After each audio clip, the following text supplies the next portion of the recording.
Welcome to Hojo Radio. Once upon a time there was an engineer. Choo-choo Charlie was his name, we hear. He had an engine and he sure had fun. He used good and plenty candy to make his train run. Charlie says, love my good and plenty. Charlie says, really rings the bell. Charlie says, love my good and plenty. Don't know any other candy that I love so well.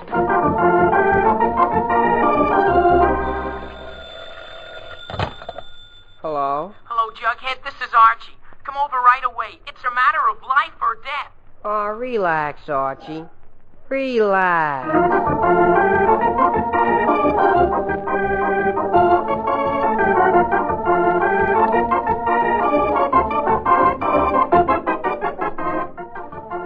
Yes, and you relax too, folks, if you can, because here he is again, right out of the pages of Archie Comics magazine with all his gang, Archie Andrews.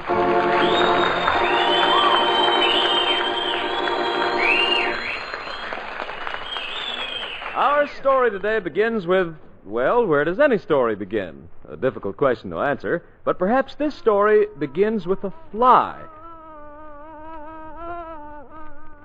Yes, an ordinary, pesky, buzzing fly. It seems Mr. Andrews was taking a nap on the front porch one sunny afternoon. And there was this fly, circling around and around and around until finally it landed right on Mr. Andrews' nose. So, Dad slowly raised his hand and slapped himself right on the nose. At which point, it was the misfortune of another friend of ours to enter the scene, a fellow by the name of Archie. Oh, you gotta love me in the morning. Yes, yes, and love me every night. 'Cause a good man nowadays is hard to... Hiya, Dad! Archie, for gosh sakes. Gee, Dad, did I do something wrong? Archie, can't you see that I'm trying to sleep? Oh, I didn't know that. I just And wanted if to... there's anything I hate, it's being awakened from a nap. Oh, but Dad, Do you care that I work hard all week and now on Saturday want to rest for just a little while? But, Dad, you I only stomp come in... all over the place, screaming at the top of your lungs. Archie, it's high time you were taught some manners. But gosh, Dad, all I did I was want you come to in go and out try- into the backyard and stay there. What? You But, heard Dad, me. I want you to spend the rest of the day in the backyard, alone. Then maybe you'll be considerate of other people. Oh, but, Dad, Archie, Yes, Dad. go ahead. Gee whiz, okay. What chance has a fella got?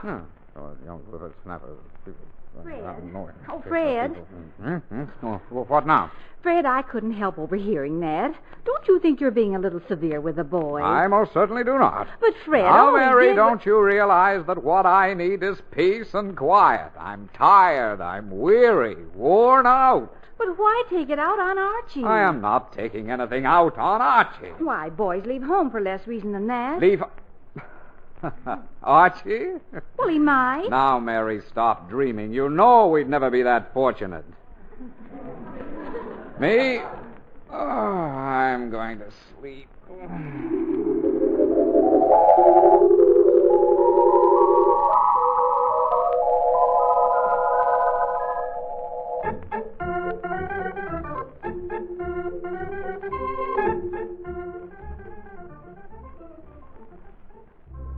Hey, Archie. Hi, Jug. What's the matter? Jughead, I'm despondent, that's what. What did you do now, Archie? Jug, all I did was walk up to my father and say hello.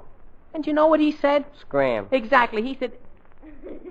Jug, how did you know? That's what my father always says. Well, this time, Jug, I've had enough. Yes, sir, I've made up my mind. Gee whiz, what are you going to do? Exactly what my father said. I'm going to go away, that's what. I'm going to go far away. In fact, I may never come back. Well, Jug, what do you say to that? Goodbye. Jughead, I want you to come with me. Who, me? Yes, you. We'll go to some island and live like Robinson Crusoe. Oh, but Archie, I can't... Archie. Hi, Jug. What you doing, Archie? I'm making some plans, Betty. Plans to go away. Go away. Yes, Betty, and... Oh, before I go, Betty, there's there's something I want to ask you. Yes, Archie. Betty, would you... Yes, Archie? Well, that is... Could you... Yes? Yes? Gosh, I don't know how to say it. Oh, go on, Archie, go on. Well, Betty, Yes? would you lend me your thermos bottle? Archie Andrews, you're hopeless. But all I want is Yes, your you can borrow the thermos bottle, but if you want it, come around to the delivery entrance. Goodbye. Well, gee whiz, now what did I say? Jug, I tell you, I'm glad we're going where there won't be any women. In fact, I can't wait till we get there. Archie Andrews. Of course, there's no sense rushing things. Gee. Hello, Veronica. Hello, Archie. What you doing? Veronica, I have some bad news for you. Really? And I know it'll hurt you, Veronica, but be brave. Yes? Veronica, I'm going away to a lonely island. My goodness. But, Archie, before you go... Yes, Veronica? Stop at my house, Archie. And Yes. I'll lend you my portable radio. Well, I gotta run now. Bye, Archie. Bye, Judge. Gee whiz. Jug, I tell you, the more I see of women, the less I understand them. I tell you, I'm glad we're going to live like Robinson Crusoe. Yeah, but he never had thermos bottles and portable radios. Well, yes, but there's no sense overdoing it, you know.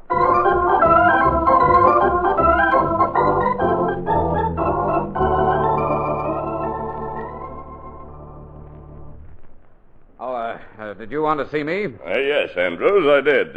Beagle is my name. J.P. Beagle of the law firm of Beagle, and Beagle.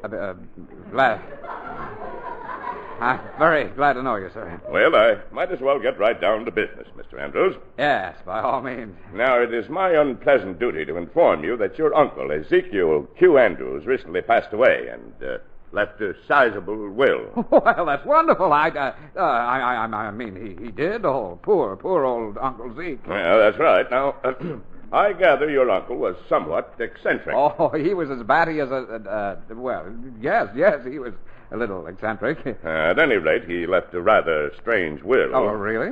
Yes, very strange. In fact, nobody gets anything. What? That's right. Your uncle made all his money with a chain of cafeterias. Yes, I know. And in death, as in life, he wants people to help themselves. I don't understand. It's simple. Your uncle left a list of eligible heirs. These heirs can have whatever they want of his property. They have one choice each. All they have to do is turn up on his property and claim what they want. The money, the mansion, the jewels, or whatever. Oh. Yeah, I see. First come, first served, but all claims must be made by 10 o'clock tonight. Tonight? Now, that's the deadline. After that, all unclaimed property goes to the Australian Foundation to provide pogo sticks for tired kangaroos. Is that clear? Clear? Oh, yes, it's clear. Yeah. Very well. Good day. Oh, just a minute, Mr. Beagle. I might as well go along with you and make my claim right now. Oh, that reminds me. There's one thing I forgot to tell you. Oh, yes? Your uncle disinherited you. Well, that was nice of the old fella to disinherited me. But he couldn't. I mean, he wouldn't. I mean, he did. has no right. However, he did include your son in the list of eligible heirs. Archie? That's right.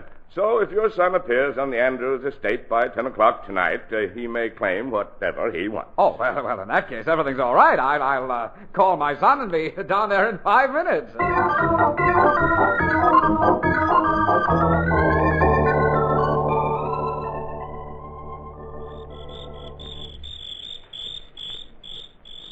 $5 years, Archie?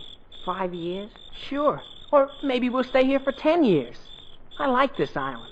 Lots of peace and quiet. But 10 years is a long time.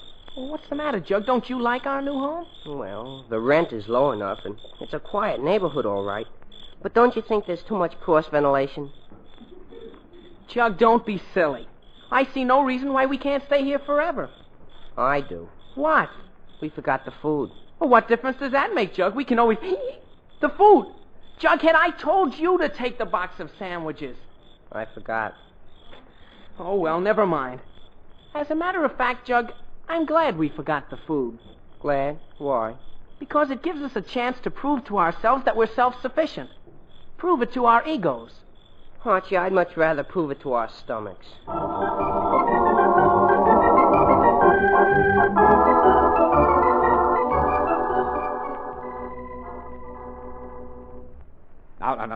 Now, Mary, the main thing is not to let this thing upset us. Not to let it upset us. After all, people inherit things all the time. Yes, dear. Fred, would you like vegetable soup with dinner tonight? And we have to remember that, after all, I was the first one notified by the lawyer. Yes, dear. Or would you prefer cream of mushroom soup? Archie will be home any minute now, and we'll just go down and make our soup. Claim. Yes, dear. Well, maybe vegetable soup would be best. Yes, the main thing to do is just to keep calm about this, Mary. I know it's difficult here. I know it's a strain, but try, dear. Just try. Perhaps chicken soup. Chicken soup. Mary, how can you talk about soup at a time like this? Fred, for pity's sake, what are you so nervous about? Me? Nervous? I'm not nervous, Mary, but why doesn't that boy get here? Well, he'll probably be home any minute, dear. Yes, he'll be. Just let's be patient. The main thing is to keep calm. Keep calm. Fred, where are you going? To find that boy, Mary, if I have to turn over every stone in Riverdale.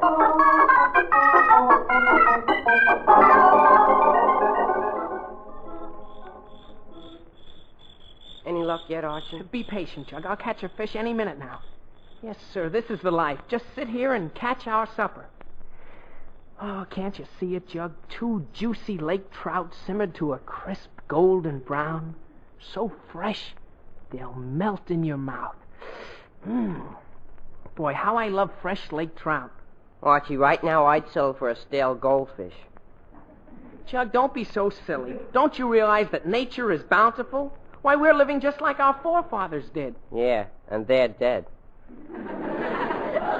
Jug, will you stop being funny? I'm bound to catch a... Jug, I think I got something. Oh. Yeah, I got one. Look at that rod bend. Hang on to it, Archie. Yeah, I am. Weighs a ton. Keep reeling, Archie, keep reeling. Well, I am. I hope that rod doesn't break. Gee whiz, it feels like a whale. Don't think I couldn't eat one. Here it comes, Jug. Here it comes. Gee whiz. How do you like that? An old tire. Yeah. And not even Robinson Crusoe would eat that.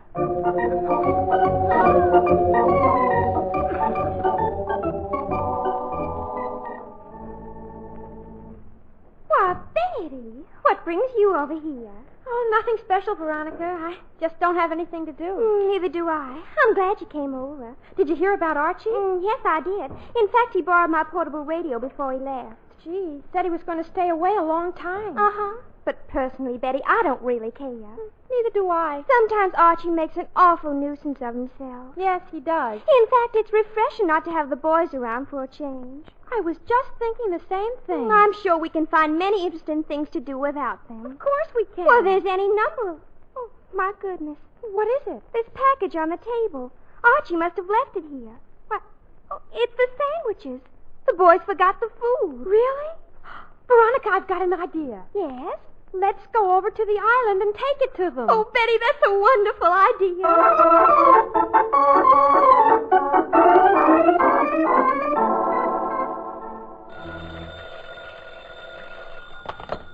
Hello? Mary, this is Fred. Oh, where are you, dear? Downtown. Has Archie come home yet? No, haven't you found him? Found him. Mary, I think that boy has vanished from the face of the earth. Well, Fred, go over to some of his friends' houses. Jughead or Betty or Veronica, and ask them. They're bound to know where he is. Mary, I already tried that. I can't even find his friend. Really? Well, maybe they went to the movies. There's a murder mystery playing. Oh, now, Mary, how can I find anyone in a movie? Remember the inheritance, dear. Yes, but Oh, all right, Mary, I'll look at the movie. I'm in a good mood for murder anyway.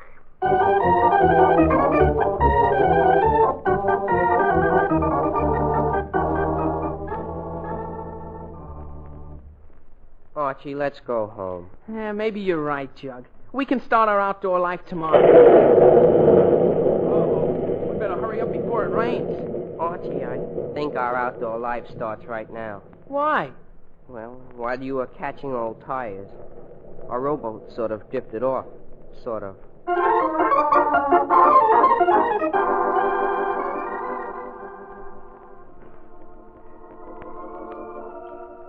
darling, can it be true? Can it really be true that this glorious love is ours? Tell me, darling. Tell me. Archie! Oh, Archie! You seem so restless, darling. So uncertain. Archie! Tell me, what is it you're seeking? Me? Oh, I'm just looking for my... Oh, you weren't talking to me. I'm sorry. Excuse me. You know, darling. Archie! Sometimes I feel Archie! Oh, I'm sorry. I'm looking for my son. Hey! I'm sorry. I'm only looking for my son. Oh, I'm terribly sorry. Was that your foot? It's so dark in here. I couldn't... Hey, what's going on here? I'm looking for my son. Oh, where'd you lose him? Well, he was right under the... No, I didn't lose him. I'll cut out the noise or I'll have to throw you out. Yes, yes, sir. I'm terribly sorry. I'll be very quiet. Well, see that you do. Yes, sir. I'll be quiet.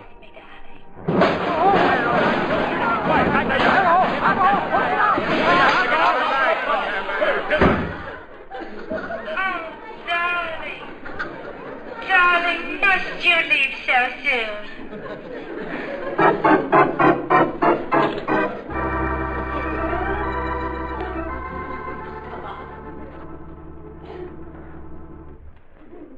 No luck at all, Fred. Mary, Houdini in his prime couldn't have disappeared more completely than that boy has. Oh, but Fred, it's getting late. We'll lose our claim on the will. Well, don't worry, dear.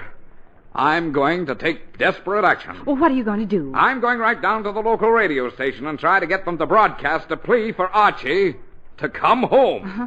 And, Mary, if that doesn't do it, nothing will.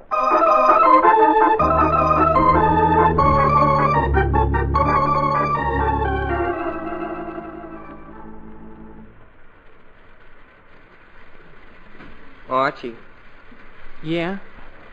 raining, isn't it? Jughead. For gosh sake, kid, snap out of it. But I just Take said... it easy, old man. I only said I know that. how the jungle gets under your skin. I know how the sound of the tom-toms drives men mad. But Jughead, old man. Remember, England. Remember it? I've never even been there. Don't cast civilization aside, Jug. The rainy season will soon end. The tropical suns will shine again. Archie, do you have malaria? It's not easy. I know it's not easy. Spending all this time on this island, never seeing another white man, never. What do I look like? I mean someone from the outside world. Well, you wanted peace and quiet. Yeah, but this is going too far. Well, we could turn on the radio. Gee whiz, that's a good idea, Jug. Yeah, turn the radio on. Okay. Boy, I'm sure glad you thought of that, Jug. That's just the thing to cheer us up. Yes, sir, a radio is sure a wonderful invention. No matter where you are, it brings entertainment and relaxation right to your side. We interrupt our regular schedule to bring you a special broadcast. This afternoon, a boy by the name of Archie Andrews disappeared from this city. And all the latest news. What? Gee whiz. A complete search has failed to disclose his whereabouts. Oh, gee whiz, they're looking for me. May we urge any listeners who know the whereabouts of Archie Andrews to communicate with this station. When last seen, he was wearing gray trousers, a green sweater, and a silly grin. That's you, all right. But gee whiz, I'm not missing. I'm right here, right And here. now, in the event that the boy himself may be listening to a radio somewhere, we present his father, Fred Andrews, with a special stirring message to his son.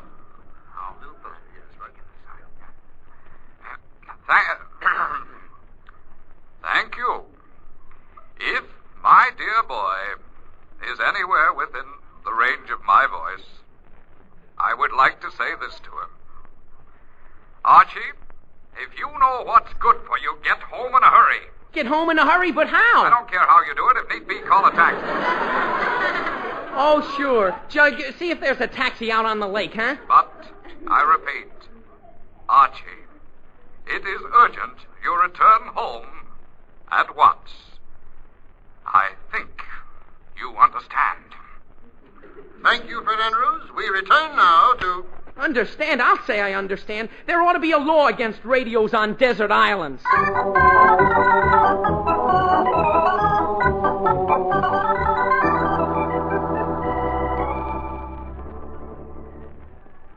Well, Mary, we might as well face it. The inheritance is gone. And Archie will be home whenever he gets good and ready. Wherever he is. Oh, dear. What a shame. Yes, it is a shame. Money, riches, luxury. Who knows what we might have had? Gone. All gone. Oh, now what? Andrews, we want to see you. Hello, Lodge. Mr. Cooper, Mr. Jones. It was nice of you to drop in, but I'm in a little trouble, and I'll say you're in trouble, Andrews. We just heard your broadcast. Oh, did you? Well, I've been on the air before, you know, so naturally Andrews, I didn't have any... where is my daughter? Your daughter? Why, she's probably... What? Your daughter? Yes, and Jughead and Betty. Oh, Jughead. Betty. Oh, now, look, how should I know? I have trouble enough finding Archie. I don't know where Jughead and Betty... Oh, is that so, Andrews? Well, you listen to me. That boy of yours is a menace to this town. Oh, yes, I was a little worried about where those kids were, but since I heard your broadcast, I know Archie is at the bottom of all this. Oh, now, just a minute. I mean, what can I do about... And let me tell you this. If you don't get these kids back home quickly and safely, I'll have the law on you. The law? The law? Yes. There is a law against kidnapping, you know. No, wait. Look, Lodge, and the rest of you can take my word for it. Jug may be with Archie, but I'm positive they haven't even seen Betty and Veronica.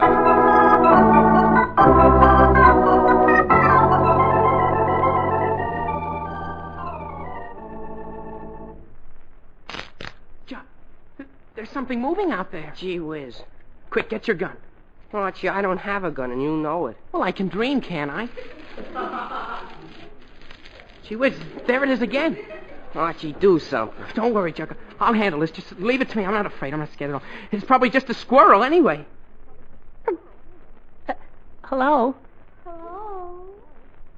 See, I told you it was just a squirrel. For a squirrel, that sure sounds like Veronica. Well, all squirrels sound like... Huh? Veronica, is that you? Is that you, Archie? Veronica, for gosh sake, where did you come from? Oh, we've been here for hours. And Betty! Gee whiz. Oh, boy, am I glad to see you kids. Oh, we're glad to see you too, Archie. Yes, it was awfully scared out there in the woods. Well, don't you worry for a minute. Everything's okay now. Everything is fine. It is? Sure, Jug. Don't you realize we're rescued? You came over in a boat, didn't you, Veronica? Yes, we did, but... Well, then we can go home right now. Oh, boy, will I be glad to get... Archie. Yes, Veronica? Archie, we have a boat. Well, yes. But we lost both our oars. All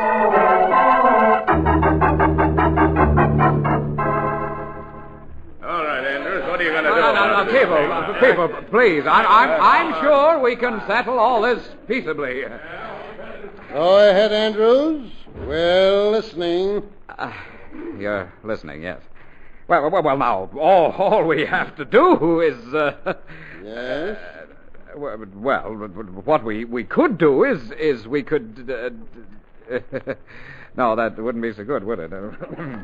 Now, just a minute, Lodge. I'll have it in just a minute. What we should do is we should all organize, and we could all go out and... That wouldn't be so good either, would it? Andrews, in just 30 seconds, I'm going down to the police station. Oh, no, the police... pardon me. Hello? What? The Row Your Boat Company? Now, look, no, I don't want any boats. What's that? He did. My son rented the boat. When? And he hasn't returned it. Well, look, yes, don't worry. I'll pay for it. But just tell me one thing. Did he say where he was going? Mister, that's all I wanted to know. I'll be right there. Has anything happened to Archie? Lodge, that I don't know, but I can say this. Something is certainly going to. we better think of something, Archie. Yeah, we can't stay here. My father's going to be awful angry. Young man, that is an understatement if I ever heard one. Gee whiz, Dad, is that you? Gee whiz. Well, what are you doing here? Archie, before you go any further, I want to tell you that I intend asking all the questions. I thought of some nice ones while I rowed across here in the rain. But, Dad, we were just coming home in Veronica's boat and... Veronica? Oh, Veronica and Betty here? Oh, yes, Mr. Andrews, we're here. Archie, I'm going to have something... Who was that?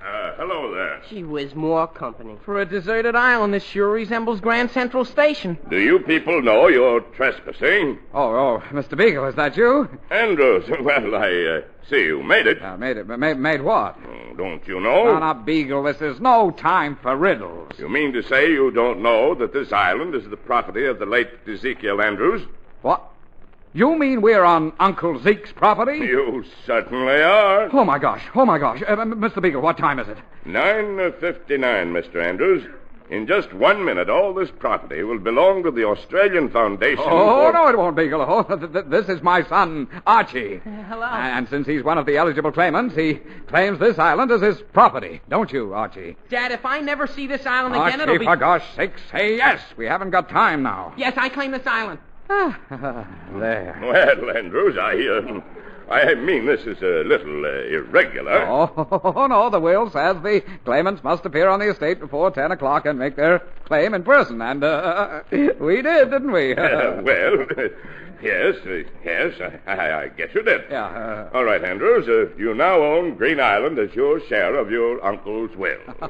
Green Island, yes, sir. Well, it's not what I had in mind, but it's better than nothing. Make a wonderful summer place, for one thing. Yes, sir, fine summer place. Eh, Archie? Then you're not angry, Dad? Angry, son? Why? What is there to be angry about? By the way, Mr. Beagle. Yes? Just how did you get over here anyway? I thought I took the last boat at the dock. Boat? Boat? Why, don't be silly, Andrews. I walked across the bridge on the other side of the island. What's that? What's that? What's that?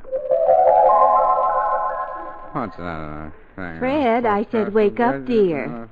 Wake up. You've been asleep for 2 hours. Yeah? No, sleeping? Oh. You mean that it was all it never... Oh. Yes, dear, you've had a wonderful nap. Oh, Mary. The next time I fall asleep and take a wonderful nap, will you do me a favor? Yes? Wake me up.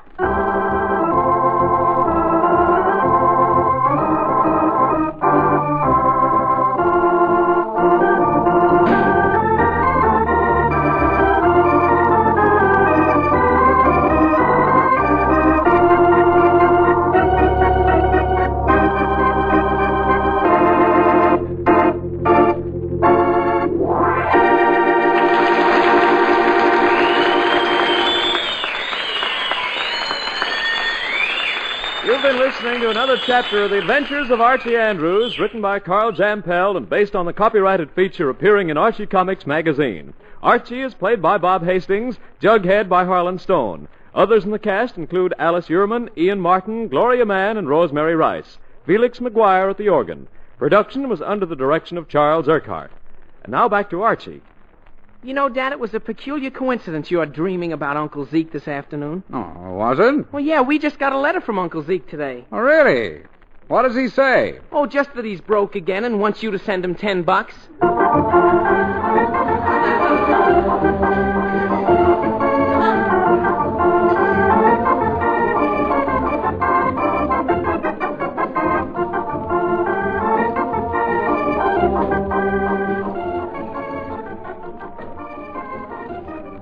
Listen next week for more of the merry adventures of Archie Andrews. If you'd like to see our show, just write to Archie Andrews, NBC Radio City 20, New York City. Let me give you that address again. Write to Archie Andrews, NBC Radio City 20, New York City. Or if you live nearby and are in the neighborhood some Saturday morning, you may obtain tickets right at the studio. Just ask to see Archie Andrews. And now this is Bob Sherry wishing you a very pleasant weekend. So long!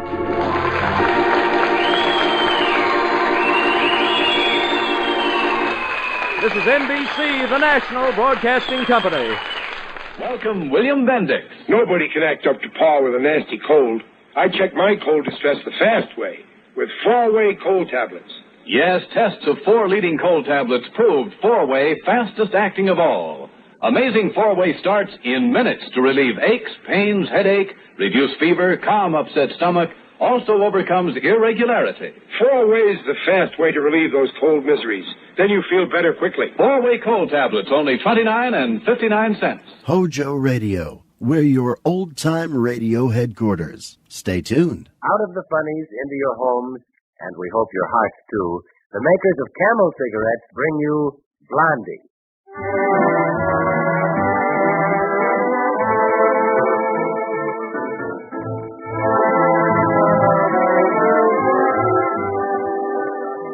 Before we drop over to the Bumstead house to visit Kit Young's famous characters Blondie and Dagwood, a word from the makers of Camel cigarettes. You know, there are several reasons why Camels are called the pleasure cigarette. They're a slow-burning cigarette, for one thing, and those slow-burning tobaccos in Camels are costlier tobaccos. That means more pleasure in every puff. Camels are milder, easy on your throat, cooler, without the irritating qualities of too fast burning. And because slow burning lets the flavor come through, you get in Camels all the fineness of flavor and aroma that makes Camel cigarettes so different, so unfailingly refreshing. No, sir, you don't get tired of smoking Camels. It's a pleasure to light up a mild, tasty Camel. You know you're going to get smoking pleasure at its best, and extra smoking, too. Recent impartial laboratory tests show that by burning 25% slower than the average of the 15 other of the largest selling brands tested, slower than any of them, Camels give a smoking plus equal to 5 extra smokes per pack. That's extra value in any smoker's language. Extra value and extra pleasure. Yes, penny for penny, Camels are your best cigarette buy. And now it's time to drop in on the Bumstead for that weekly visit. Tonight we find Blondie at the telephone, listening to what seems to be an unending stream of chatter from her neighbor, Hazel Fuddle. From the depths of his own particular chair, Dagwood also listens. Oh, we might as well listen too. Yes. Mm-hmm. Yes. Oh, you did? Uh-huh. Oh, yes. Of course I've seen it. What paper did you see it in, Hazel? You did? Well, I guess it's in all the papers then. Oh, wait just a minute, Hazel. Dagwood? Yes? Where's our evening paper? Oh, it's out in the kitchen. Would you mind getting it, dear? Oh, you mean right now? Please, dear. All right. What did Hazel Fuddle see in the paper? Later, Dagwood. Huh? Do you mind getting it, dear? No, I'm going. But I didn't see anything much in it. Hazel? Listen, I sent Dagwood after the paper so I could explain. You see, he hasn't seen that article yet, and I'm not sure how he'll act when he does. You know, the way they mention his name and all. But I'll let you know later. Thanks for calling. Bye. Did you find it, Dagwood? Yeah. What was Mrs. Fuddle talking about? Oh, something on the society page. Society page? There's never any news on that. Oh, you might be surprised. Look, don't you think it would be nice if you read me the society page while I go on darning your socks? Well, it's a funny thing to me the way women like to read about society. They don't know any of the people they read about. Well, you don't know any of those football teams you read about either. That's different. Football is interesting. Well, don't you think society people ever do anything interesting? If they do, it never gets into the papers. Listen to this. Miss Fifi Paxpetty, beautiful debutante daughter of Mrs. Henry de Clancy Paxpetty, with her favorite oldie English sheepdog, champion Honey Boy Highlight of Cloverbrook. Oh, that's under a picture of a homely girl with her feet on what looks like a bale of hay. It goes on to say here, Miss Fifi is an enthusiastic motorist. Oh. She's one of the younger set. Just came out this year. Yeah, it came out. Well, with a face like that, she should have stayed in a little longer. Oh, read some more, Dagwood. Well, let's see. It says, Mrs. Boring Bangs, popular young matron, is soon to follow the Bergs southward for an extended stay. Who cares? Dave Boomer again links the names of R.M. Dickey Rankin and Esme Twigg, the former Mrs. K.W.V. Craig, May's Hornsringer, blah, blah, blah, Miss Nancy this and Mr. Who's It's That. The only name on the whole page here we ever heard of is Mrs. Upham. Oh, is she mentioned? What's she doing this time? Same as always, giving some kind of a shindig here. This time it's a fashion show. Oh, can you imagine this? It's a fashion show for men. What's funny about that? It's for a worthy cause. Sure, but for men, Blondie. Men don't have fashion shows. That stuff is just for women. Maybe it's time men did have a fashion show. No, men don't like to strut around showing off clothes. Oh, don't they? No, I bet she doesn't get any real He-Man to be a model for. What does the article say, Dagwood? Oh, well, it says it's going to be at the Embassy Hotel. Oh, listen. In an effort to prove that clothes do make the man, and incidentally to swell the coffers of her favorite charity, Mrs. Emily Upham has planned a gala affair for tomorrow evening when male attire will be displayed on living models recruited from the world of business as well as from the ranks of fashion. Yeah. An amusing topsy-turvy plan calls for the well-known social lion, Clarence B.G. Capulet, to appear as the man dressed in bad taste. While a much-desired role of the best-dressed man will be filled by a rising young executive, Dagwood Bumstead, who will portray the role... Dagwood Bumstead! Hey, wait a minute! Dagwood Bumstead! That's me. Isn't that lovely, Dagwood? What? How do you mean? Wait a minute, this must be a mistake. Oh, no, dear. The paper has it right. Oh, how can it be right when I don't know anything about it? Well, of course, I wasn't sure myself until this afternoon that Mrs. Upham would see things my way. Your way? Listen, Blondie, did you ask Mrs. Upham to put me on a spot like this? Gosh, do you want me to be kidded out of the office? I don't think any of Mr. Didder's employees will try to make fun of you, Dagwood. Not with Mrs. Didders on Mrs. Upham's committee. Well, he helped me get the well-dressed man's part for you. It's quite an honor, you know. It is, huh? I mean, is it? Why, of course, dear. Mrs. Upham could have had a well-known actor or some society sportsman or anybody for that part. But she chose you. Gosh. You do wear clothes so well, Dagwood. Well, I'm not what you'd call a fussy dresser. But I bet if I had the money to spend, I could show some of those social guys. You're going to show them, Dagwood. Well, of course, I wouldn't want to let Mrs. Upham down. Not after you and Mrs. Dithers asked her, but... Oh, it'll be all over before you know it, Dagwood. You just walk across the stage. I do, huh? Mm-hmm. Oh, I thought maybe I could just phone her out and maybe stand there a minute, you know. Well, that'd be all right, too. Yeah, no use getting all dressed up and then running across the stage before anyone can get to see you.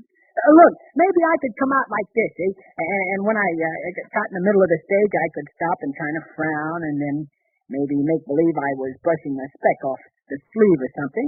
That's how a well-dressed man does. I think if you just act natural, Dagwood, it would be best.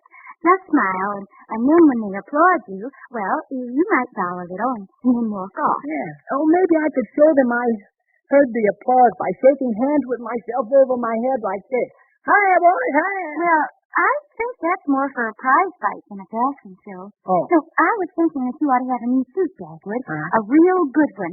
We might go to Dagwood Harbor and Craven for it. They're awfully high, Blondie. Dithers went in there once and it cost him $85 for a plain suit without even a pattern on it. Well, we won't pay that much, Dagwood, but I bet I'll find something for less that we'll both be proud of. You, want to come with me to pick it out, Blondie, huh? Of course, Dagwood. Oh. I always have gone with you for your suits ever since we've been married. Yeah, I know, but... So let's meet each other outside Dagwood Harbor and Craven at your lunch hour tomorrow.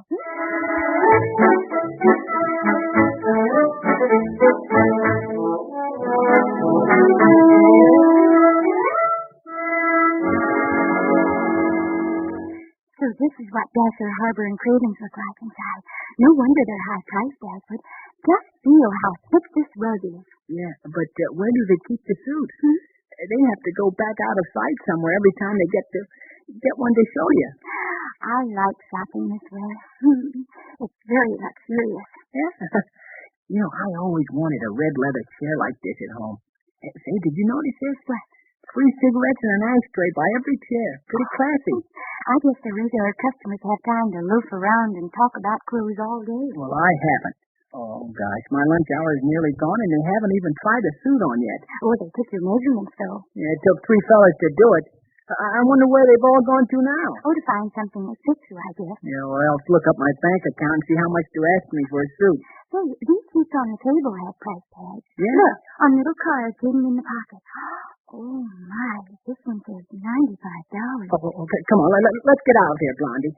Why, down at Charlie's Choice Clothes, you can get the best in the house with 2 pairs of pants for half price. Now, don't worry, dear. I told the nice old man we wouldn't go over $75. Well, did you tell him why I was buying the suit? Yes, of course. I wanted him to take an interest. Well, look, Blondie, if any of them ever come back, let me do the talking, will you? I don't think the men who buy in here explain everything to the salesman. Well, it's just a story after all, Dagwood, even if it is expensive. Well, I know, but I feel kind of like a schoolboy coming in here with his mother to buy some new corduroy pants or something. I bet when Dithers bought his suit in here, he didn't bring his wife along. Oh. Don't you want my advice on what to get, Dagwood? Oh, I don't mind you looking at what I buy, only I want to buy it. I can make up my mind if they'll just show me what I want. Of course, dear. I won't say a word unless you ask me what I think. Look, here comes Last Man back with another suit. Oh, it looks lovely, Dagwood. Such a nice gray. Blondie, let me decide now. Yes, dear. I must offer you the most profound apologies for my protracted absence, Mr. Bumstead. Well, it's okay, only... But of course, at Dasher Harbor Craven, one comes to feel that the selection of a really proper garment for a gentleman is not a matter lightly undertaken, Miss Pop. Huh? Well, sure, And, too, one understands that this purchase is of additional importance since one is to reign for a night as a modern beau brummel. How much is that suit you got there? Oh, quite within one's price range, I venture to say. Yet we stand gay in the extreme. How much? It is, of course, a creation in which art conceals art to all, save those who know. How much? Yet one predicts that it will identify itself as having the indispensable éclat which marks the informal suit destined for stipulated occasions. How much? What makes you think that? It so happens that the 2-button satin dove gray, which this model exemplifies so charmingly, is experiencing a notable revival of interest among continental society. Oh. May I venture to suggest to slip on the jacket, sir? Oh, Rancho. Oh, dove gray. I'll probably look like a pigeon in this. Oh, hardly that, sir. Of course, good taste must prevail, and this garment, while just audacious enough to be hailed as a relief from the same old thing, still clings sturdily to the rock-bound foundations of good convention. Don't you think so, Mrs. Bumstead? I think it looks beautiful on you, Dagwood. And I quite agree, quite.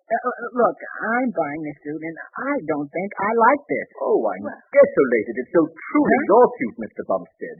Oh, to be sure, it requires a bit more self-assurance to wear than one's lesser garments. But look in the glass, sir. Well... Now, picture yourself swinging an ebony-headed stick at your side, but jauntily. I see you as a veritable cavalier of the boulevard. Well, it does fit me pretty good. Oh, but naturally. It's a point of pride with us here at Dasher Harbor and Craven that each customer to leave our shop must be indefectibly correct in the smallest detail, whether he be poised dizzily upon the very peak of social eminence, or be merely an aspirant for the laurels of the truly well-turned-out. Yes. How's that?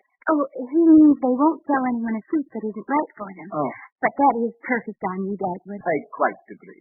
I'd take their advice, Dagwood. Now, listen, I don't want to be rushed into anything. Well, but I thought you were in a hurry, Dagwood. I am, too.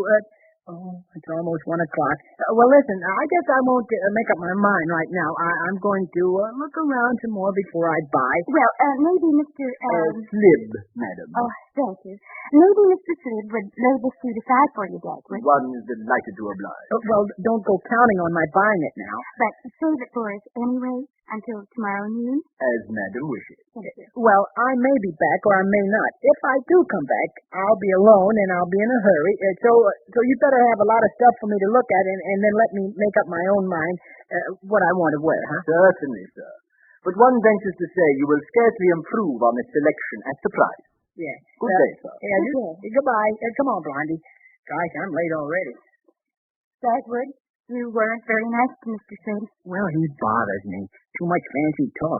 Look, I'll have to run back to the office. All right, dear. But don't buy anything until you talk to me again. Well, I may just look around a little on my way to the bus. I have to go by Charlie's Choice Clothes store and... Don't go in there, Dagwood. Oh, no. Just window shop, maybe. So long.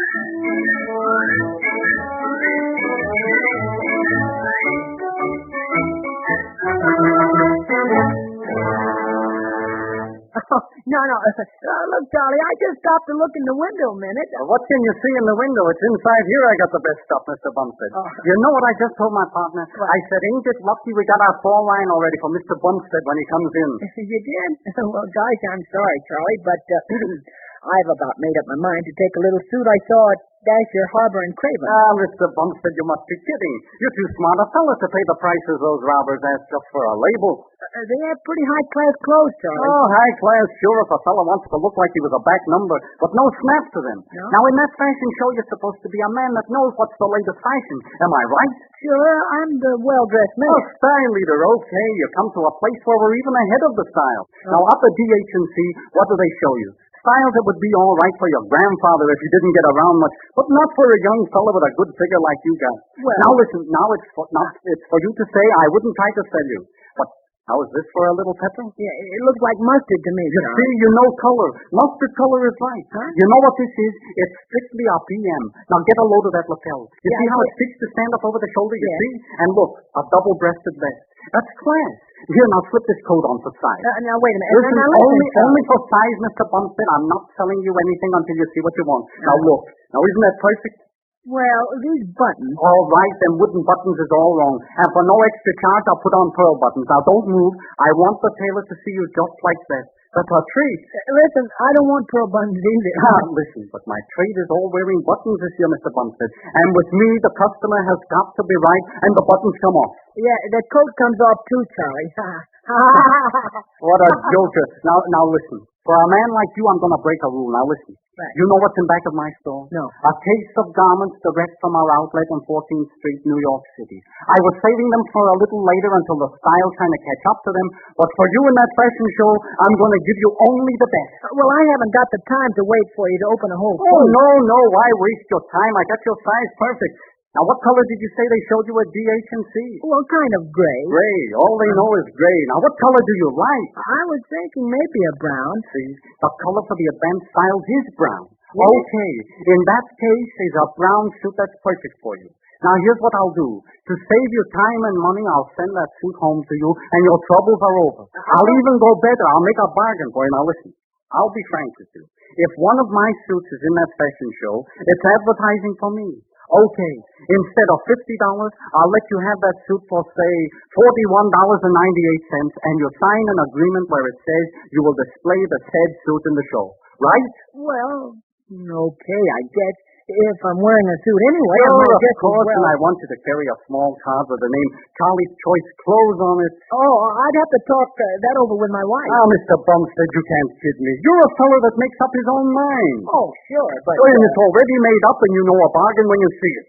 Well, I haven't that much cash with me. Yes, and, your check is as good as gold. I don't have my checkbook either. Is that all? I got blank checks. Come, back into my office. I've got plenty of blank checks, and we'll make out a little contract. Oh, I thought I ought to look around.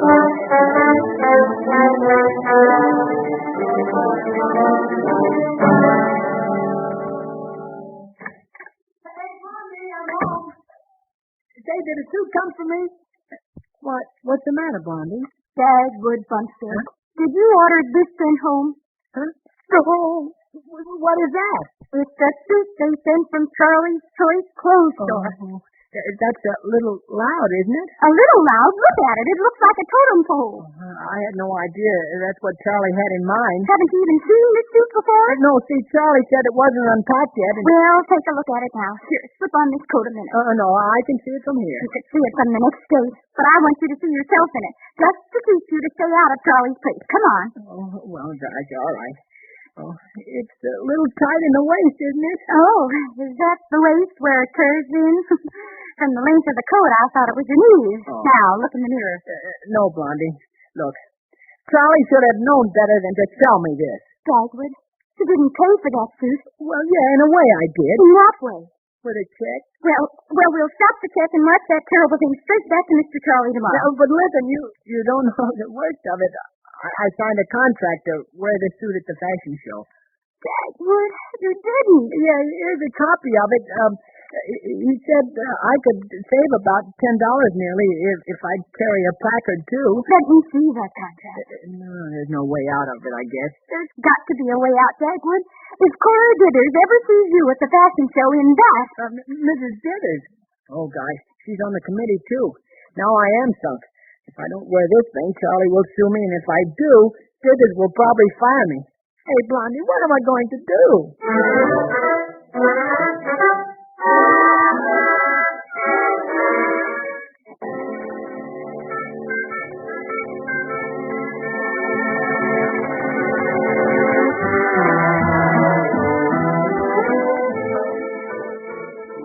extra pleasure, for extra value, penny for penny your best cigarette buy is the slow-burning cigarette of costlier tobaccos, Camels.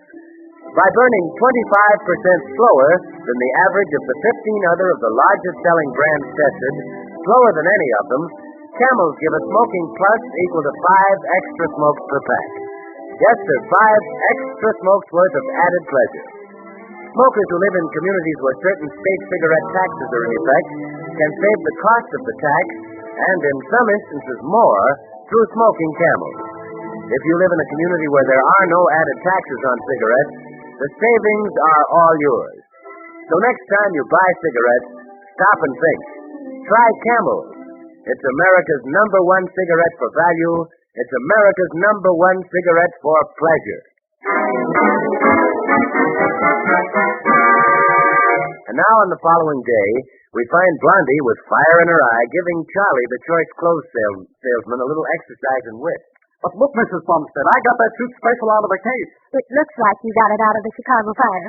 Well, are you going to take it back without trouble or not? Now, Mrs. Bumstead, a contract is a contract. Read the contract. It says there black on white that your husband has got to wear that suit at the fashion show. Why, no, Charlie. I did read the contract, and all it says is he has to display it, and also a placard with it that says the suit comes from this store. What's the difference? Quite a lot. For the last time, will you tear up the contract? No, ma'am. I know my rights. Oh, well, all right. We'll display the suit and the sign. You will? Good. Not so good for you, Charlie, because my husband won't wear the suit as the well-dressed man. We'll display it on the man who is dressed in bad taste. Wait now. Now, you can't do that. Oh, yes. Read your contract. Not only that, but the sign with it will say, for real bad taste, go to Charlie's where this suit comes from. But that's holding up my soul to ridicule. I'll sue. Oh, no, you won't, Charlie. Read the contract again. It not only says we can display the suit and the sign, but that we must do it. Try to sue us for that.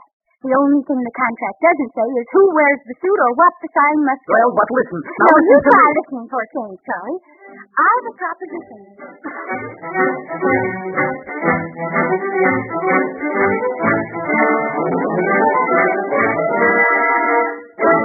Bumstead! Oh, what? Oh, hello, Mr. Dithers. Bumstead, in times past, I've sometimes wondered whether you ought to be allowed to run at large or not. I think I'm about to find out. Oh, you mean you think I'm not right in my head? You have a gift for understatement, Bumstead.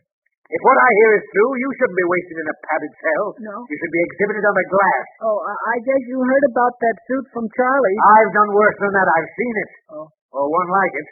When I passed Charlie's mantrap this morning, I felt a heat wave from the window. I risked one eye to look. Do you know what I saw, Bumstead? Yeah, I guess it was that suit. It's awful, isn't it? Awful? Oh. Listen, Bumstead, in that suit, an end man in a minstrel show would be overdressed. You couldn't sell that suit for banners to any self-respecting carnival. But that's not the worst, Bumstead. No? No. Oh. There's a sign on that suit, Bumstead, which claims it'll be worn by the best-dressed man at the fashion show. Now, say it isn't so, Bumstead, and say it quick. Well, I may get out of it. You may get out of it. Yeah. You've got to get out of it.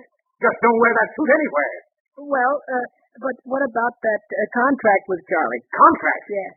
You knew my wife was interested in that fashion show, yet you took money to wear a suit like that. Oh, no, sir. What? You mean Charlie wasn't going to pay you for wearing it? Well, not exactly. He knocked about several dollars off the price. The price? You mean you paid him to wear that nightmare in technicolor? Well, did you buy yellow button shoes, too? Why, no. Well, I can't understand that. Or maybe you knew nobody could see yellow shoes under that suit. Well, look, Mr. Dithers, everybody makes mistakes. Yeah, I make one every day I like to come back to work here. Huh? But this is the end, Bumstead. If you go through with that contract and wear that suit tonight, you're finished, Bumstead. Well, maybe Blondie can do something with Charlie. She's down there this morning. Oh, gosh, maybe that's Blondie now. J.C. Dithers Construction Company. Mr. J.C. Dithers' office. J.C. speaking. This is Blondie, Mr. Dithers. Is Dagwood in your office? Oh, it's for you, Bumstead. Blondie. Yeah, thanks. Oh, hello, Blondie. Listen, what happened? Well, I think it's all right, Dagwood. What did you do? Oh, it takes too long to tell over the phone. Yeah? You just come down to the fashion show as soon as you can. Well, Bring Mr. Dithers with you. Well, Corey's expecting him. Well, yeah, okay, but listen. Now, don't be late now, Dagwood. Bye. Hey, wait. Oh, gosh, he hung up. What did she say? That Corey, Mrs. Gibbet, that's your wife, was expecting you down to the fashion show. Well, don't worry, I'll be there. Huh? I'll be right there in the wings when you walk out. And believe me, Bumstead, unless you are the well-dressed man and a credit to Corey and the Dithers Company, your next job will be modeling Charlie's choice clothes in some waxworks.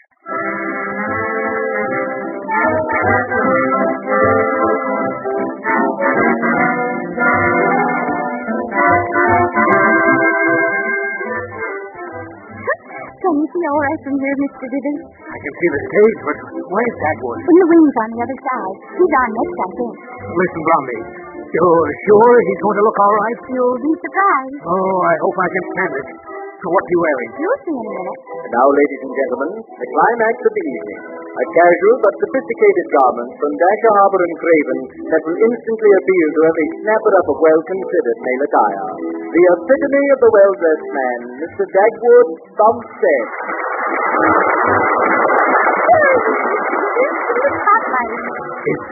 Is that Bumstead? Hey, he looks like a fashion plate.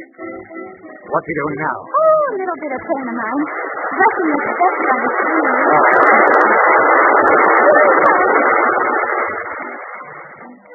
Hey, Blondie. How was I? How'd I look? Oh, you were wonderful, Dad. Congratulations, Bumstead. A credit to our firm.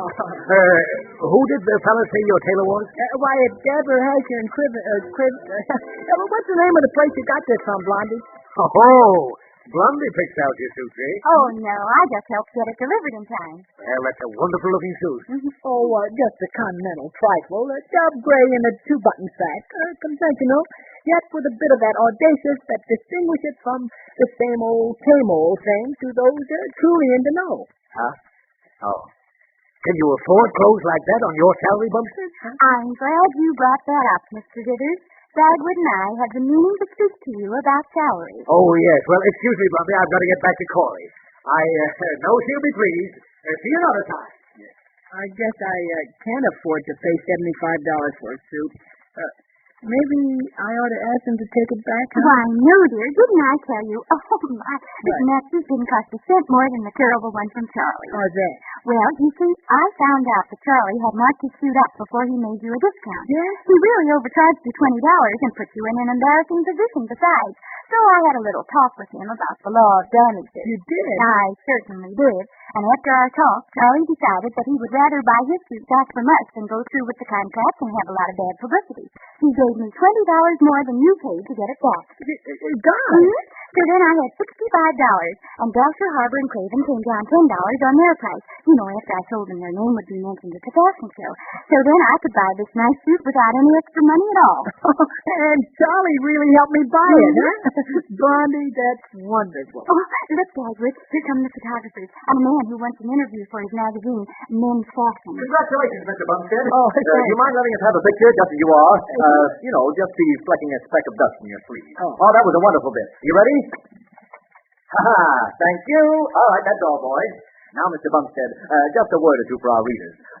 What are your rules for success as the well-dressed man? Oh, that's easy. Always take your wife with you when you're selecting clothes. Excellent. But suppose one is a bachelor. That's easy, too. Just find a smart girl like Blondie and marry her right away.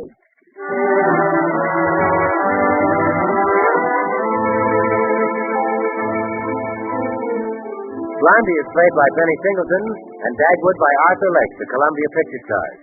And so until next Monday, we leave for Bumstead, Blondie, and Dagwood. But the makers of Camel cigarettes have other radio treats for you during the week.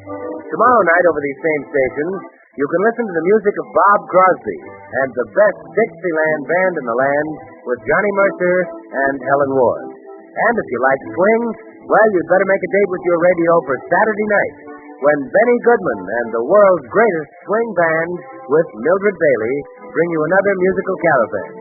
That's a tip for your radio pleasure. And for your smoking pleasure, let us suggest that you try Camel. You'll find more pleasure per puff, more puffs per pack. Our Blondie Orchestra is directed by Billy Arch, who also creates the special musical effects. This is Bill Goodwin speaking for the makers of Camel cigarettes. Good night, all. This is the Columbia Broadcasting System.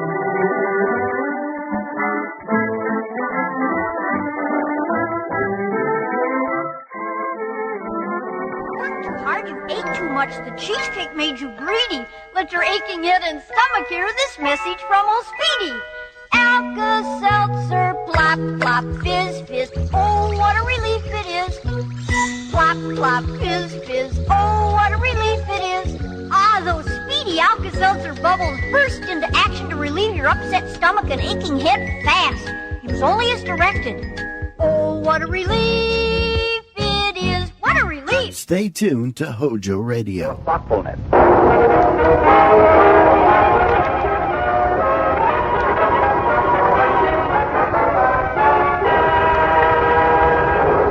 The makers of Hallmark greeting cards bring you a thrilling behind-the-scenes drama as 11 desperate men are pitted against the Nazi atom bomb.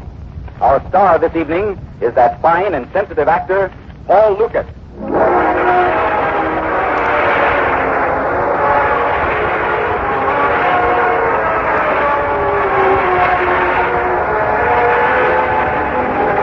For more than a third of a century, quality has been a habit with the makers of Hallmark cards. They have the pride of craftsmen in their name. Hallmark, Hallmark. That's why Hallmark cards are the kind of cards you can be proud to send, proud to receive. So when you want to send the very finest, look on the back for those 3 identifying words, a Hallmark card. Those 3 words, a Hallmark card, are your assurance of finest quality. They tell your friends you cared enough to send the very best. To be doubly sure, always look on the back of the card you choose for those 3 identifying words, a Hallmark card. Now, to preside over our program this evening in the absence of Richard Calmer, who is on vacation, here is our Master of Ceremonies, Tom Shirley.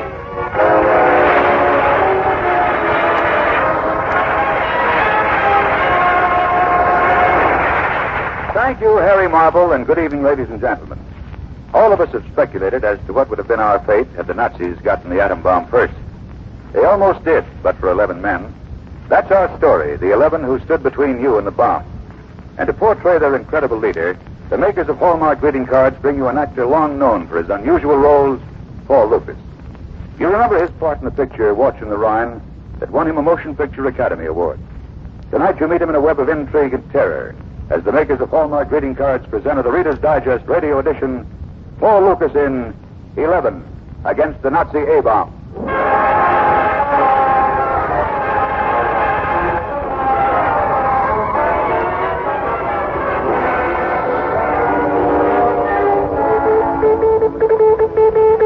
In the intelligence section of the British Ministry of Economic Warfare, an important shortwave message was being received from an agent in Nazi-occupied Norway. Increased production of deuterium oxide ordered today at Norsk Hydro. Norsk Hydro was an electrochemical factory near Vermont, Norway.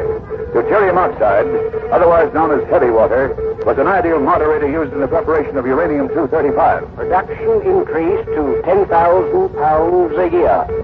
Shipments made to Kaiser Wilhelm Institute in Berlin. The year was 1942, and while our own Manhattan Project was being set up, the Kaiser Wilhelm Institute was already conducting extensive experiments on atomic fission. This increase in the production of deuterium oxide could mean only one appalling thing. The Nazis were developing an atomic bomb.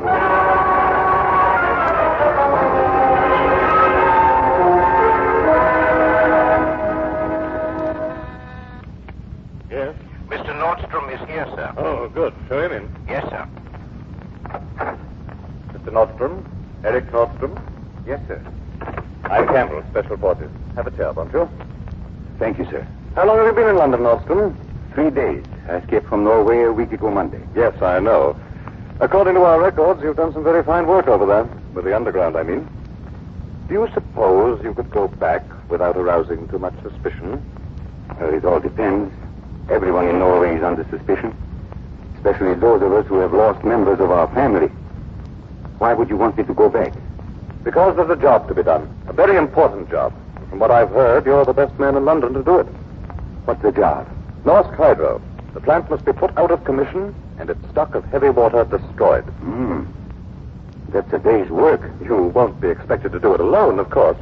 We have models and blueprints of the plant right here in London, and the architect who designed it will do the actual planning. But it's top priority, Nordstrom, and there's very little time. We need a man to start sending us on-the-scene information immediately. Later on, he'll get reinforcements. He'll need them. Norsk Hydro is like a fortress. You know the plant? Oh, very well. My mother's house is only a few miles from there. And my father's grave is even nearer. Well, I'll be perfectly frank with you, Nordstrom. The man who starts this job has about 1 chance in 10 of being alive when it's finished. But it has to be done, whether you do it or not. I appreciate that, sir. But the only question is, can it be done? What do you think? As an expert at sabotage, would you say Norsk Hydro can be put out of commission? I don't know. The plant itself is a massive building, all steel and concrete. And it's right at the edge of a 1,000-foot gorge. Day and night, big German troops guard the entrances. And every road approaching it is guarded, too. I see. Well, sabotaging a plant like Norsk would be a very difficult operation, almost impossible. But with your help, I certainly would like to try it.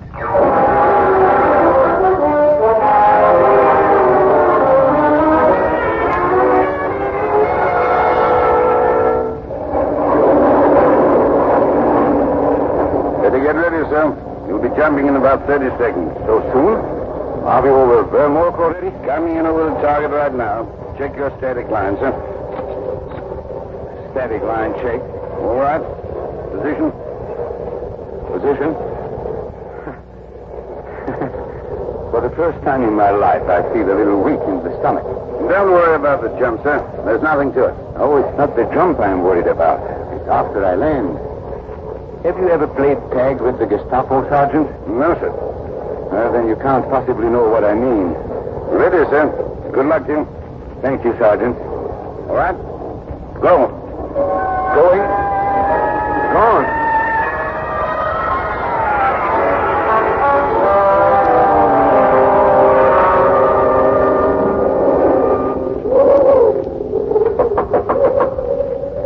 Yes?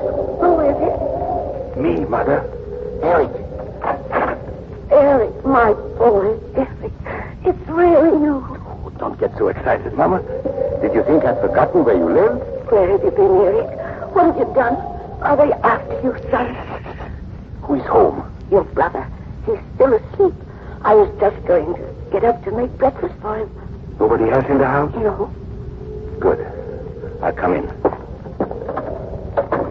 What's wrong, Eric? What happened? Why didn't you let us know where you were? For heaven's sake, Mama. You act as if you'd seen a ghost. Didn't you get my letters from Tronstedt? No. Is that where you've been? Why, of course. I went away on a little skiing trip. All this time? Mama, please. You know I wouldn't lie to you. Unless it were absolutely necessary. I've been up in the mountains on a skiing trip, and I just got back today. Has anybody been asking for me? Just your friends. Well, it doesn't matter about my friends, but anybody else? Well, there was a Gestapo man here yesterday. What did you tell him? Nothing. I mean, he wasn't looking for you, Eric. He was just asking a few questions about the barn. I said you weren't home. That's good enough. Eric? Yes? Why did you come back here? What are you up to? What are you going to do? Mama, I've told you everything there is to say, and the rest of it is locked away in the dark corner of my mind. I don't want anything to happen to you, son. You and Axel are all I have left. Well, don't worry about that then, because I've come home because I want to take things easier for a while. I'll go to work again and be a very good boy. If Axel can get me a job at Norsk Hydro. North Cairo. But why not? If he works there, why can't I? He must have some influence at the factory.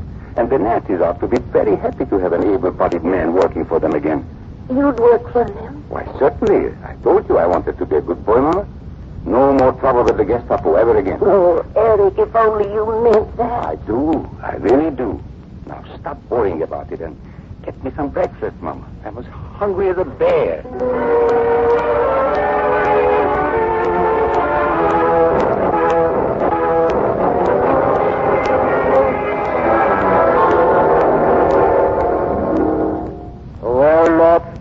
Your papers seem to be in good order, and since you have such a fine recommendation from your brother, I see no reason why you shouldn't be permitted to work for North Cairo. Thank you, sir. There's just one question or two I'd like to ask before I accept your application. Yes, sir? Why haven't you applied for work before? Well, I've never had time before. You see, I help take care of my mother's farm. And until the spring, there won't be much for me to do, so I might as well make the extra money. You need extra money, not yes, sir. And yet you could afford an expensive ski trip to Tronstadt for almost a month and a half. Where did you stay in Tronstadt? Well, we had a cottage up in the mountains, and there was quite a bit of repair work to be done on our property, and so the trip was really a combination of business and pleasure. Did you see anybody while you were there on this trip? Oh, yes, several people. Their names, please? Well, Ernst Bjorkman, Ilya Hagner, Christian Lundheim, Leitner. That's enough. Report for work at 8 o'clock tomorrow morning. Thank you, sir. I'll be here at 8 o'clock sharp. Not here, Nordstrom. Report to the East Gate. You'll be working outside first on the new dam. Yes, sir. Alfred? Yes, sir. Send a copy of this application to Gestapo headquarters. Ask them to pay particular attention to this ski trip that was taken in the mountains near Tronstadt. I'll check with them later in the week. Yes, sir. Don't you trust this man, Nordstrom? I don't trust anybody, Alfred. If he's telling me the truth, he'll make a good worker. If he's not, he won't take any more ski trips to Tronstadt or any place else.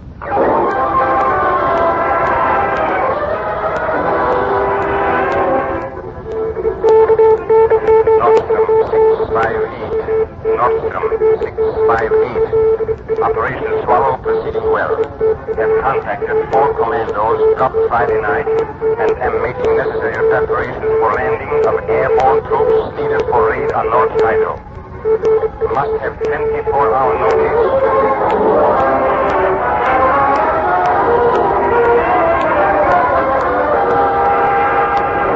Bombers, that's what I said, Higgins. 2 Halifax bombers, each towing a glider full of airborne troops for the raid on North Cairo. They'll take off at 14 o'clock on Tuesday afternoon, and when they reach the target, Nordstrom and Roland's commandos will guide them to a landing.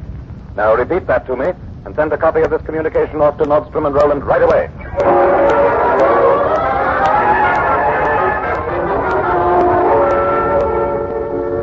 What time is it, Roland? 11:30. Can't understand why Nordstrom isn't here. Those gliders are due in half an hour. Yeah. All right, take it easy, boys. Take it easy. Nordstrom knows how late it is. He hasn't forgotten about us or the gliders either. Well, where is he? I don't know, but he'll be here in time. He always has been before. This time it may be different. What are we going to do? Sit around this shack and wait until it's too late to wave in those gliders? Suppose he's been caught. Take it easy, I said. If Nordstrom isn't here in exactly 5 minutes, we'll go without him. And what about the plant? What happens to our schedule? Who's going to lead us around the plant? I'll lead, Swenson, if I have to. This job is to be done tonight or not at all. It's our only chance, and we... Yes, who's there? Nordstrom. Open up. Wait a second. Cover the door, Mike. It's all right. I'm alone. Okay, Mike. Sorry I'm so late, gentlemen. I had to be very careful. I wasn't being followed here. And it took me a little while to... Let's not talk about it, Eric. We haven't got a moment to lose. If we don't get out on the field before those gliders arrive... Now, just a second, boys. We don't have to hurry. We are not making the raid tonight. What? What do you mean? I just got a message on the wireless, Roland. The gliders aren't coming. They were shot down just outside of Oslo.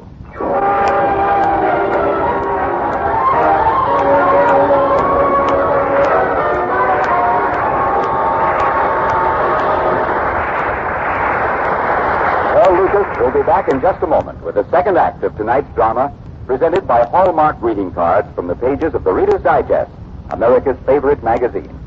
Now here's Tom Shirley.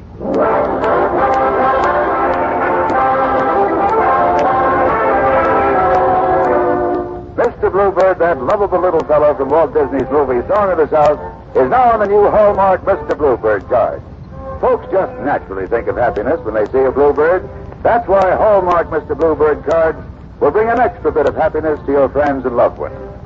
You see, when you take the traditional happiness appeal of bluebirds, add the magic of Walt Disney's artistry, and then top it off with a Hallmark sentiment that says just what you want to say, the way you want to say it, you have the happiest kind of greeting. Is there someone you should remember today? Whoever it is, wherever they are, send Hallmark Mr. Bluebird cards. The happiest kind of greetings for every occasion. You'll find Hallmark Mr. Bluebird cards in America's finest shops and stores. And remember, when you send Hallmark cards, you send the finest, because for more than a third of a century, quality has been a habit with the makers of Hallmark cards. That's why discriminating folks look in the back of the cards they send and receive for the three identifying words, a Hallmark card. Those three words, a Hallmark card, are your assurance of finest quality. They tell your friends you cared enough to send the very best.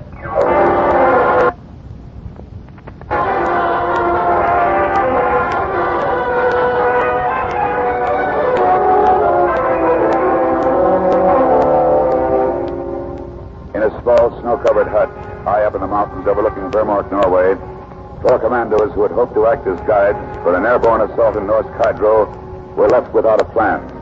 With supplies running low and sickness threatening because of lack of food, there was nothing to do but wait until combined operations in London issued new orders. And then, one day late in December, a communication arrived from Special Forces. What's the story, Eric?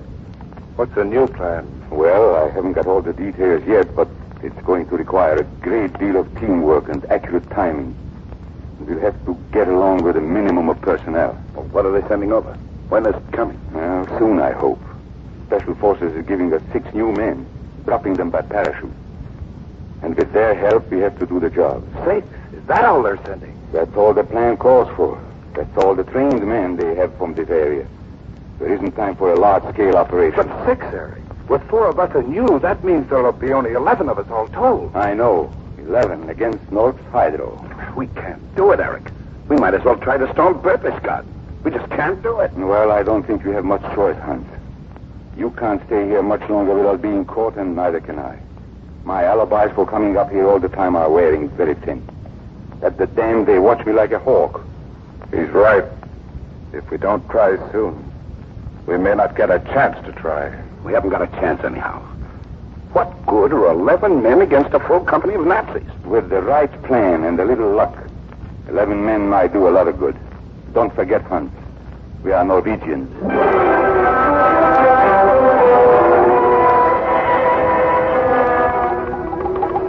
Nordstrom 658. Nordstrom 658. New men contacted Friday night.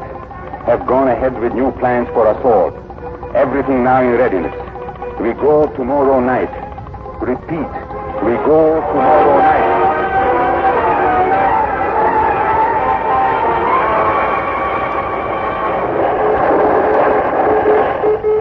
There it is again. Same operator. I can tell by the touch. Confounded nerve. Why can't you people locate the transmitter? We are trying to, sir. But you see, it is an ultra-short wave set on a directional beam. And it is almost impossible to triangulate. A beam wave triangle. Who is interested in that nonsense, Miller?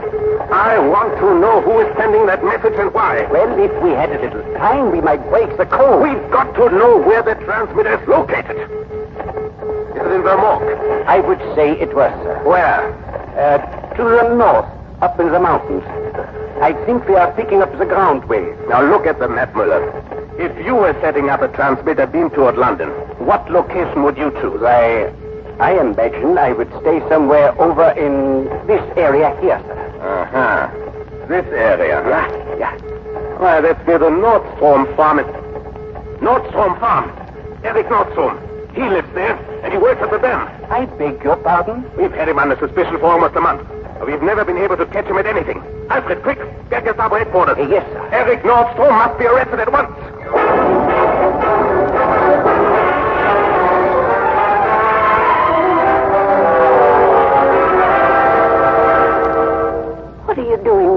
Oh, just packing up a few little things. I may not have a chance to come back for them. Where are you going? Skiing, Mama. I'm taking another trip. Tonight? Yes, right now. I have to meet a few friends of mine in the valley and... Open up! Eric, the Gestapo! I can't be taken, Mama. I've got to get out of here. Through the back. No, they'll shoot you. When they knock like that, they're all around the house. Open up, Rancho! They break the door. Oh, quick, Eric, hide in the cellar. No. The fireplace. Go ahead, open the door. Oh, just a minute, please. I'm coming. Mrs. Nordstrom? Yes? We are looking for your son, Eric. Get out of the way. But my son isn't here. No? Paul, search the upstairs and the back. Alfred, take 2 men down in the cellar. Yes. Where is your son, Mrs. Nordstrom? Well, I don't know where he went, but he left just a few minutes before you came. Indeed? Did he take his radio with him? Radio? Now, come, Mrs. Nordstrom. Surely you must know he's been sending messages to London. Why, I had no idea. Don't lie to me. Your son is a member of the underground. He might even be an agent for the Allies. Oh, but he's gone. He's not coming back. How do you know? He told me when he went. Why are you looking at me like that? What have you got behind your back? Nothing. Then stand aside. I want to search this room, too. Yes, sir. This is as cold as a barn. What's the matter, Mrs. Nordstrom? No fire tonight? No, sir. Not enough wood. Seems like there's enough in the fireplace. Why don't you clean out some? Yes? He's not in the cellar, sir. There doesn't seem to be sign of him anywhere. You think he might have packed up and left? It looks that way. We can't find any of his personal belongings. Oh, and perhaps Mrs. Nordstrom was telling me the truth. I was, Herr Colonel. He didn't tell me where he was going, but he left in a hurry. Well, we'll catch up with him sooner or later. Every road is being watched, every bridge, every depot. And if he's made any plans for North Cairo tonight, he's in for a surprise. I've doubled the guards.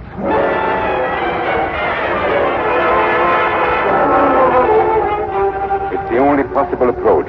Down through the gorge, across the fjord, and up the face of 1,000-foot cliff. They won't be expecting us to come that way. And if we make it, we'll have an even chance. If we make it. Well, so far, so good. Keep climbing, men. All that remains between us and the south gate is 1,000 feet, straight up. Now rest. Rest here until the guard is changed. For 3 months we have been waiting for the opportunity. Now let's make the most of it.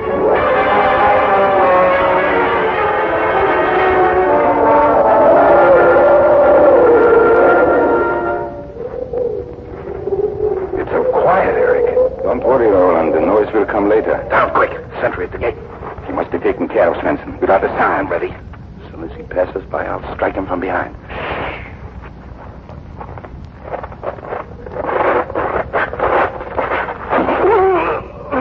Now we are ready for the gate. Don't bother with the padlock, Roland. Just snap the chain. Right. Hold your breath, Eric. Here it comes. My friends in the factory did a good job on the alarm. There's no sound from within. Come on, Roland. Open it up. Easy now. Easy. Don't press our luck.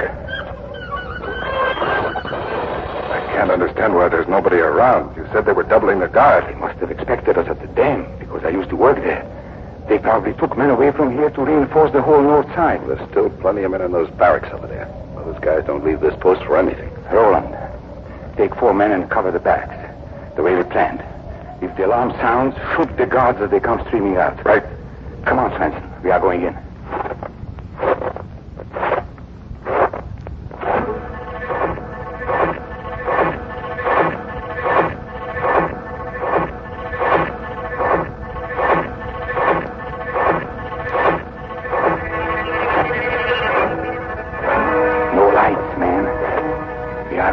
Through the cable tunnel.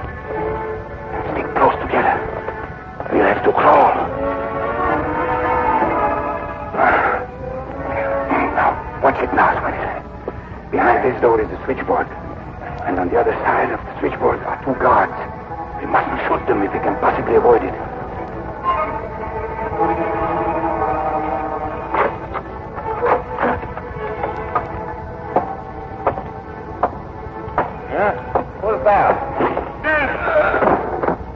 mind. You stay where you are or you'll get the same. Yeah. Keep him covered, Chris.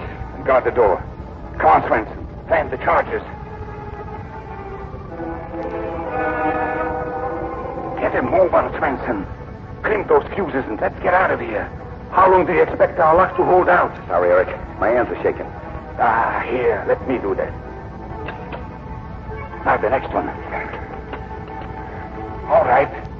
Light them up and make a dash for the outside. Remember, we've got 30 seconds before they blow. Ready with one? And here's the other. Come on, let's go. Run, Eric, for your life. I'm coming. Quick, through the door. Quick, all of you, the south gate, hurry. Can you make it, Eric? Don't be a fool, I'm way ahead of you. Roland, get your men and go, quick. Is it all set, Eric? All set.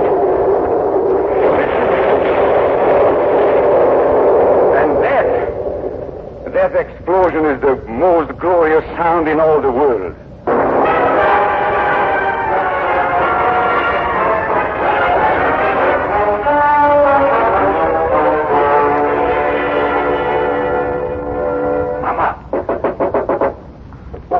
Mama. I want to speak to you. Eric, you're safe. We are all safe, Mama. Most of the men are already skiing towards the Swedish border, and the others will be with me in the mountains until we are needed again. What have you done, Eric? What was the explosion I heard? Nork's Hydro. 11 of us have blown up the plans, and with it, a priceless supply of heavy water. Water? Heavy water, Mama. It will take them years to manufacture enough of it again. And years will be too late. 11 of us have stopped them from making an atomic bomb. Oh, but Eric, they have so much, so many secrets. No, Mama. The other weapons are like child's play compared to this. Without the bomb, they never win the war.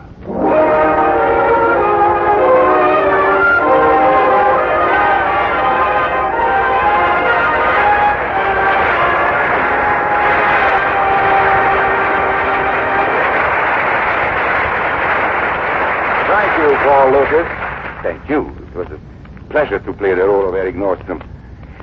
I know Norway well. There were many Eric Nordstroms there, all over in Europe, in fact. Would you like to go back to Europe, Paul? Well, I have many friends there, and I send them your Hallmark greetings card. Thank you. And someday I'll see them again. Would you like to play in Europe again? Yes, but not live there. I'm an American now. It's very funny. I came across something the other day in a Reader's Digest that says it's better than I can. What was that? It was called Why I Came to America. And it was written by a German, Benjamin Stolberg. Would you please read it for us, Paul? Yes. He wrote, I came to this country in 1908, and I have no feeling of ever having been an alien here. I feel about America as I feel about my son. It's mine, and that's all there is to it. Since the rise of fascism, I feel that our democracy, with all its faults, is the hope of civilization. We must preserve it, not merely as Americans, but as human beings.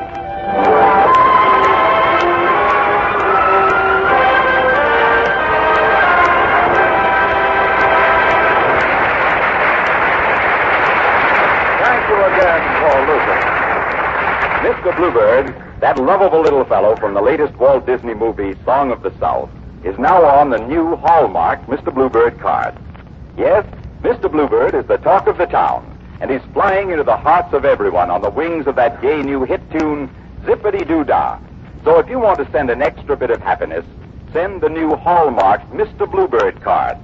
Send them for birthdays, anniversaries, to cheer a sick friend, or just to say hello. Be sure to ask your Hallmark dealer for Mr. Bluebird cards, and you can be doubly sure of sending the happiest kind of greeting. You are cordially invited to be with us again next week at this time for another fine dramatic program brought to you by the makers of Hallmark greeting cards. If you enjoyed tonight's show, won't you please tell your friends about it, and ask them also to tune in for next week's program sponsored by Hallmark greeting cards? It's a program you won't want to miss, for you'll hear the life story of one of America's greatest and best-loved idols, the incomparable Babe Ruth. And as our special guest of the evening, the makers of Hallmark cards take great pride in presenting the colorful, great-hearted Sultan of Swat, the lovable Bambino, the Babe himself.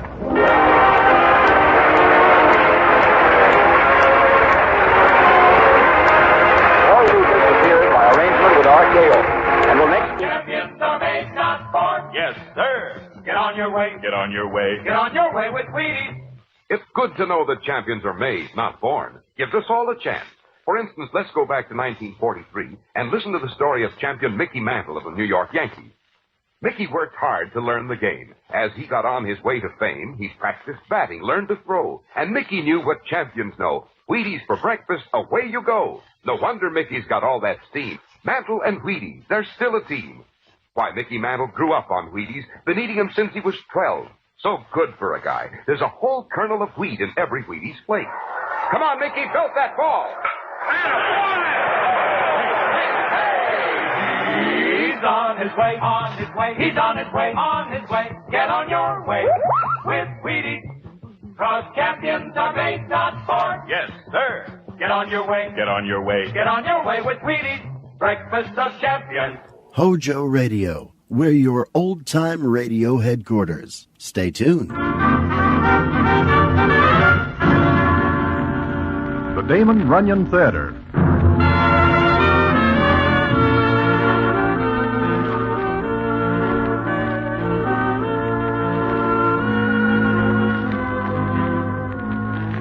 Once again, the Damon Runyon Theater presents another story by the master of storytellers, Damon Runyon. And this one, the hilarious Romance in the Roaring Forties. And to tell it to you, here is Broadway. Thanks. Maybe you know a citizen who is called Dave the Dude, and maybe you know another citizen who is entered under the name of Waldo Winchester, who writes a gossip column. That is his real name, although some of the characters claim this handle is one of those nom de plumes, which is fancy French for an alias.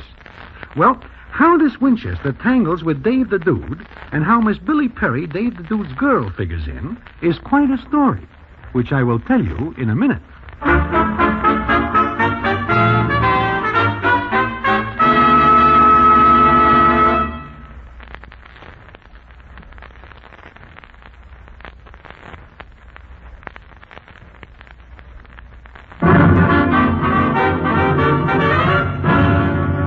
And now back to the Damon Runyon Theater and the famous story, Romance in the Roaring Forties.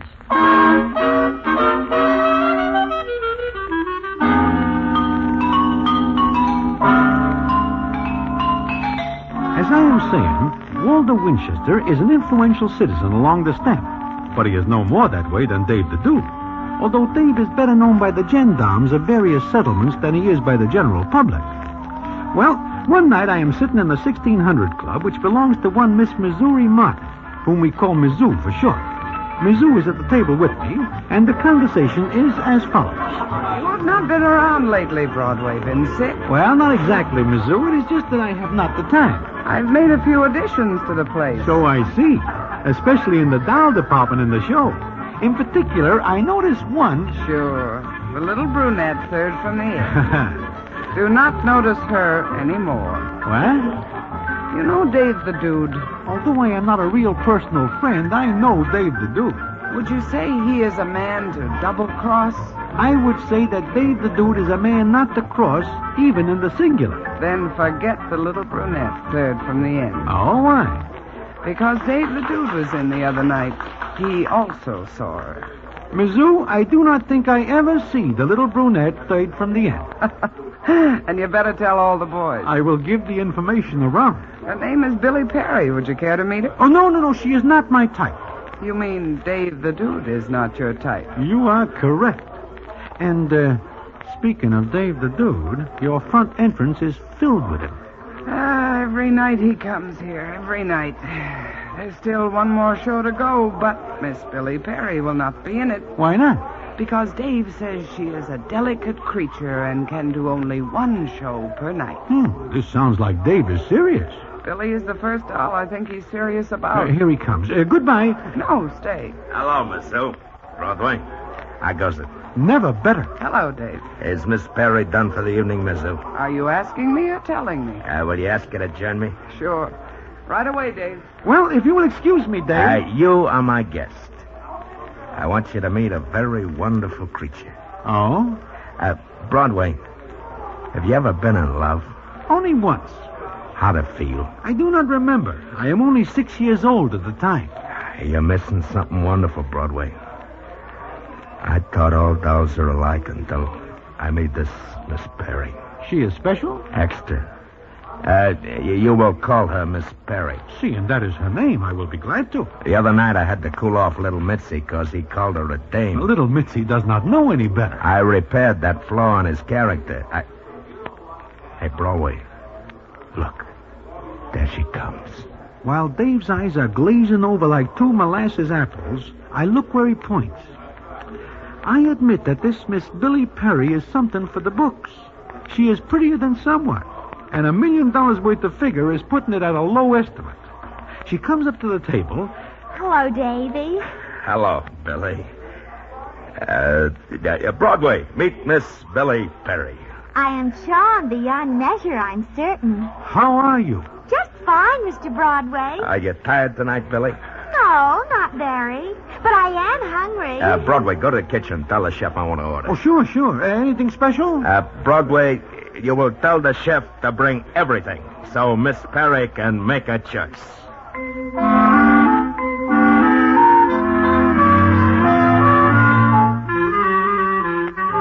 Well, I am able to tell by Dave's actions that he is more than somewhat on the ropes for Miss Billy Perry.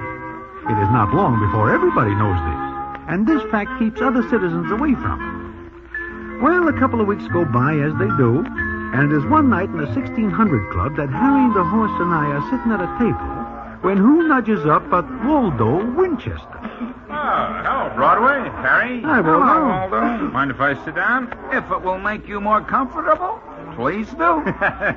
Same old Harry. What's new, Broadway? I take it you are looking for items for that column you write? Always on the lookout for something good. There is nothing good. Nice crowd in here tonight. Nothing special. Oh, I wouldn't say that, Broadway. Do you see what I see? That all depends on what you see. Who's that girl? Which girl? The little brunette, third from the end. I am unable to see that far due to a slight nearsightedness. I do not know her. Don't give me that, Broadway. You know everybody. Oh, that is a figure of speech. Hey, what's the matter with you? I asked you a question, that's all. It is not a good question. I don't get this. Look, Waldo, we do not know the girl. No? To repeat, no. How is the column going, Waldo? Fine, just fine. Hey, she's a very pretty girl. I read your column this morning, Waldo. It is very good. Thanks. Maybe I should have come in here before this. Looks like I missed something. Waldo, that is not all you are going to miss. Huh? Hey, what are you talking about? Hey, Broadway. She smiled at you. You are making a mistake, Waldo. She does not even know me. And why is she coming over here? I do not know, but I am going over there to the door that leads out. I'm going with you, Harry. Broadway, wait a minute. Good night. Harry, wait. I have an engagement on the other side of town, a very important one. What's the matter with him? Broadway, you sit down or I'll tell Dave you were rude to me. I am sitting down. Well, Broadway, you going to introduce me? I wish I didn't know you. Oh, you're Waldo Winchester. Gee, I read your column in the paper every morning. I see your picture on the top. Thank you. Miss Perry. Oh, Miss Perry, huh? Miss Perry, may we have the honor of your company? Now, isn't that gentlemanly like? Gee, did you hear that, Broadway? I wish that I am deaf. May I order something for you, Miss Perry? Well, I'm not hungry, but I could eat. Good. Broadway, how about being a good egg and running out to the chef? Tell him it's for me. Uh-huh. What do you want? Well, seeing that this is a very special occasion, you'd better have him bring, everything. Miss Perry can make her choice. And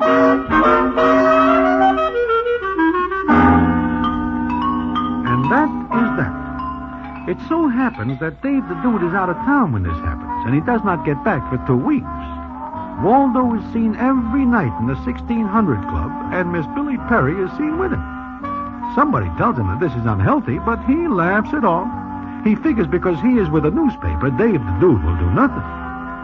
But one night, I am standing at the corner of 50th and Broadway when I see Dave the Dude. He is coming toward me. I try to duck, but I am stopped before I get 10 feet. What's the matter, Broadway? Could it be that you don't want to see me? I did not see you come up, Dave. You know my boys. Yeah, we know them, Broadway. I am acquainted with them, yes. Broadway, let's you and me have a little talk, huh? We don't have much in common. I think we do. Broadway, it has come to my attention that one night you introduced a citizen named Waldo Winchester to Miss Perry. I do not. That is the way I heard it. It is a libel. It is liable to be bad for you if I find out this is true. Where do you hear this? Around. I just got in this morning. I went to see Miss Perry. It seems she is out with Waldo Winchester. I asked some characters how this could be, and I hear that one night you introduced Miss Perry to the said citizen. Look, Dave, it is none of my doing. I am inclined very much to believe you because I know how very careful you are of your health. But, I want you to tell me something. Sure, Dave. What is the information you are seeking? Is it a bigger rap to bump off a newspaper guy than anybody else? Dave, this is very foolish of you. Miss Perry is only one doll. 1 in a million. So I want you to do me a favor. I will do anything I can. I want you to call off this Waldo Winchester. Me? How? That is up to you. It is now 12 o'clock at noon. At 10 o'clock tonight, I would like very much to know that Miss Perry and Mr. Winchester are strangers.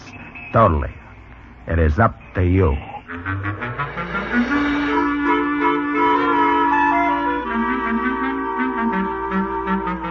It is up to me, he says. He does not give me instructions, so I am on my own. And it is lucky I am not on my back, because Dave the Dude is a very tough citizen. Well, that night I go to the Club 1600. The word is out that Dave is back, and that I am on the spot. As Angie the Ox says... It is up to you, Broadway. If you do not call off Waldo Winchester, then Dave will cool him off. And that will be bad. Yeah, like Angie says, Broadway, it will be bad. What am I going to do, Harry? I do not know. But I know what the newspapers will do if one of their ilk meets with a unfortunate incident. They will start a campaign about some characters.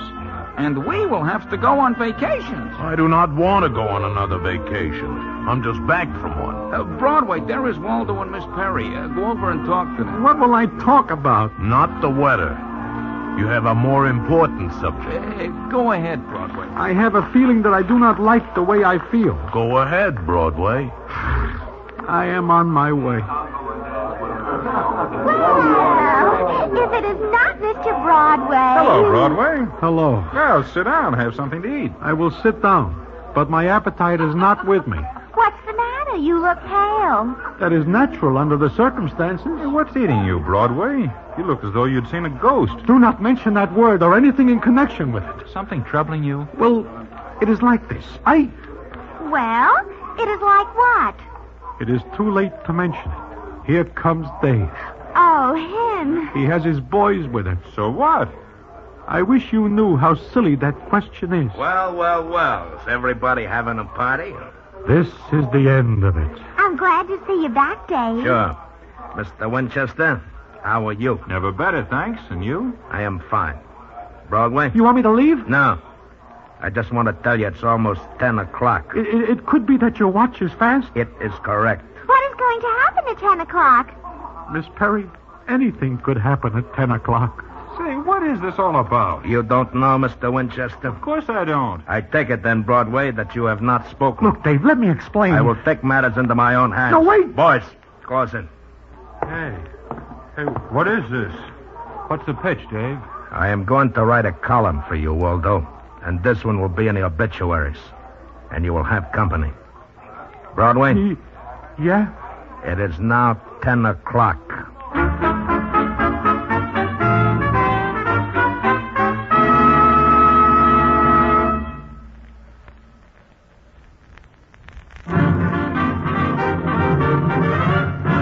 And now back to the Damon Runyon Theater and the famous story, Romance in the Roaring Forties.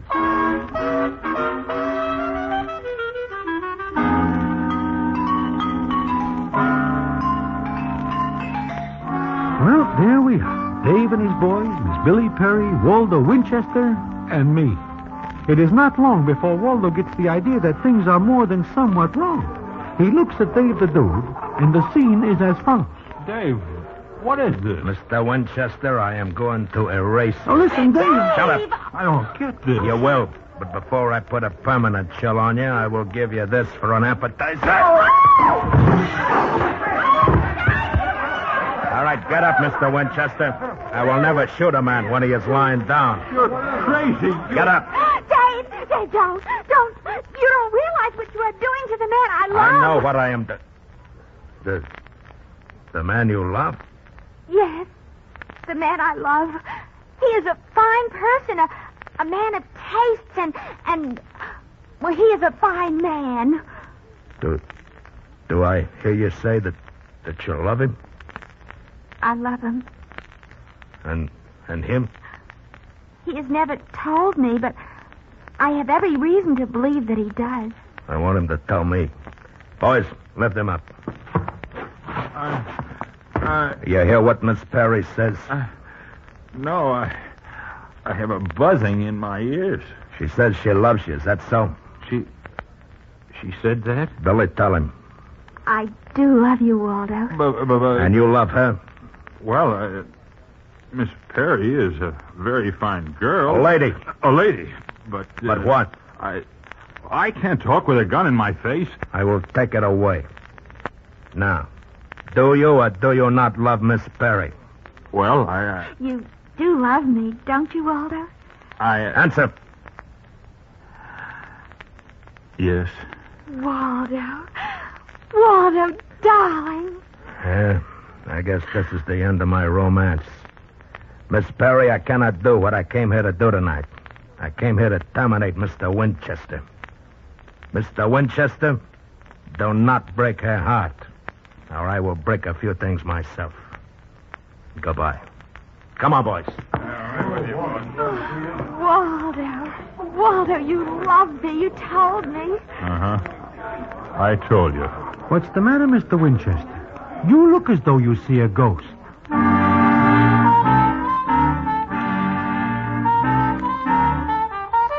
Well, that is that. Dave the Dude disappears, and nobody knows where he is. Now, this may look like the end with everybody happy, but it is not. We are all wondering where is Dave the Dude and what he is holding up his sleeve, because we know it is not his custom to back away so easily. One day I find out. I am sitting in Mindy's when in comes Angie the Ox. He is very excited as he says to me, I'm glad I find you, Broadway. What's the matter? Broadway, this is a bad day for all the boys. Huh? What? Dave has put the snatch on Waldo Winchester. This is not true. It is true. I get the word from little Mitzi, who gets it from one of Dave's own boys. He's crazy. He should know that kidnapping anybody is bad, much less a citizen connected with a newspaper. Not only that, but he sends for all of us. Where is he? At the Woodstock Inn. What is Dave doing out in the country? The fresh air will kill him. I do not know, but he sends for all of us to come to the Woodstock Inn. Quick and very fast. But why? Well, there's only one thing we figure. That he invites us to watch him put the chill on Waldo Winchester. I am not going. Oh, we will all go to Dave's party. If we do not, we will not go any place at any time later. I think you are right. Oh, we are caught. There is no train fast enough to get us away. Come on, Broadway. Little Mitzi passed the word we should be there by 1 o'clock. It is only 9 now. Broadway. In a case like this, we allow ourselves plenty of time. Well, it is like Angie said. It looks like we are all witnesses to the Winchester execution. It seems that Dave the Dude blames all of us for not keeping a better eye on Miss Billy Perry. Anyhow, we get to the Woodstock Inn, and the place is more than somewhat crowded by characters. But when I get in the door, I am almost knocked over by what I see. I am standing there when Dave the Dude comes up to me, and the scene is as follows. Well, how do you like it, Broadway? I do not understand this thing. Broadway, you are at a wedding. Huh? It is like this. I figured that I should do something for Miss Perry. What could I do better than give her a big wedding to Mr. Winchester? But, I mean, does Mr. Winchester know this? It was more than somewhat of a surprise. We did not tell him until he got up here. I see. But he is here. Yeah, my boys brought him. There he is, over there. He does not look very happy. He is still surprised at developments. I see. Well, as soon as the minister gets here, we'll have the wedding. Say, Broadway. What, Dave? I do not like the way Mr. Winchester is taking this. Go over and cheer him up. From his looks, I think that will be impossible. Try it. Go on. I'm going to see about this. Hello, Dave. Go with Broadway, Harry. Oh, sure. Where you going, Broadway? To see Mr. Winchester. Come on. Hello, Mr. Winchester. Hello. Hey, for a man about to be married, you do not seem happy. I am not happy. But why not? Miss Perry is a very lovely doll. But not for me. Do not let Dave hear you say that. I've got to get out of here. How? Are they still watching me? Yes. Oh, this is terrible. You do not love Miss Perry? No. Never mind. Love will grow on you. But what about my wife? Huh? You did not say something about a wife, did you? Yes. Does that mean you are married? Yes, and my wife is very strict with me. She won't approve of this. Neither will Dave. Broadway, if this shindig today goes on the rocks, that will be all. He will bump this Mr. Winchester. Oh, please, go somewhere else and talk about that. I don't like it. You don't. Mr. Winchester, you have put us all on a spot. You're on a spot. How does it happen you do not mention your wife before this? Why, Oh, you know how it is. No. Where is she? She just came into town today. Not many people know I'm married to her. She is in town? At the Park Plaza Hotel. She does not live there? No, she travels with a circus. With a circus? Yeah, she's an acrobat. Her name is Lola. She's the one who holds up the 5 others in the big finale. Is she big? Very. She's even bigger than Angie the Ox. Mr. Winchester, you are on a spot. But you will marry Miss Perry, because otherwise we will be in a spot. I can't marry Miss Perry. Then you will tell her, because here she comes. Waldo, darling, look, Dave gave me an engagement ring from you and a wedding ring, and he is going to be the best man. There is no question about that. Isn't it all too thrilling? It's just like a movie. You can leave a movie. Oh, you're funny, Broadway. Very funny. But, Waldo, you look so sad. You should be happy and laughing. Well, the minister will be here in a half hour. Meanwhile, everybody have a good time. Oh, Dave, you're such a wonderful, kind man. It's all for you, Miss Perry. It's for your happiness. And his. You know, something tells me this is going to be a peculiar wedding. Well, Dave arranges things. He is very happy seeing that Miss Perry is made happy. Waldo tries to get away 3 or 4 times, but they run him down and bring him back before he is 10 feet away. The minister gets there, and we help Waldo to the altar, where Dave is giving Miss Perry away. But then something happens. The minister is just about ready to begin when... Hey, where do you think you're going? You can't go in there. Who says I can't? Where's my husband? Where's Waldo? Hey, what's the idea? Who let this doll in here? She is a very big doll. Lola! Waldo, baby, what are they doing to you? Lola, please get me out of here. Just a minute. Boys, watch the doors and windows. Look, who are you? Lola Winchester, you cheap tin-horn sport. What? This is my husband you're trying to marry off. Husband? Waldo! This is my wife, Lola. Wife? Why, you... Get away from him! I'll cook him. I'll take him apart. Come on, get up and I'll knock you down again. Why, you... Take my husband away, will you? Kidnap my darling, will you? Stop knocking me down. I'll knock anybody down who tries to stop me. Come on, Waldo. I'll take you home. Sure, baby, sure. If anybody wants more trouble, just come to Lola, and I'll give it to you. And she picks Waldo up, throws him over her shoulder, and walks out with him. Dave the Dude is on the floor, and everybody else is too surprised to move. It is Miss Perry who comes to life first. I ain't gonna be married. I ain't gonna be married. Not to Mr. Winchester. All right, boys, come with me. We got a job to do. Oh, Dave, wait a minute. And you, Broadway, you got something coming. And the rest of you... You can't rub him out, Dave. I'm gonna. But the newspapers... I don't care about them. Miss Perry, you are well rid of such a man as Waldo Winchester, who keeps such a large wife undercover. He is a rat and a snake in the grass. He is... Well, I guess he is. He is not worthy of you. You need a man who is. Perhaps you will find such a man for yourself. What do you mean? I mean, you do not have far to look. What are you talking about, Broadway? Dave, you love Miss Billy Perry. I do. Miss Perry, Waldo Winchester is not the man for you because he is more than somewhat married. But... Me? You. Gee. It is a shame to let all these pretty decorations go to waste, and the ring. And I'd have to give it back if I wasn't married. Oh, you could keep it. I think you are the man for me, Dave. Me? You mean that? Sure she does, Dave. Where's the minister? He is waiting. Well, then, what are we waiting for? Come on! Broadway, I take off my hat to you. Harry, I take off my hat. But only because for a minute it was very hot in here. And so Miss Perry and Dave the Dude are married. But it is not until a day or so later that the payoff comes, which I will tell you about in a minute.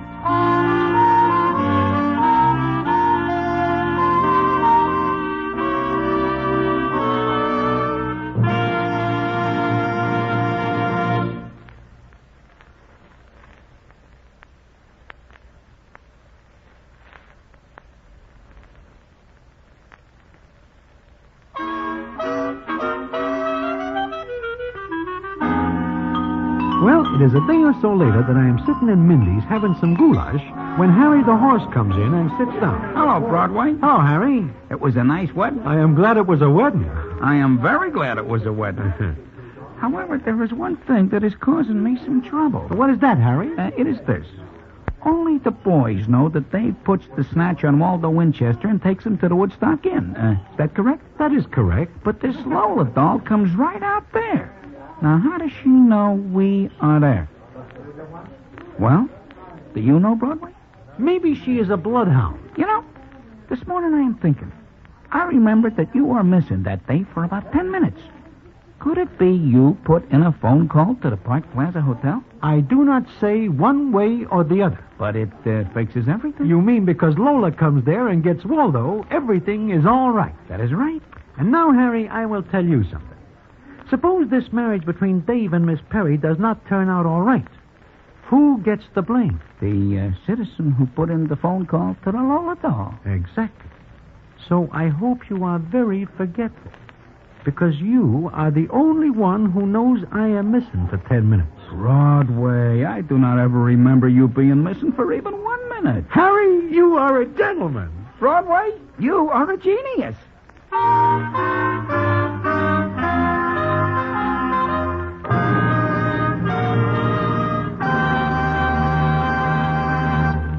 And so ends the story, Romance in the Roaring Forties. Another famous Damon Runyon story. Listen in again next week for the Damon Runyon Theater.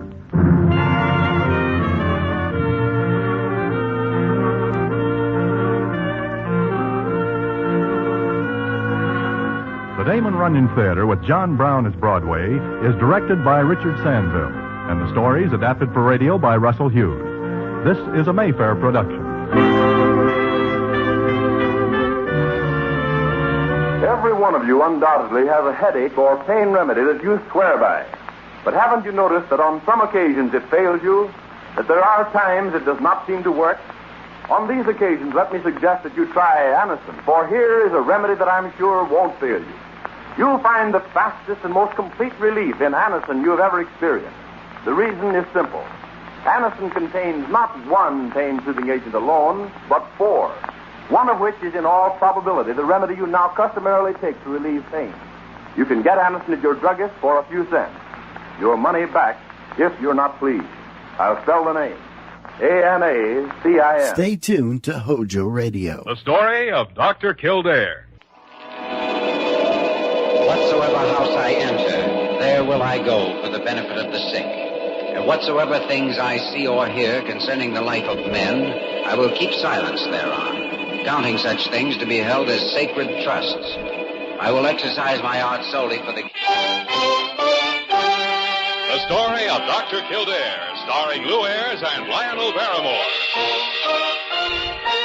Metro-Goldwyn-Mayer brought you those famous motion pictures.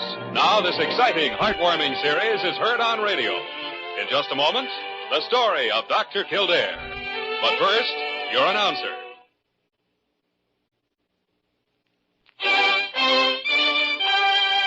Now, the story of Dr. Kildare, starring Lou Ayres as Dr. Kildare and Lionel Barrymore as Dr. Gillespie.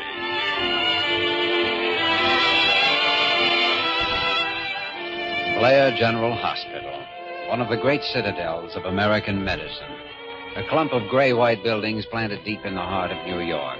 The nerve center of medical progress, where great minds and skilled hands wage man's everlasting battle against death and disease.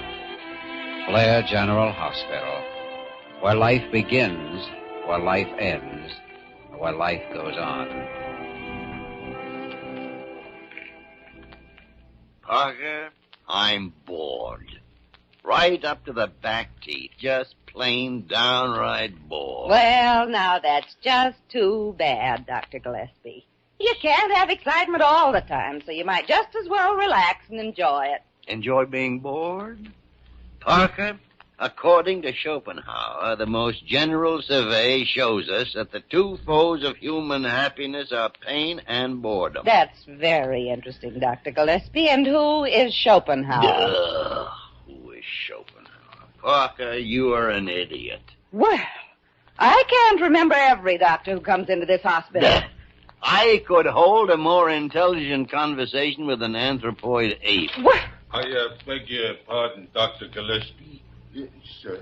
Well, come in, Pithecanthropus erectus. Huh? Well, I don't follow you, Doc. Sir, I mean. Never mind, Wayman. What do you want? Well, I was looking for Dr. Kildare. They told me to bring him this here lab report, and I thought to... Lab report? Yeah. Oh, here. Let me see it. Yes, sir. Here, Parker. Do you recall any patient of Kildare's named Barbara Lane? Why, no, Dr. Gillespie. Hey, that's the dame I bring in about noon. Emergency call from a hotel a couple of blocks down the street. She had an overdose of sleeping pills. That's a very interesting report. Was she unconscious, Wayman? Sure. Out cold. Limp as a wet noodle. We found a half a bottle of pills in her room. Doc Kearing was the intern. Remarkable. Now, how in the world could... Oh, Kildare. Come in. I've got something here to show you. What's up? Here, might as well look at this. It's for you. Oh, it's the lab report on Miss Lane. Young Gearing asked me to check her over, but I haven't had time yet. She's an emergency case. Acute barbital poisoning from an overdose. From an overdose of what? Concentration in bloodstream, 3 parts. Wayman, I understand you and Curing found this girl in a state of coma. Coma? Limp as a wet noodle. Well, yes, she was. Why, that concentration is no more than she'd have from taking 1 tablet. 1 tablet, Doc? I'm telling you, the bottle was half empty. Nevertheless, this girl hasn't taken more than 1 or maybe 2 tablets. So why was she in a state of coma? Of course, there could be an idiosyncrasy in her reaction to barbital. Yes, it could be, but the odds are against it. You know, Jimmy, this Lane girl may have deliberately faked a case of barbital poisoning. But why? She went through some pretty rough treatment when she was brought in here. Stomach pump, mag salt, ephedrine shots. She couldn't have enjoyed it. No, but she might put up with it if she had a reason. What reason? Well, I don't know yet. Maybe you'd better have a talk with her, Jimmy. I'm going to. Dr. Kildare, don't you pay any attention to him. He's just trying to stir up excitement because he's bored. He said so. Parker, I can only think of one reason why I go on putting up with you. The fact that use doth breed a habit in a man. Oh, you and your Schopenhauer.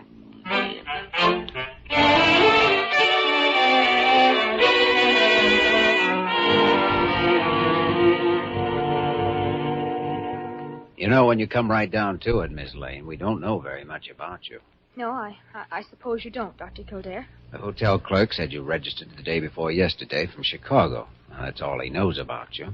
Except that one of the maids found you unconscious in your room around noon today. Yes, that's right. I can't really understand what happened.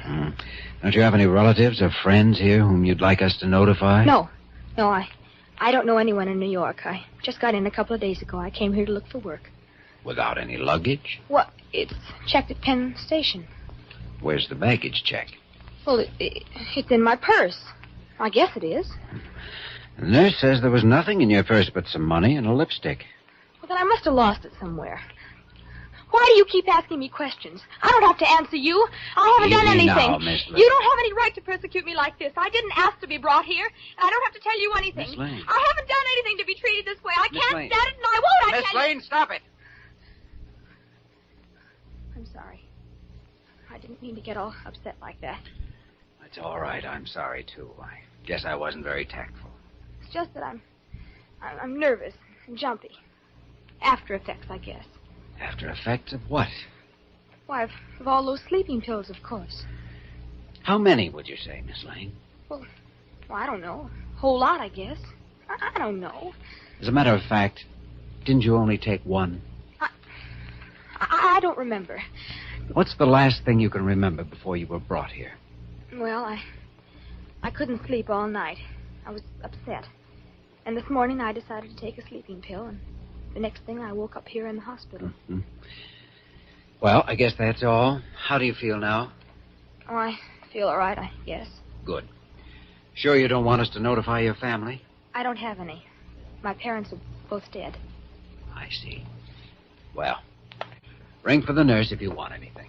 Dr. Kildare, what are you planning to do with me?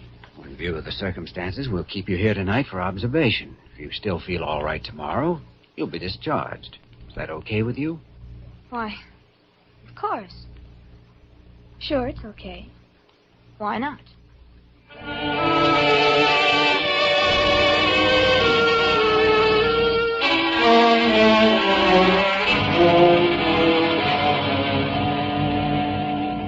I can't understand Miss Lane's attitude, Dr. Gillespie. She's antagonistic, on guard, and she flies apart at the slightest pressure.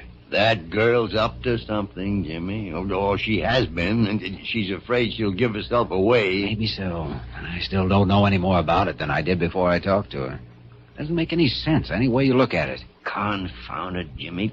Ordinarily, I don't pay much attention to hunches, but there's something about this case that keeps nagging at the corner of my brain. Excuse me, Dr. Gillespie, but... What is it, Nosy? I am not, and Oh, there's a Mr. Lane here to see you. Lane? Lane. That's the girl's name. Send him in, Parker. You may go in, Mr. Lane. She told me she didn't have any family. Good afternoon, gentlemen. Good afternoon. Sit down, Mr. Lane, sit down. Now what can we do for you? I came here to see my daughter Barbara, gentlemen. They told me downstairs that I'd better talk with you first. She is here, isn't she? Yes, she's here, Mr. Lane. Do you know the circumstances of the case? Yes. My agent had traced her to the hotel last night, and when I went there to get her this afternoon, the clerk told me what had happened. You see, gentlemen, my daughter ran away from home a week ago. Do you have any idea why she decided to come here to New York? Come to New York? She was in New York. I have an apartment at 271 Park Avenue. Well, your daughter seems to have quite an active imagination, Mr. Lane. Well, I must confess that I don't understand that girl, gentlemen. This isn't the first time she's run away, you know, and yet I've given her everything money can buy. By the way, this package, some clothes and things for Barbara, is it all right if I take them to her? Oh, sure. Parker! Yes, Dr. Gillespie? Show Mr. Lane up to 512, Parker. Of course. She'll come with me, sir. Thank you. Good afternoon, gentlemen. Yes. And I'm sorry for all the trouble my daughter has caused. No trouble at all. Goodbye. Well, there goes the end of a good hunch. Jimmy, I'm not so sure. The girl found out her father had located her. She knew she was in for it, so she staged this act for sympathy. Seems to fit. Yes, but there's one thing that doesn't fit. That hunch of mine. And, Jimmy, I've still got that hunch.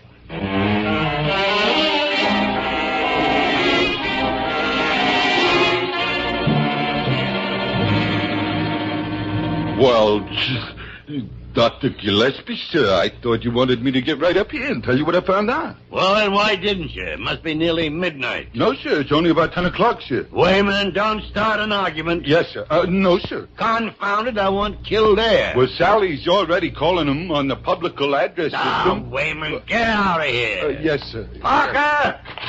Oh, sorry, Miss Parker. Jeepers, just let me get out of here. Dr. Gillespie, I was just going up to the wardroom to have tea and sandwiches with the girls, and if you want something, you can just wait. I won't do it. Well, so it's mutiny, is it? Well, I certainly don't see any reason why once in a while I can't. I see. Oh, Kildare. Come in. Well, I'll be back later, Dr. Gillespie. Parker, don't you leave this office. You can lift your pinky some other night. Oh, horrible man. Understand you've been looking for me. What's up? It's about that Lane girl, Jimmy. Have you talked to her again? No, but the nurse just told me she's been in good spirits ever since her father was here this afternoon. Ah, indeed. Yes, says she's been cheerful, talkative, babbled the whole story. That's what we thought. Play for sympathy from her father. Remarkable. Because you might be interested in knowing that Mr. Lane is not her father. No? Or at least he's not who he claimed to be. I sent Wayman out to that Park Avenue number he gave us, but there's no such address. That doesn't make sense. She planned to get into this hospital, Jimmy, but why? One moment, Mr. Holmes. I'll bring the needle. And where does Lane fit? Needle? Yes, you remember Sherlock Holmes' one great weakness. Morbid and depressed earlier, semi-hysteria, feelings of persecution, and after her father came, buoyant, cheerful, talkative. Why? Because he brought her a morphine shot. No, wait a minute. Jimmy, Barbara Lane is a drug addict. You could be right. The emergency treatment she went through could have covered the symptoms. Has she asked for a narcotic of any kind? No, not even a sedative. An addict always do. But that must be the reason she planned to get in here. And you watch. She'll pull something else and stay here. Pardon me, Dr. Kildare. What is it, Parker? The dispensary clerk from the 5th floor is here. Well, that's fine, but Well, here I am, Dr. Kildare. Came down as quick as I could. Maxie? What are you talking about? Well, I don't know. You phoned me about 5 minutes ago and said to get down to him right away. I didn't phone you. But you said it was you, or whoever it was said it was. Now, wait a minute. Did you lock the dispensary? Well, sure. I always lock it when Never mind. Let's get up there fast. Kildare, what's all this about? I don't know yet, but Barbara Lane's room is on the 5th floor in the same wing as the drug dispensary. Come on, Maxie, let's go.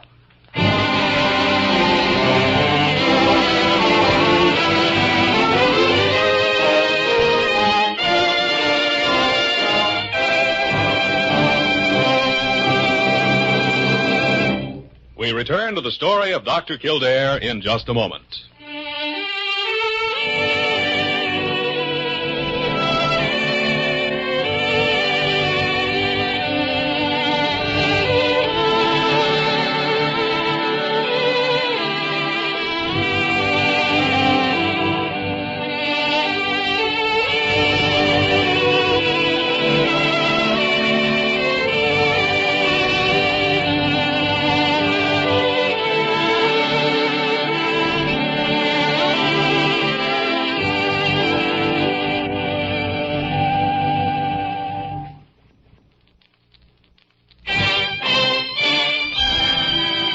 Continue with the story of Dr. Kildare, starring Lou Ayres as Dr. Kildare and Lionel Barrymore as Dr. Gillespie.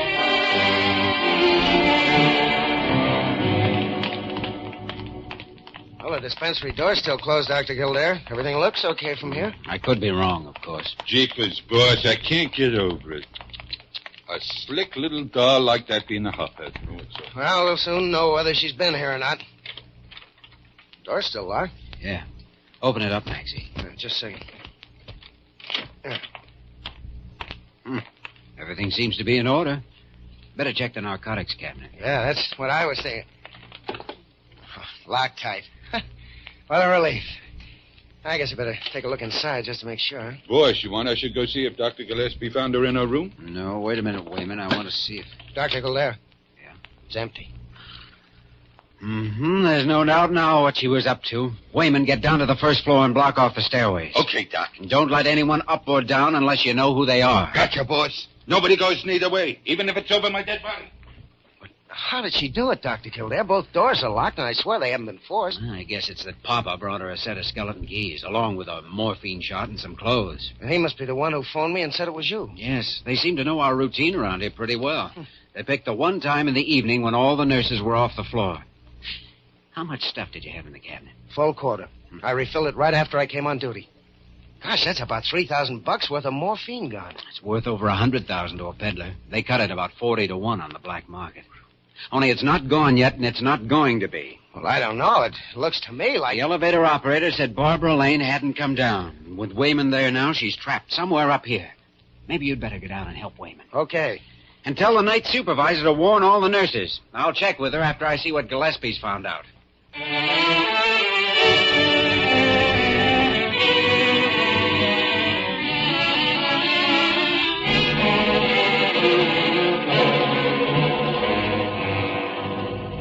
Look, Dr. Gillespie, here's her hospital robe hanging in the closet. Why, she'll catch a death of cold, to say the least. Parker, you can drop that tone of outraged morality. Girl's fully clothed.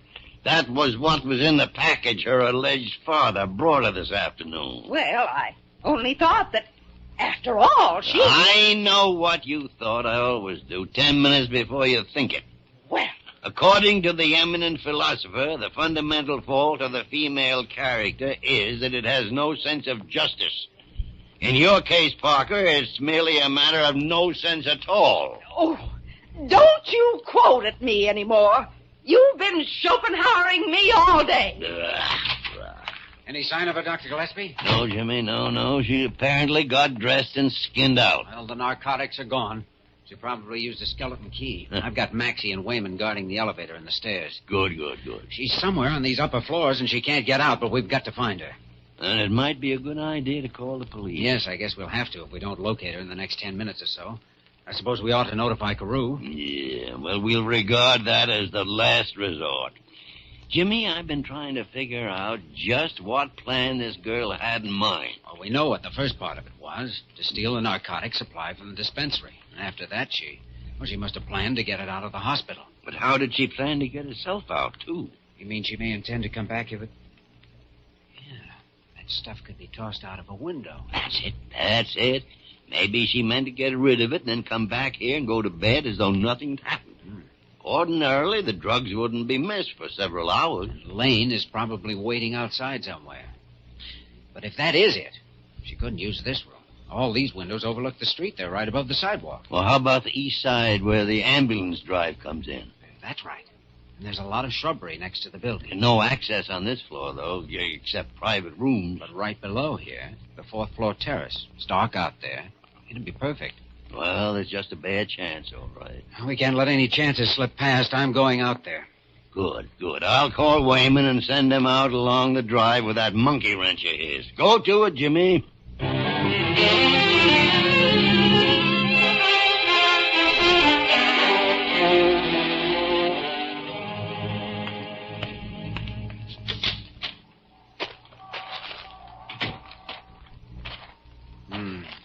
Dark out here.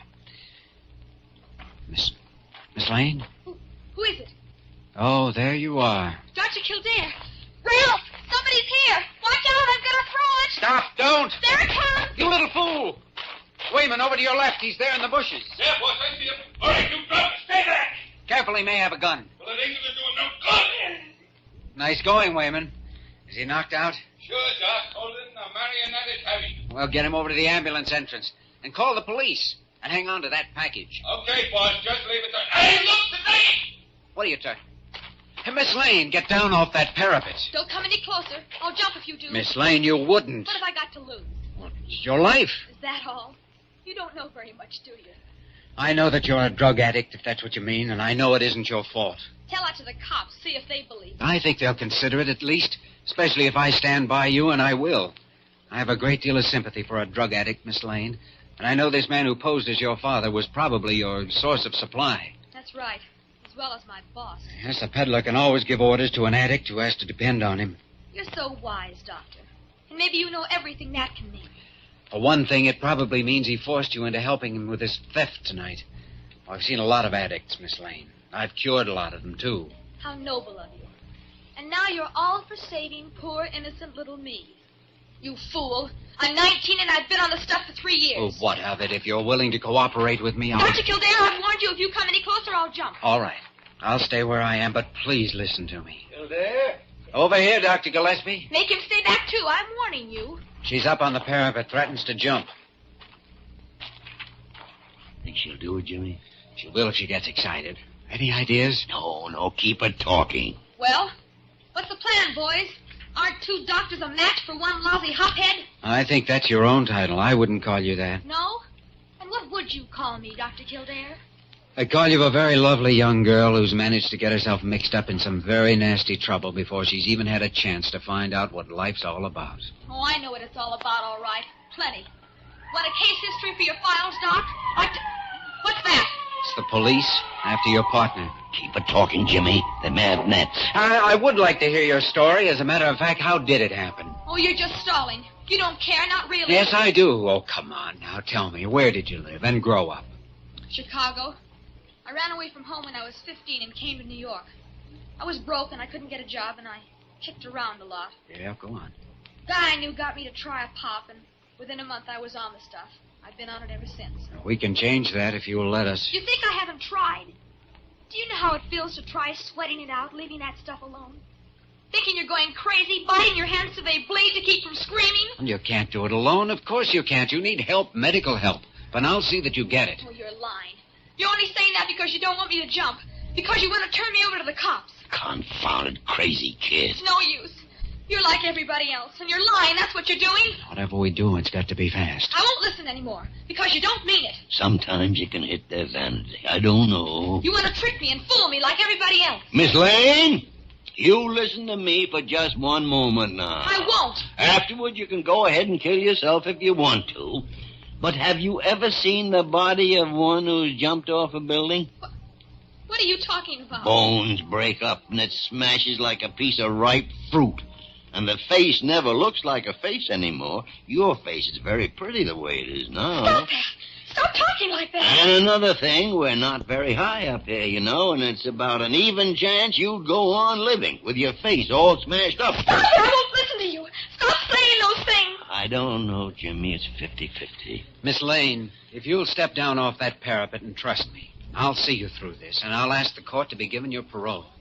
And then if you're willing to cooperate with me, I'll cure you. On my oath as a doctor and by everything in this world I believe in. I promise you that. Now, what about it? Come on, will you take a chance?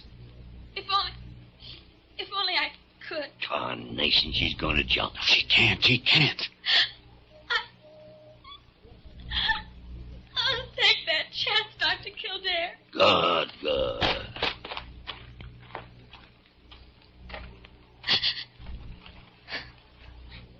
When can we start? You've taken the first step now, Barbara. We've already started.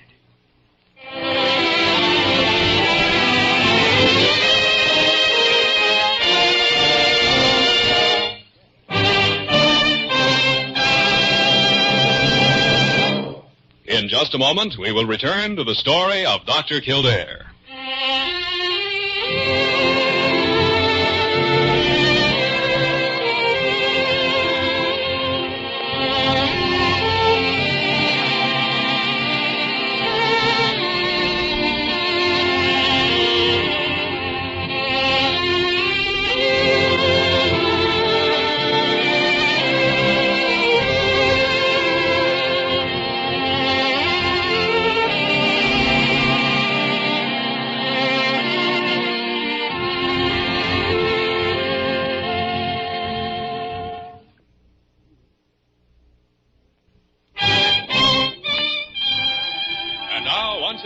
The story of Dr. Kildare, starring Lou Ayres as Dr. Kildare and Lionel Barrymore as Dr. Gillespie.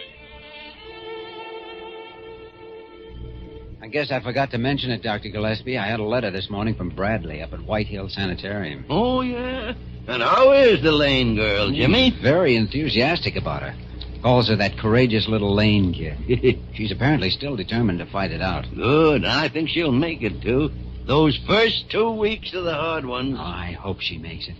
Caught by the drug habit at her age. Beaten before she even had a chance. Yeah, same old story. Just this once for a thrill.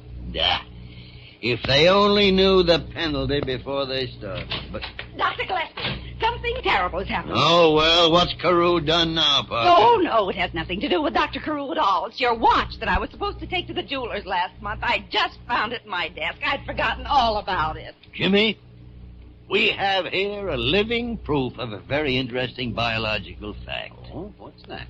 That the human organism is capable of surviving without a brain. Oh! Oh, what? Do you deny that you're a nincompoop? Well, I've just been waiting for the next time you insulted me like this. And I would like to inform you that intellect is invisible to the man who has none. Well, by the great horn spoon. Where'd you find that? Why, Dr. Gillespie, don't you remember? That's from Schopenhauer.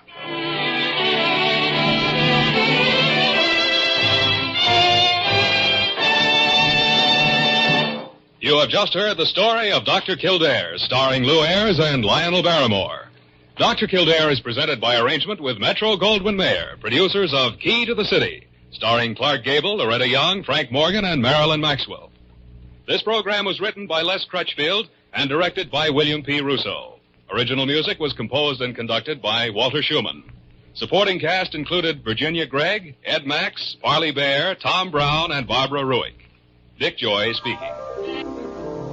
What's puzzling you, Ethelbert? One of those quizzes. And it says here, what are these men famous for?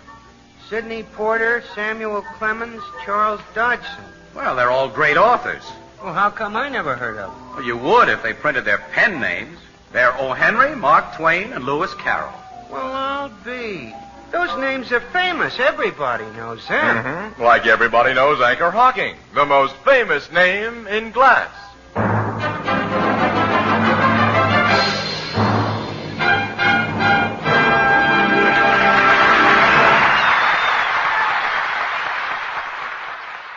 Keep it tuned right here to Hojo Radio for more classic old-time radio. Columbia brings you Romance.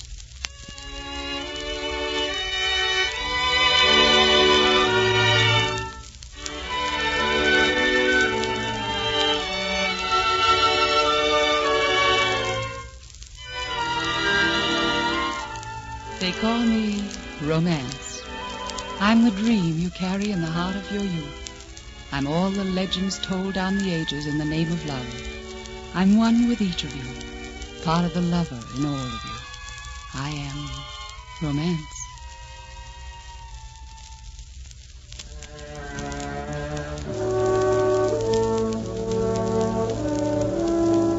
Tonight I bring you Elisabeth of Austria, starring Miss Alice Frost, a legend of royalty written for radio by Jean Holloway.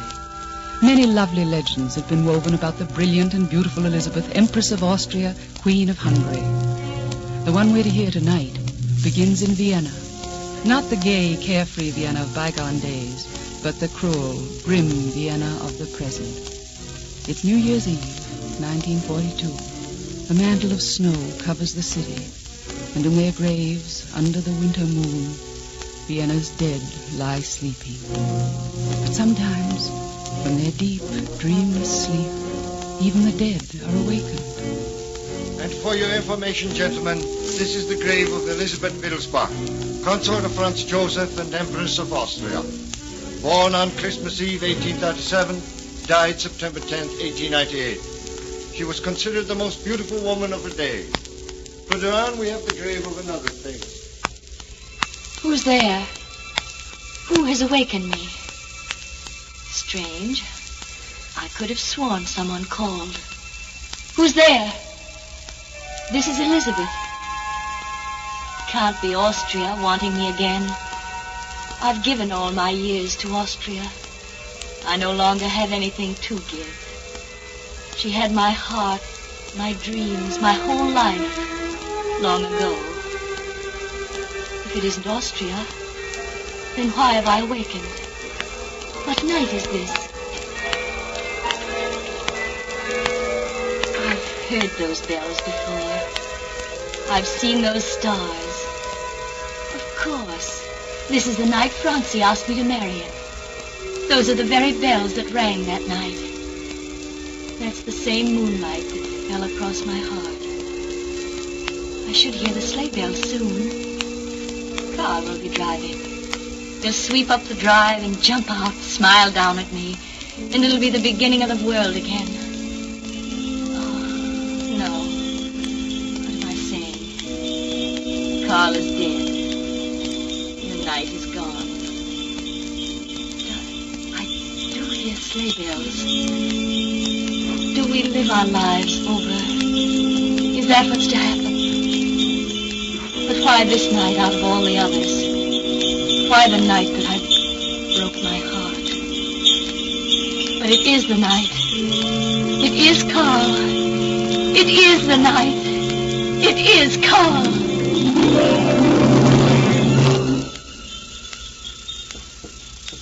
Cece, hop in quickly. We'll be late. Oh, yes, Carl. Yes, of course. Here we are. Careful now. Thank you, Carl. All right. You are looking very beautiful tonight, Cece. You'll be the belle of the ball. Thank you, Cousin Carl. It's my first ball, you know. I'd like to be the belle. Cece. Please, Carl, I don't think you should call me Cece anymore. That was all right when we were children, but I'm not a child anymore. Does that make you happy not to be a child anymore? Oh, yes. Now I can wear beautiful dresses and jewels and have my hair up and go to balls and have thousands of suitors. That's just about what I expected. Why are you stopping? Cece, there's something I must tell you. Will you listen very carefully? Yes, Carl, of course. Tonight, my brother, Franz Joseph, is going to ask you to marry him. Francie asked me to marry him?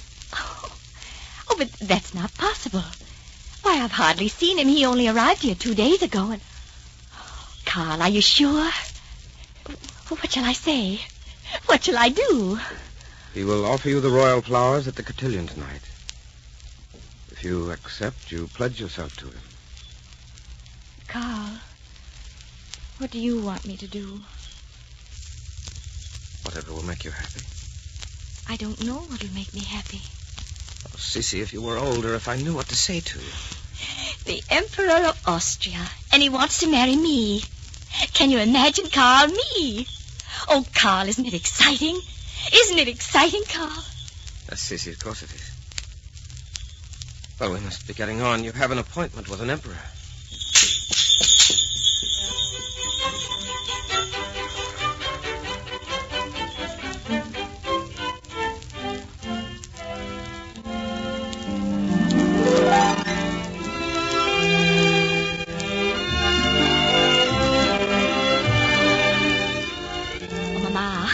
Mama, the Emperor's cotillion is next.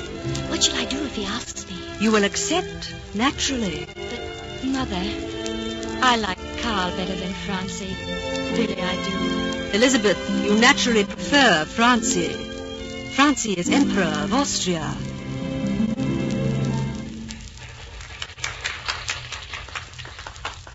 Here comes the Emperor. Stand straight, Elisabeth. Oh, Mama. Will you do me the honor, Cousin Elisabeth? Oh, Francie, Take Francie's arm, Elisabeth. It is my honor, Your Majesty.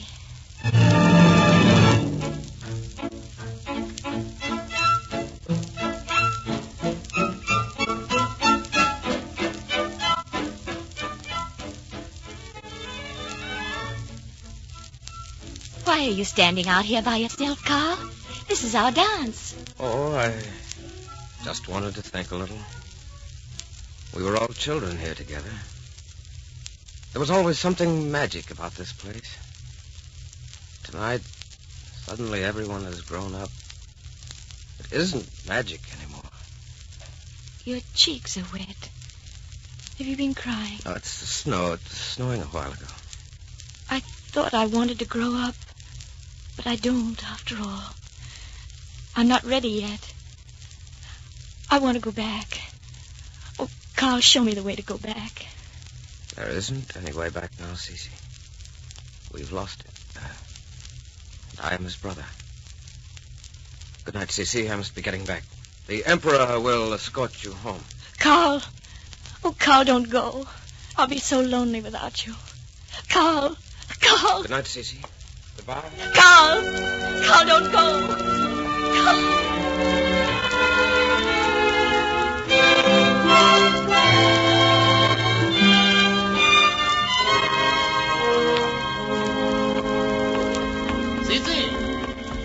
Sissy, wait. Where are you going? I thought I might take a ride, Francie. But you must receive people this afternoon. You're an empress now, you know. You have certain duties. But I received people this morning, and yesterday afternoon, and yesterday morning, and the day before that. I'm sorry, Elisabeth. I must insist.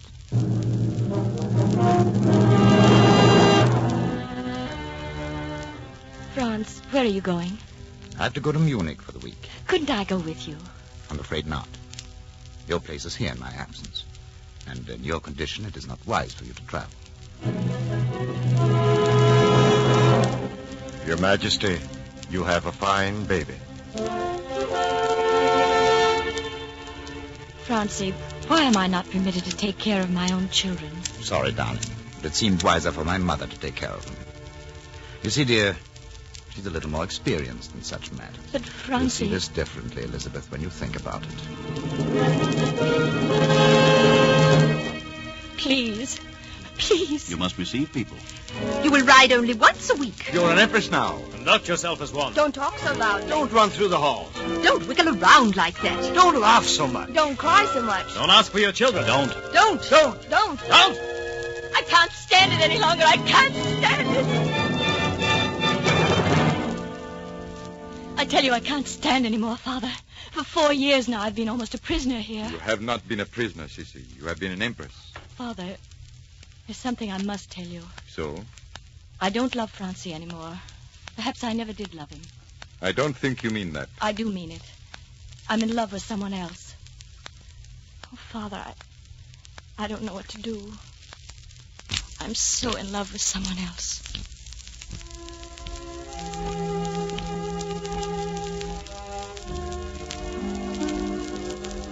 Oh, Carl. Carl, darling. I hoped you'd be waiting here for me. I came as soon as I could get away. I've been waiting for hours. I was afraid you might come early and I'd miss you. Here, give me your hand. We'll walk down beside the river. You haven't kissed me. Oh, my darling. It's so beautiful. So very beautiful. You love me, don't you, Carl? Say you love me. I love you, Cece. Say it again. I love you. Love you. Love you. Oh, what good are words? We don't need words, not us. When I'm lonely, I can remember the words. And then I'm not lonely anymore. You see, when I go back there, inside those walls, it's like a prison. Nothing outside is real. All I can take inside are the words you said, and the way you looked when you said them. Look, Carl. The sun's going down. Isn't it beautiful? It's like a picture in one of my old fairy tale books. It's funny, isn't it? When I was married, they said I was a fairy tale princess. You were? You had a gold carriage and 6 white horses. Your dress was moonlight and mist, and there were stars in your hair and dreams in your eyes. I watched you ride by to your wedding. I was in the street. You didn't see me, but I saw you. But it was not a fairy tale. We did not live happily ever after. You're shivering. Here, button your cape around. Oh, Carl, I'm frightened. What's to become of us? Do you know the answer? Yes, I think I do. Would you leave Francie, Cece? Leave Francie? I may be mad, I don't know, but I can't watch you suffer anymore. They're killing you slowly. You could get a divorce. Leave Austria? Leave my children? We'll be married in Spain or Paris or Italy, someplace where the sun is warm and the people are gay. Then we'll go around the world to China and the Indies and England and America. You shall be my queen and I'll be your slave. And you need never be heartsick or lonely again. Will you come, Cece? I don't know. I must think. I am going tonight. With you or without you, Cece. This can't go on. When I kiss you, a crown trembles in the balance. We must set it at rest. Either we must have all or nothing.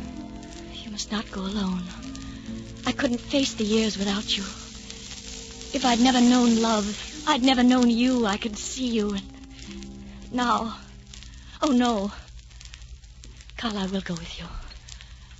I will go with you.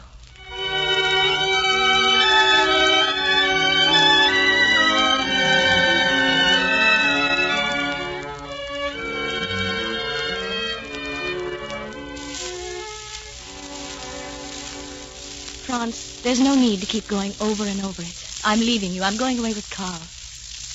You don't know what you're saying. I do know. Very well.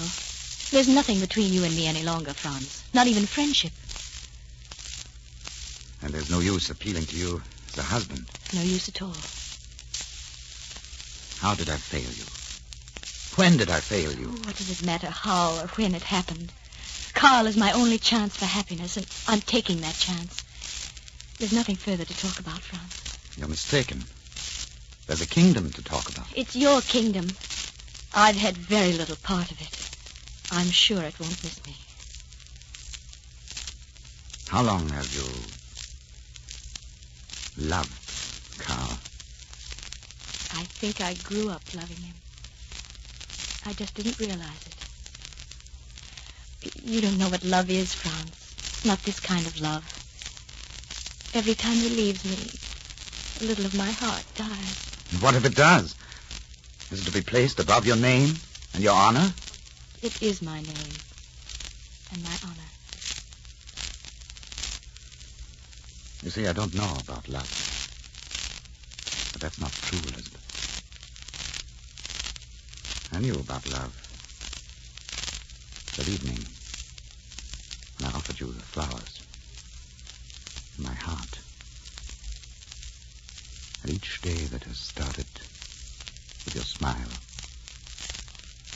and ended with your kiss, I've known a little more about love. And it was a selfish love.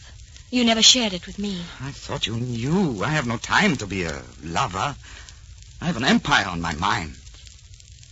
Perhaps I've been unseeing, Elisabeth. I'll try to do better. I'll try to be more of a husband. No, Franz. It's too late. I'm going away with Carl. I'm leaving tonight. That is your final word? That is my final word. Very well, Elisabeth.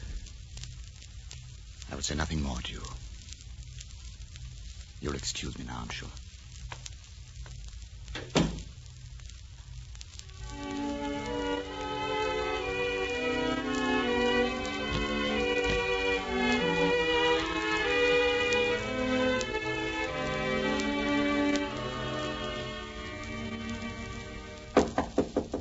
Come in.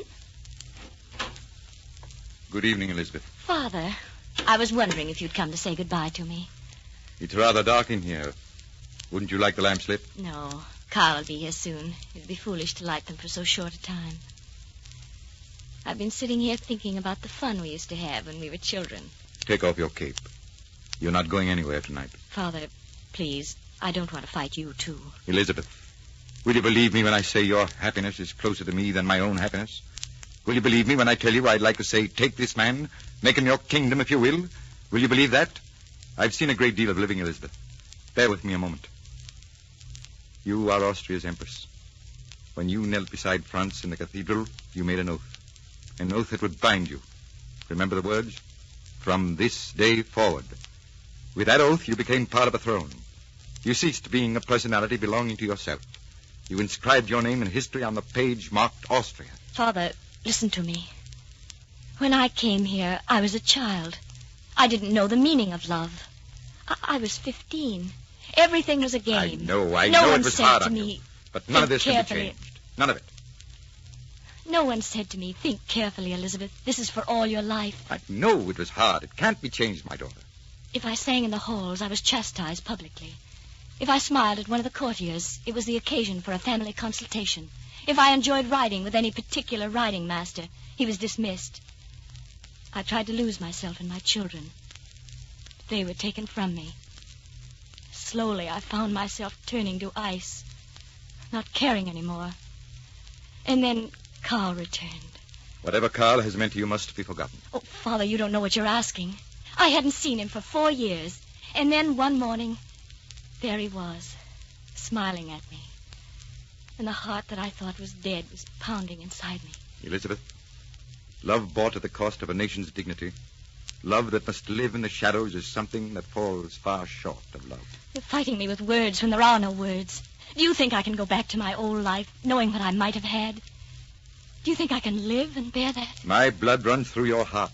My thoughts gave you birth. I think you can.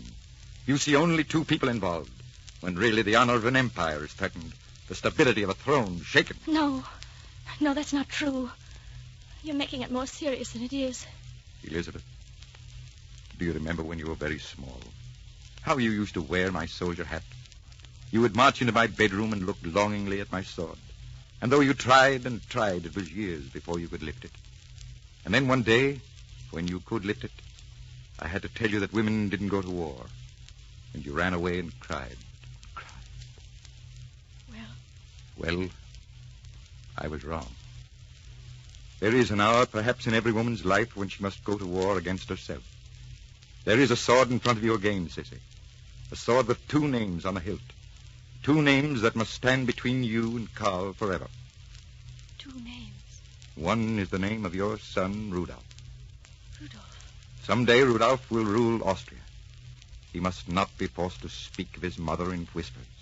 Will you give him for heritage the thought that thrones are unimportant compared with personal pleasure? I can't answer that. You know there's no answer for that. Rudolph must find his own happiness. You are his mother. You owe it to him to help him find it. And the other name on that sword? I don't know the other name. It is the name of the next Empress of Austria, who will wear your crown. The empresses who ruled before you gave you a crown you could wear with dignity. You must cherish it, keep it well, so that when you pass it on, the next empress will wear it proudly. That is the sword you must raise, Sissy. That is the challenge you must answer. Rudolph and Austria. Rudolph and Austria. Oh, Carl. Carl. Am I never to see him again? Never to know the feeling of his arms strong about me? To feel my heart grow warm at the sight of him? No, Sissy. Never again. He must be outside now. I'll send him in. You'll want to tell him goodbye. Come in, Carl. Carl. Oh, Carl, hold me close. There's something I must tell you. I know. I knew it was only a game we were playing this afternoon. Some dreams are too beautiful ever to come true. Where will you go? I don't know. Someplace a long way from here, someplace I've never been. Where there are no memories. Yes, you can do that. But I will have to sit in the garden and walk by the river, live in these rooms, and all the rest of my days will go single file into loneliness. Don't cry. It's been beautiful. Don't weep for us as though we were dead. I've loved you all my life and always will. Each morning when you awake, you will know that somewhere I am thinking of you and sending you my love. Each night as you go to sleep, you can know that somewhere in my dreams, I'm waiting for you. There will be only you for me, now and in whatever times may come. Now they're waiting for you downstairs. There's a reception, you know. It's New Year's Eve. I'd forgotten. I don't really feel up to a reception. Your father will take you down. I'll be on my way. Goodbye, my darling. Oh, Carl! Carl! Come, Elisabeth. Here, I will light the lamps now. You will want to straighten your hair. How will I spend the years? What will I do with them, Father? They will go faster than you dream. You'll have your children to think of, and Rudolph's life to guide. He'll be falling in love some fine day, too. You'll have to know the right things to say to him.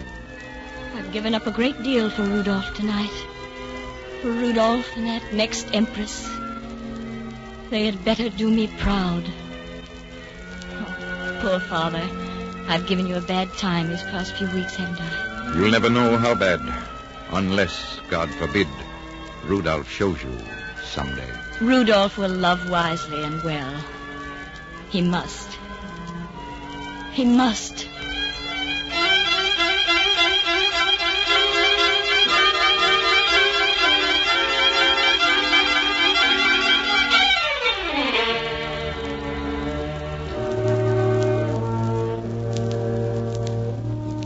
Rudolph, your father asked me to speak with you. All right, Mother, you don't have to tell me what it's about. Trouble with Father is he's forgotten what it's like to be in love. Rudolph, you must give up this woman. Oh, Mother, can't you understand it? It isn't something you can sit down and rationalize it.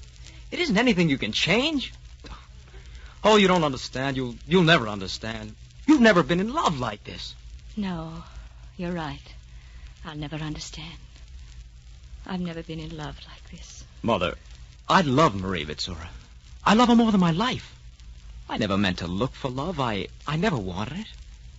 But now I cannot live without it. Rudolph, I must ask you not to see this girl again. You're a prince of the House of Habsburg. In your hands is the dignity of the entire lineage. There is a price one has no right to pay for happiness. Very well, Mother. I will make you a promise. I will see Marie Vitsura once more, and then never again. When will you tell her? When are you seeing her? Tomorrow night, in Meiling Castle.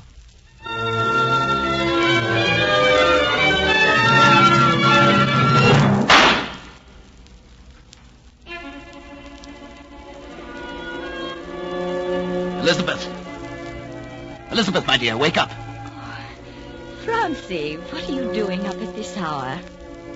Francie, why are you looking like that? Francie, what is it? Rudolph. And that girl. That Marie Vitsura. Yes? Yes? They've been found dead at Meiling Castle. Dead? Oh, no. Oh, no.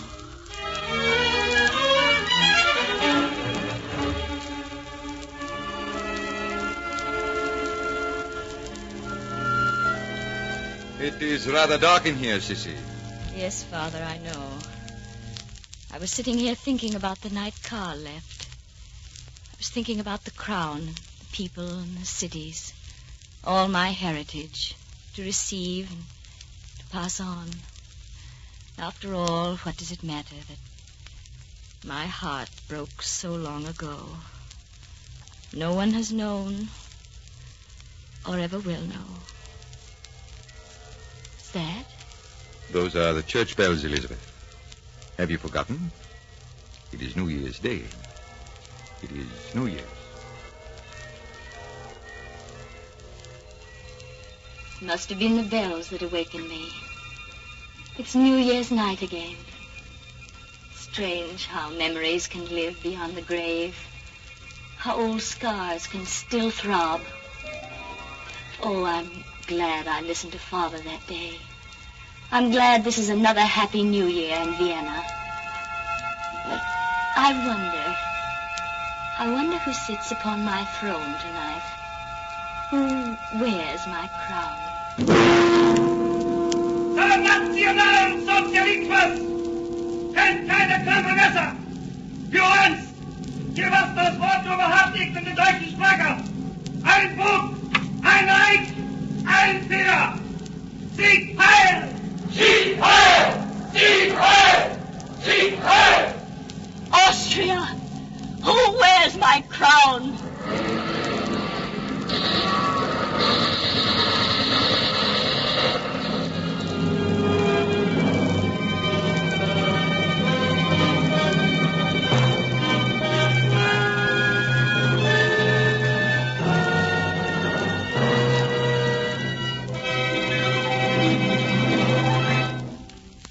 The curtain has fallen on Elisabeth of Austria, but though the play is over, I do not leave you.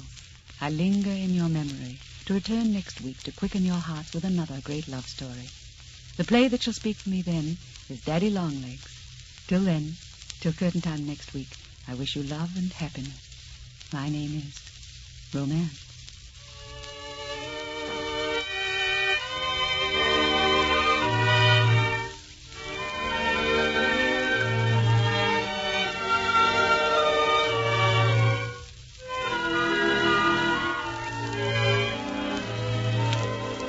You've been listening to Romance, a program produced each week by Columbia to bring you the great romantic plays and love stories of all time.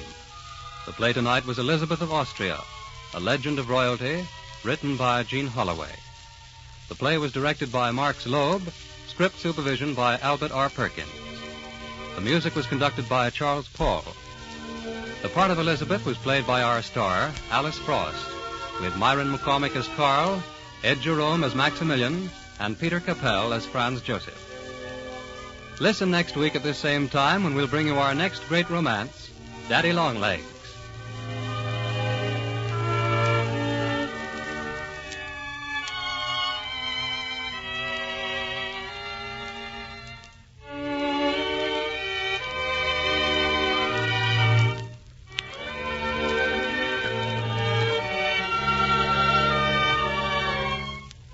This is CBS, the Columbia Broadcasting System.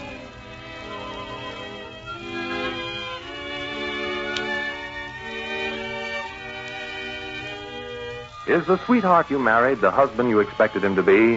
Has the war created new problems for you in your marriage? To answer these and other personal problems brought in by your friends and neighbors, ARID presents John J. Anthony, founder of the famed Marital Relations Institute, in a brand new program of daily sessions of kindly and helpful advice. Just as Mr. Anthony, by examples in this studio, is helping thousands of men and women solve their personal problems, ARID, too, is helping thousands to solve the important personal problem of underarm perspiration. ARID helps you avoid perspiration damage to clothes and safeguards friendships. Use ARID every day. It helps stop perspiration safely, and at the same time, ARID is a most effective deodorant. Hojo Radio, where the classics come alive.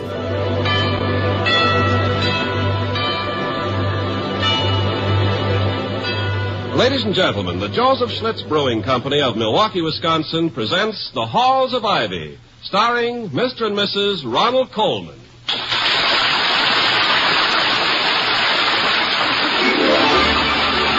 I was curious. I tasted it.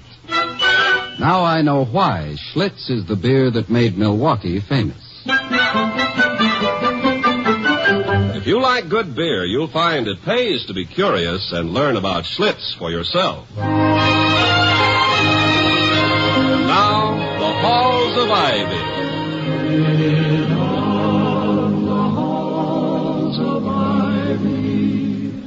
That surround us here today, and we will not forget, though we be far, far away. Welcome again to Ivy. Ivy College, that is, in the town of Ivy, USA. Dr. Hall, William Todhunter Hall, the president of Ivy, has problems shared by Mrs. Hall, the former Victoria Cromwell of the London stage. Problems not entirely curricular. Their immediate worry concerns the sudden and so far undiagnosed illness of a last night's dinner guest, Mr. Clarence Wellman, who's now recovering, everybody hopes, from an outrageously swollen nose in the extra bedroom. Toddy, may I tell you something? Of course, my dear. What is it? You are the only man I know who can pace back and forth while sitting motionless in a chair.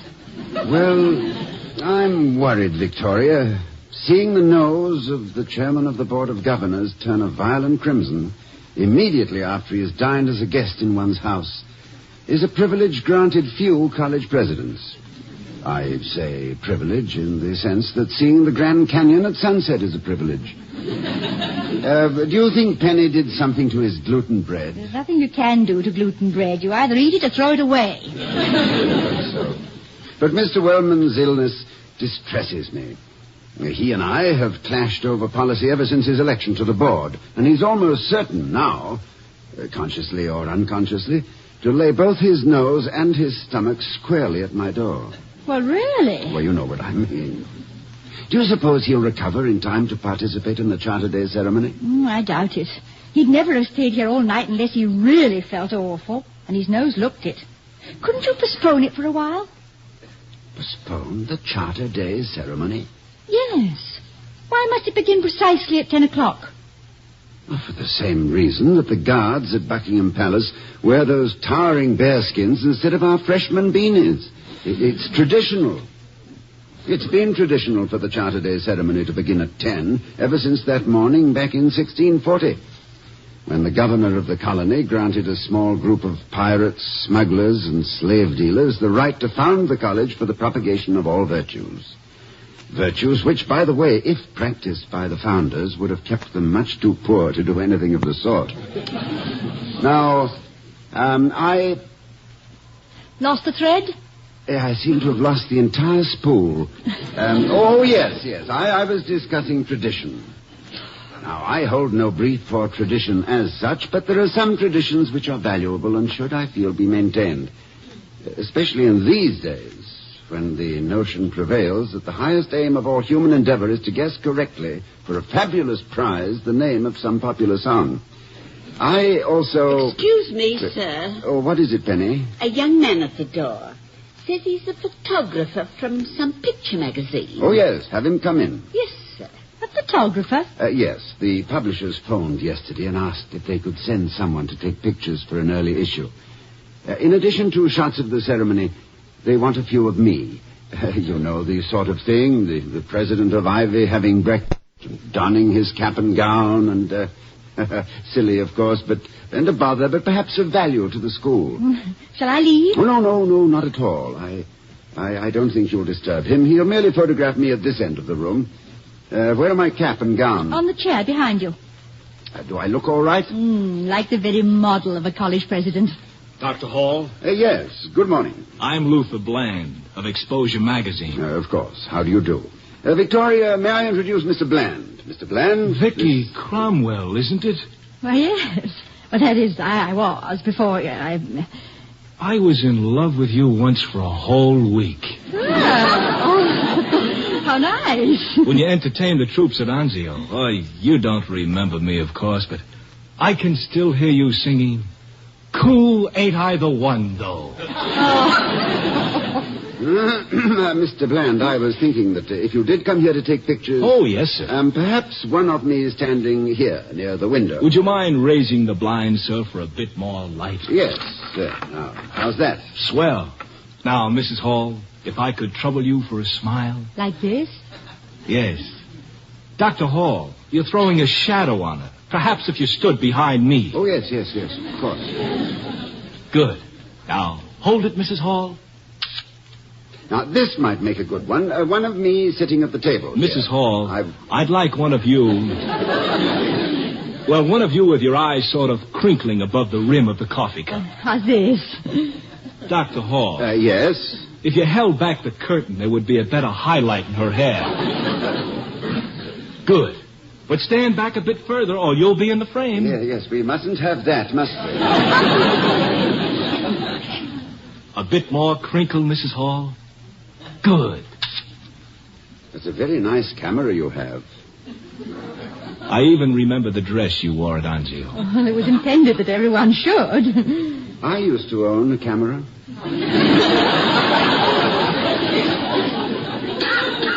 We remembered you all right, Mrs. Hall. The dress and everything in it. I'm very flattered, Mr. Bland. It was a Brownie box camera. First prize for Sunday school attendance. Sort of hold up the coffee pot, Mrs. Hall, as though you were about to pour. That's it. Had a little carrying strap, I remember. Now, Dr. Hall. Yes? How about one of you? Well, if you have any film left, Well, one of you with Mrs. Hall. Now, let's see now. Suppose she sort of fixes your tie. Oh, like this? Exactly.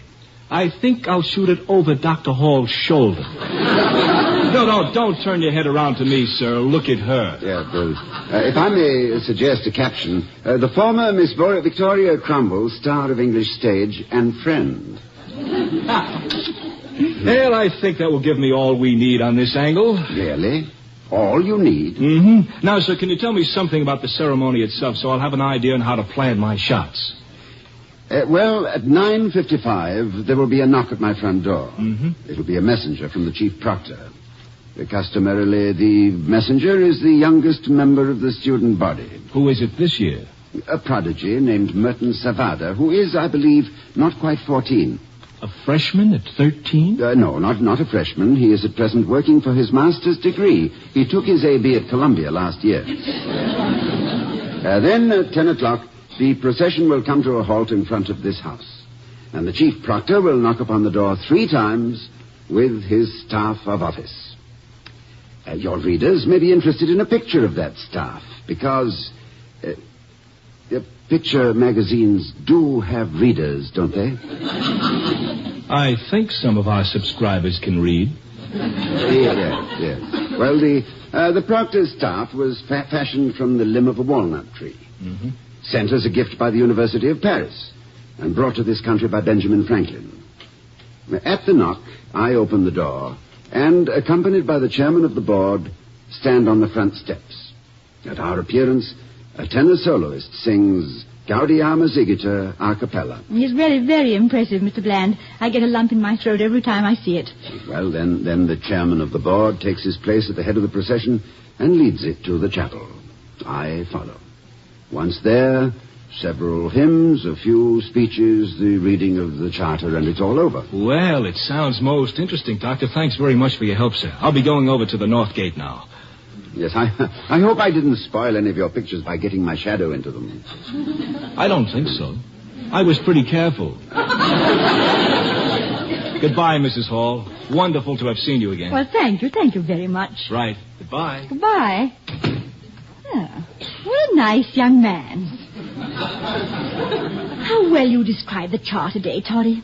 There's so many things that puzzle me about these school ceremonies. You always manage to make them so clear. Well, thank you, but what sort of things, Vicky? Well, for instance, why is it that ceremony where you award the diplomas called commencement when it always comes at the end of the school year? That's a very good question. I thought so. Well, commencement, as everyone knows. You know, Vicky, I have a theory about Mr. Wellman's nose. I suspect that it's the result of simple, ordinary stage fright. Stage fright? Yes. I think that he is so terrified at making his speech at the Charter Day ceremonies that his subconscious mind has come rushing to his aid with a geranium effect on his nose. He wants to be excused from speaking and doesn't even realize it. Well, I certainly know a lot of ways to treat stage fright. For example? Well, it's all a matter of psychology. Every actress is a practicing psychologist, you know, whether she knows it or not. Yes, but in Mr. Wellman's case... In Mr. Wellman's case, we must first make up our minds that we will simply ignore his nose. That's quite a hurdle, Victoria. It's a bit like asking a traveling architect to ignore the Taj Mahal. Nevertheless, dear, we must not concentrate on the very thing we're trying to relieve. In his case, his nose. Well, what do we concentrate on? If I may end a sentence with a preposition, and in my own home, I think I may. We must not refer to his nose. We must build up his confidence in himself with praise. We must say nice things to him. What can we say nice about Mr. Wellman? Can you give me a few minutes on that? Certainly, dear. Now, let me see. I have never seen him actually kick a dog.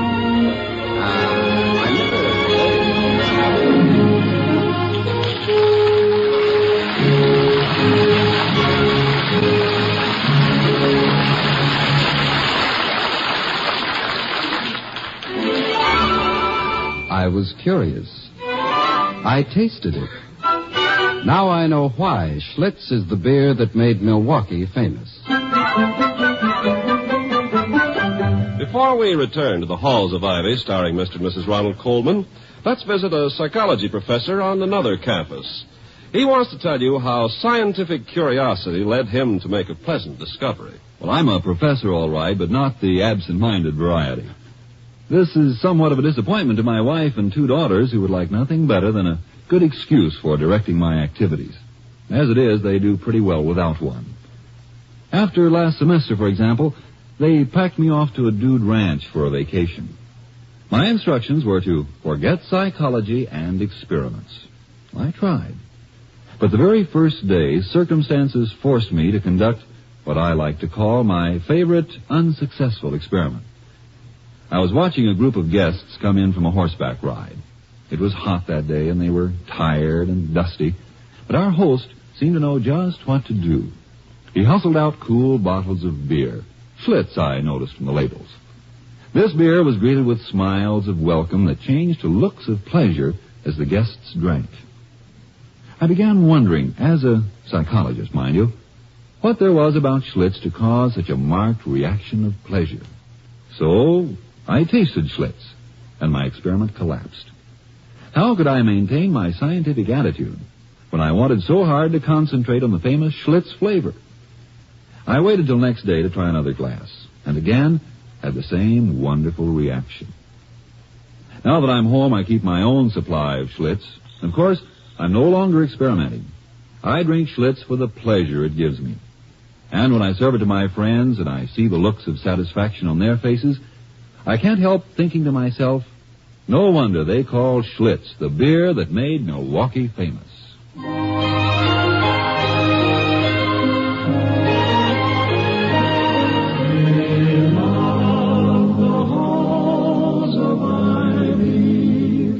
That surround us here today.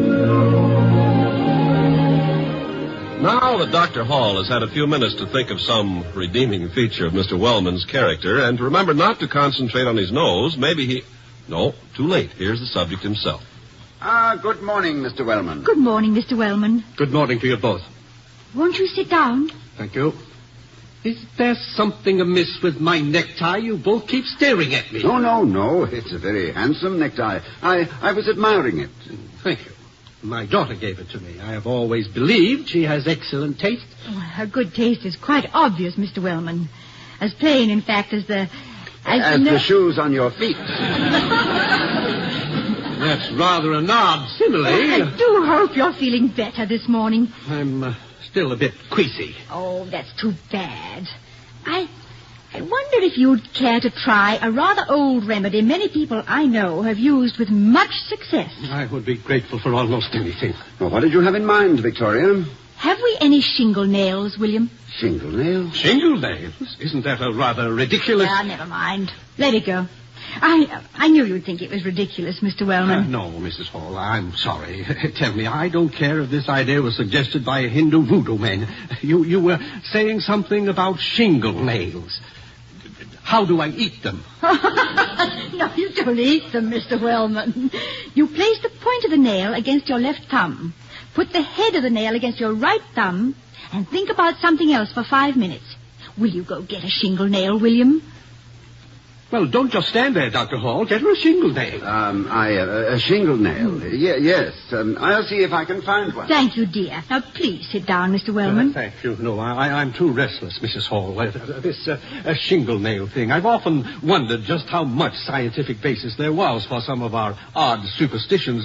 Perhaps this shingle nail business has some magnetic property that, now steel now, an electric, negative, and positive, and all that. Yeah, well, I wouldn't be a bit surprised. I'm sorry, Vicky, but I couldn't find a shingle nail. But here's a horseshoe nail. Would that do? Wonderful, William. Simply wonderful. It really takes a horseshoe nail. I had no idea there was one in the house. But I think a shingle nail is a good thing to have in reserve, just in case.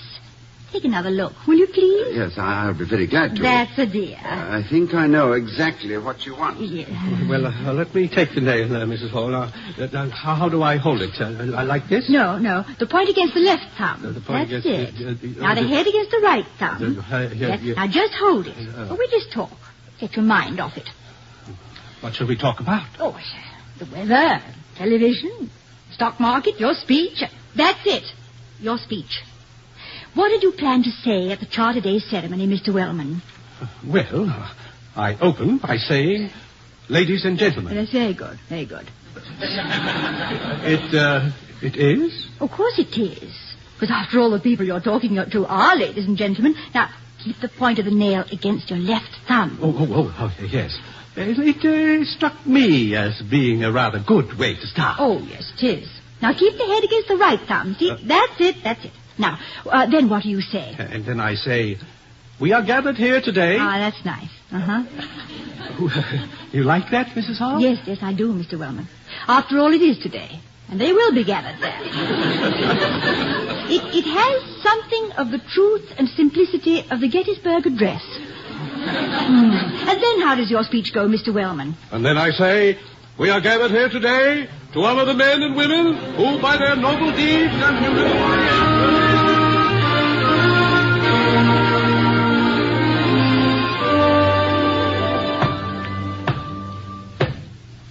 William, the door. Yes, dear, I heard it. But that's your cue. Yes. I mean, you're on. Vicky, I may be on, but I'd prefer to have the reminder couched in slightly more formal terms. This is an occasion of some importance. May I go with you? Of course. Well, I'll just stand here off stage and watch. Oh, it's funny, I thought... Good morning, sir. Oh, there you are, down there. Good morning, sir. Good morning, Master Scholar. It is my pleasure, sir, as well as my duty to inform you that I bear a message from the chief proctor. What is the message, Master Scholar? Sir, the faculty and the students escorting the charter bearing the seal of the colony are approaching. Thank you, Master Scholar, and good morning. Good morning to you, sir.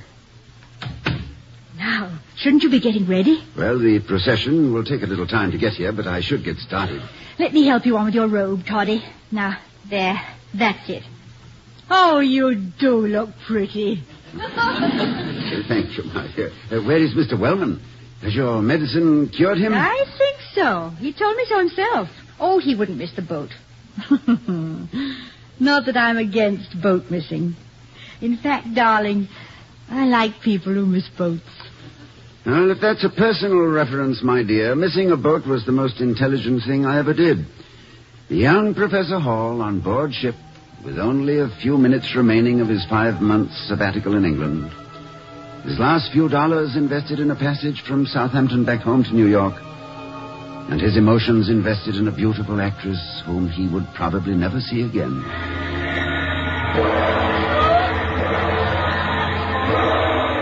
William, dear, that's the last going ashore warning. Yes, I know. And I haven't got a ticket. So if you don't mind letting go of me, I'd better be... Oh, that can't possibly be the last warning. They must give several. Good heavens, they don't expect people to dash aboard, hand somebody a basket of fruit and dash off again. Oh, Vicky, I wish they'd play something a little less sentimental, don't you? Yes. It's difficult enough to wish a friend goodbye on New Year's Eve. Without underscoring it like that. Oh, I hate saying goodbye to you anywhere at any time, Victoria. Oh, mere words at times like these. I haven't many words either, William. About 3, in fact. Little ones. 3 little words? For me? Vicky, you don't mean... Yes.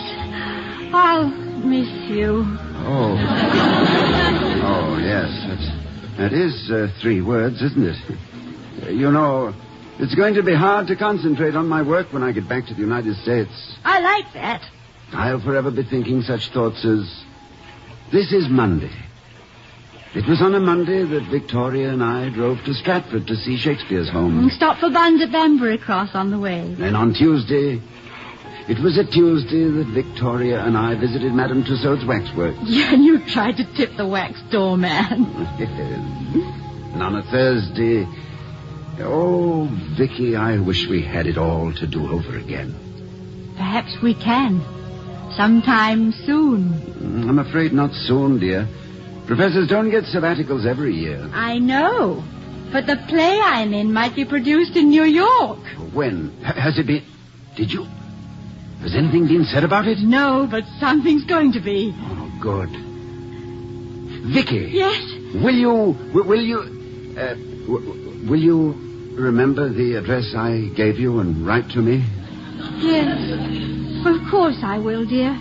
I promise. And if you let go my hands, I'll cross my heart.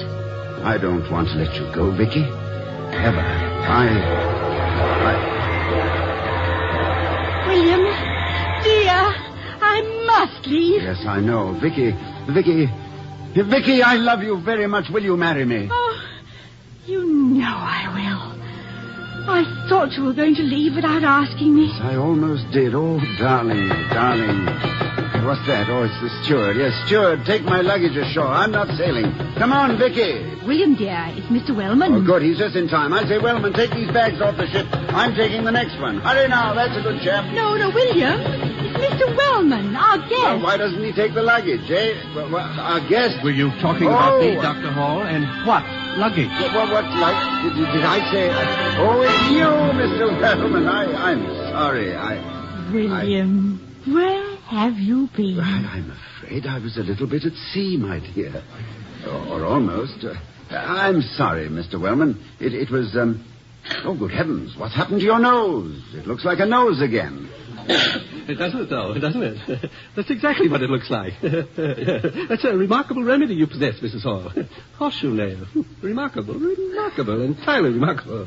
And may I say, Dr. Hall, that your robe is extremely becoming? Thank you. Yes, I hope mine has as fine a drape. Well, I see no reason why it shouldn't. You'll be in the ceremony, Mr. Wellman. Oh, of course. Wouldn't miss it for the world. Going to read a speech. Darn good speech, too. Dictated myself.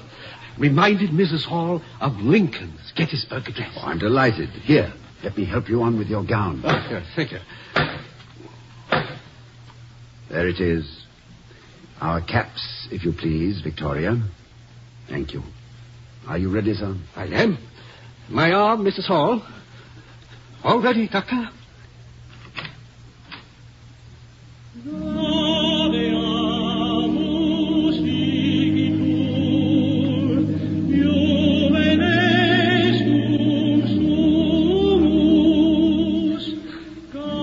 What are you thinking, Toddy? What I always think when I hear that song. Socrates questioning the Athenian youth. Renaissance students obtaining licenses to beg their way through college. Dr. Einstein playing his violin, safe on the campus at Princeton instead of being a bit of charred bone at Buchenwald or Auschwitz. Sir Francis Bacon catching the cold from which he died by stuffing a fowl with snow to test the theory of refrigeration. And astronomers alone in observatories on cold and starry nights. And the inscription carved above the library entrance, "You shall know the truth, and the truth will make you free." Vicky, look. There goes Wellman. What the devil was that shingle nonsense you gave him? Well, it isn't nonsense if it works, dear. And it did work. Look at him. See how he's squared his shoulders. I just gave him back a little self-confidence, and his nose deflated like a great big red in a tube. It was fascinating. I imagine it was. Why don't you ever give me a treatment like that? You don't need it, Toddy. Oh, I'm not so sure of that today. I'm afraid this speech of mine is a trifle weak. Your speeches are never weak. How does it go? Well, I begin by saying honored visitors, governors, gentlemen of the faculty, and students. Splendid. You think so? Yes, perfect. How does it go from there? Well, then I say, having but recently been reappointed as president of Ivy College... Oh, William, that's wonderful. Because you were just recently appointed. Go on. It is my considered opinion that in the ensuing semester, the plans which we have formed... You know, maybe this speech is better than I thought. Mm-hmm. Anyway, after that, I say... Yes, dear? You can even do it without a nail, can't you?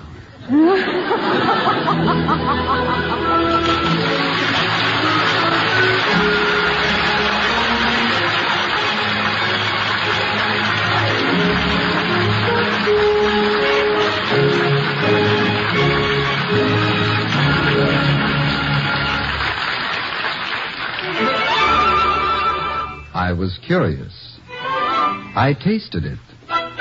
Now I know why Schlitz is the beer that made Milwaukee famous. And here again are Mr. and Mrs. Ronald Coleman. You know, my dear, your choice of that horseshoe nail I thought was very silly at first, but I'm beginning to regard it as being richly symbolic. Symbolic? For what, for goodness sake? Well, of Mr. Wellman's being continually underfoot. Did I ever recite my little verse on superstition? I rather fancied myself as a poet when quite young.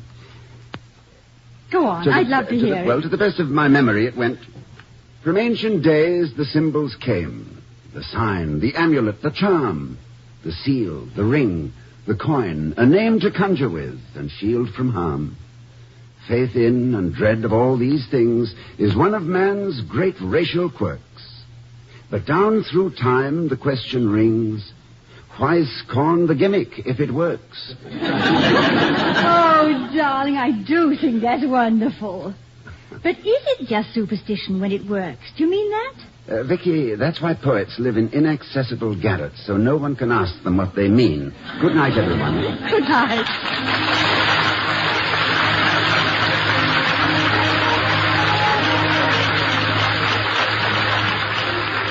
We'll be seeing you next week at this time at the Halls of Ivy, starring Mr. and Mrs. Ronald Coleman. The other players were Herbert Butterfield, Gloria Gordon, Peter Leeds, and Henry Blair. Tonight's script was written by Walter Brown Newman and Don Quinn.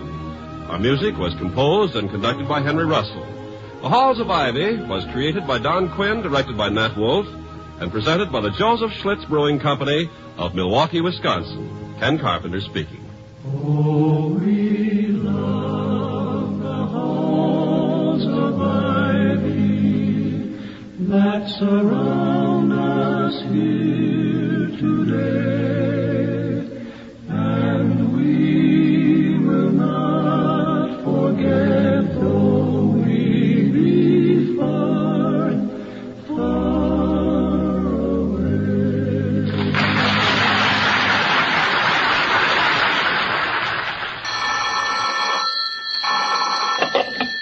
You will find Autolite battery dealers listed in your classified telephone directory under batteries. Stay tuned to Hojo Radio.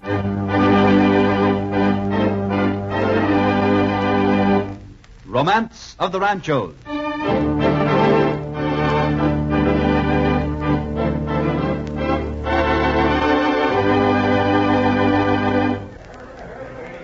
What beautiful preserves. They should win a prize. There's a fine hog, but it ain't as good as the ones I got back on the farm. Don't you just love county fairs? I do. I just love county fairs. Sure is a lot to see. It's like a three-ring circus. Want some ice cream? Buy me some ice cream. Hey, folks, step right up. It's only $1 dime. Oh, I just love the Ferris wheel. One night I got stuck up at the top and it was wonderful. Hey, just watch this, sugar. I'll get you one of them Cupid dolls to take home. Stand aside, folks. For 14 days each year, thousands of Southern Californians find entertainment and education in visiting the great Los Angeles County Fair, now in progress. Host of this great event is Pomona, a great city in the heart of a vast farming and fruit-growing area. Yet, only a few decades ago, this fertile valley, where Pomona, Claremont, Spadra, San Dimas, Cucamonga now stand, was peopled only by migratory Indians and a handful of hardy settlers. It was the Rancho San Jose, one of the early Mexican grants, the history of which is rich in the romance of the Ranchos.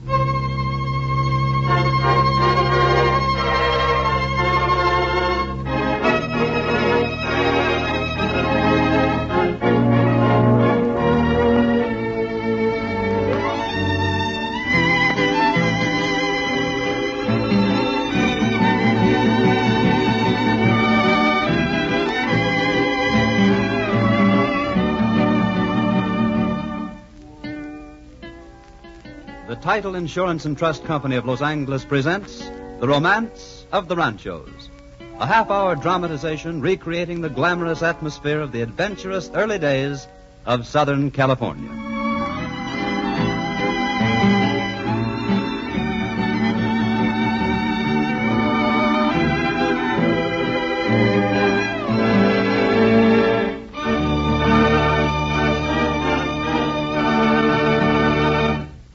And here is our wandering vaquero, Frank Graham. Buenas noches, señoras y señores.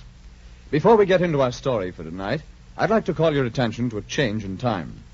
Starting next week, The Romance of the Ranchos will be heard at a new time, Wednesday evening at 7:30. That's next week. We'll be with you Wednesday instead of Sunday.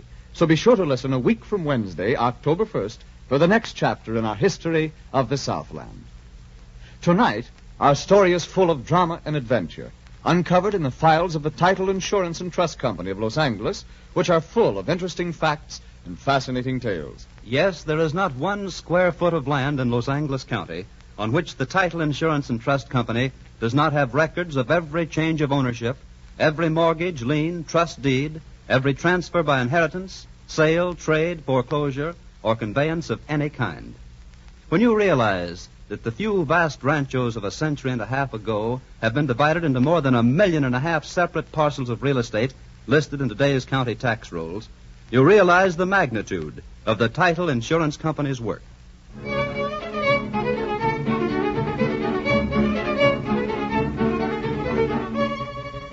We must go back to the year 1837 for the beginning of our story of Rancho San Jose.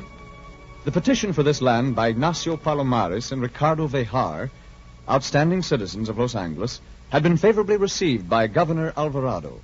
And so, one day in August, the two friends, with Jose Sepulveda, alcalde of Los Angeles, rode out to take formal possession of their great estate. Don Jose, look across that vista, the beautiful green valley stretching from those hills we're riding across, clear to the mountains of the north. See, can you think of a finer place to live, Don Jose? See, the Pueblo de Los Angeles. The Pueblo. Who will want to stay cooped up in the Pueblo when he could have land like this for his home? I would. You do not think it is good land? Good land, see. You can raise many head of cattle here. You may get rich. Then again, you may not. I would rather not take the chance. But what in the name of saints is wrong with San Jose? There is no finer rancho in all Alta California. That may be, senores, but I should not like it. Well, senor, we like it, and we shall be most happy here. Perhaps. I do not like the way he say perhaps, Don Ignacio. What is he talking about? See, what are you talking about, Don Jose? Nothing. Except that perhaps I value my safety more than you, senores. Safety? Si, safety. Don Ignacio, what does he mean by that? He means perhaps the Indians. That is right. Have you thought about the Indians, senores? Have we thought about them, Don Ignacio? We are not afraid of the Indians. Oh? Well, that is... Remember, senores, you are 6 leagues from the mission, and more than that from the Pueblo. You are out here all by yourselves with no protection. Not even any other rancheros close by. No, I would not like it. but the Indians, they are friendly, yes? They are friendly, no. Oh, these wandering bands you see camping along the streams, they are harmless. But those mountains across there, they are full of Mojave Indians. They delight in raiding the outlying ranchos. They rob and steal and burn and kill. Oh, Don Ricardo, there is no need to be frightened. Yeah, but Don Jose must have his little joke. He is exaggerating. We will be in no danger. Perhaps yes, and perhaps no. At any rate, we are not frightened, are we? No. We shall move in as soon as possible. But perhaps we should, that is, our wives and our families. Of course, they shall come too, am I right? See, of course, I suppose. You are brave men, senores. I shall think of you often and hope that you are safe. And now I think somewhere here in these hills of Santa Ana, we should stop. In fact, I should say that hill should about mark the corner of your rancho. See, according to our map, that is right. Then we shall dismount and make ready the court? See, perhaps that black willow tree right over there might furnish us a landmark for the start. A good suggestion, Don Ignacio. We shall mark it. See, that will be easy to find. Have you any special mark you wish to put on it, Don Ignacio? See, I have brought one especially for that purpose. Here it is, a wooden cross. We should place it in the limb of the tree, eh? So, the cross has been blessed, senores, and may it stand forever as a symbol of our faith. God in his mercy has given us this bountiful gift. May his protecting hand be over us and this land as long as we may live. Amen.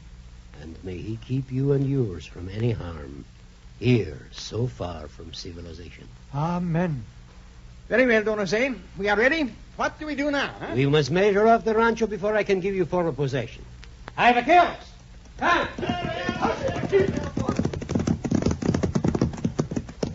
Hey, easy call, ready? Very well. You know what to do. Let us start. Well, but what do they do? They have a cord 100 varas long with a stake at each end. One drives his stake in at the starting place, the other gallops down the rancho line until the cord is stretched tight, and then he pounds in his stake. And the other one gallops on ahead until the cord is stretched tight again, and so on. sabe? Oh, and they keep that up all the way around the whole rancho? See, until they have measured it all. But that will take all day. More than that, perhaps. Never mind, I have some food, and we can sleep in our blankets. But what about the Indians? You may as well get used to them now, Don Ricardo. See? If they're going to kill you, mi amigo, it may as well be now and have it over with. Oh, senor!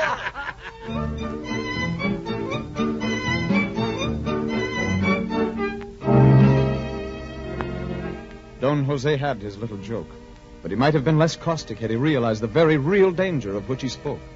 For the new rancheros had hardly moved in with their families and cattle when early one morning at dawn, Don Ignacio was awakened. Ignacio, wake up. What is it? What's the matter? I thought I heard something. Heard something? What? There it is. That's strange. The horses sound frightened. Is there something wrong? I don't know. I go see. Ignacio, come back. Don't leave me. Don Ignacio! Don Ignacio! It's one of my vaqueros. Don Ignacio! See, I'm coming. Don Ignacio! Don Ignacio, the cattle are restless. Something is wrong. Those beasts sense something is going to happen. See, but what? What is wrong? I don't know, but I think it's...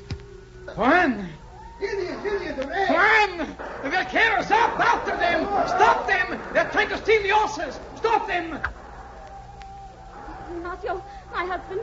Wait, be careful. Get back in the house, Maria. Tedious, you may be hurt. Ignacio, look. The green field. It's on fire. It's burning. Stop them, Stop them!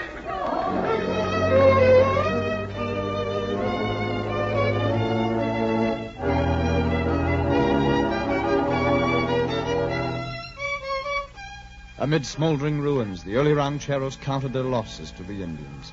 Horses stolen, buildings destroyed, vaqueros killed. But Don Ignacio Palomares and Don Ricardo Vejar withstood all pleas to abandon their holdings. They stuck through all hardships. And in 1837, they were joined by another, Luis Arenas, former alcalde of Los Angeles and brother-in-law of Don Ignacio.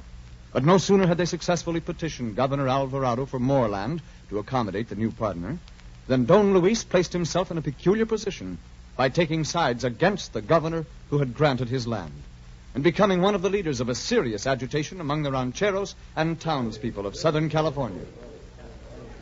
Senores! Senores! Yeah, you all know why we are here. Governor Alvarado has defied us. Is this not supposed to be a republic? And are we not supposed to have some voice in the government? Yeah, then I say it is time to act. If Governor Alvarado will not move the capital to Los Angeles, then we shall move it for him. Yeah, are you with me? Will you take up arms to enforce the will of the people? Then we march today.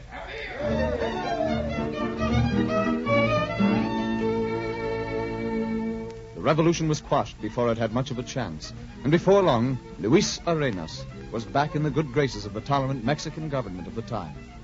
Soon after, the fiery Don Luis sold his interest in San Jose to Senor Henry Dalton, who was to become one of the early Southland's biggest landowners. Under the new arrangement, the three partners partitioned their Rancho San Jose into three sections. It was a great cattle empire. When they butchered, 200 heads at a time were slaughtered. Pounds of tallow were melted into bags of skin. Huge strips of beef were hung up to dry in long rows. Butter and cheese was made from the milk of 40 cows. Food for the hundreds of persons connected with the vast Rancho San Jose.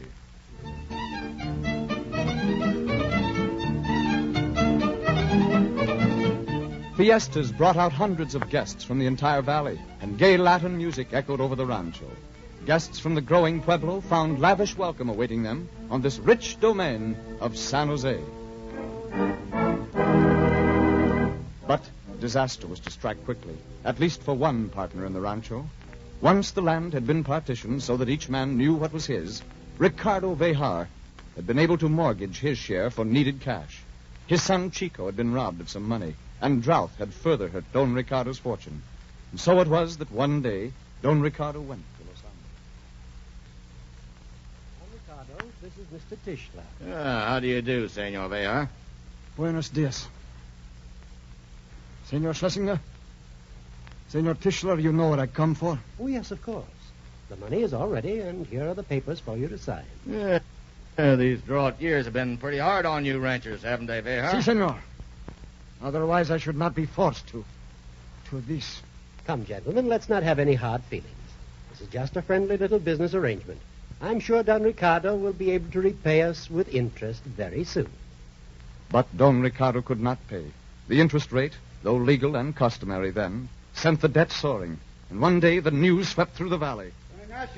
Don Ignacio! See, what is it? I've just heard the news.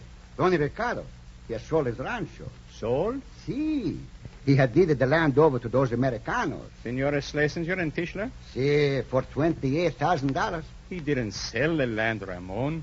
He gave it to them to satisfy the debt he owes them. No matter, he was robbed. No. It was a perfectly legal business transaction. Don Ricardo was just foolish to borrow so much money. You are not angry with him? Oh, why should I be? But you will have them as neighbors. Don Ricardo will have to move out. See? I suppose somebody cannot be held. I am not sure, Don Ignacio. The people of San Jose Valley will not be so understanding as you. Perhaps they will feel quite different about these Americanos. See, quite different.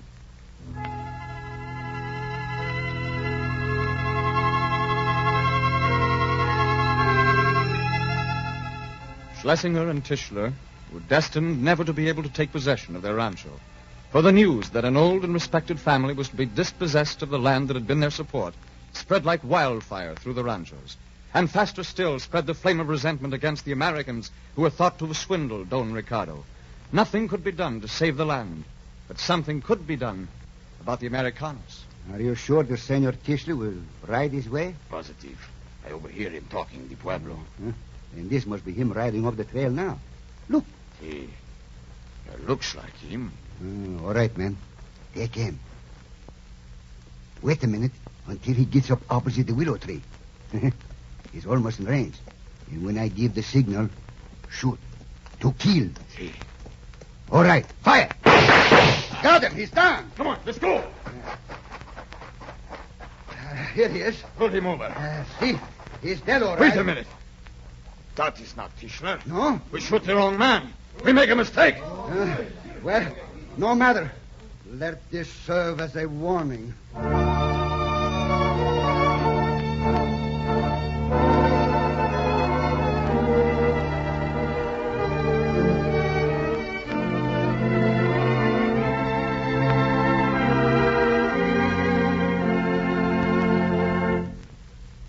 It was not until 1868 that the United States Land Commissioner's Office finally issued a patent on Rancho San Jose to Henry Dalton, Y. Palomares, and R. Behar. The patent was accompanied by a hand-drawn map, an accurate copy of which is today in the files of the Title Insurance and Trust Company. The map shows that Rancho San Jose was an irregular-shaped property with no less than 10 different corners marked by landmarks of various kinds.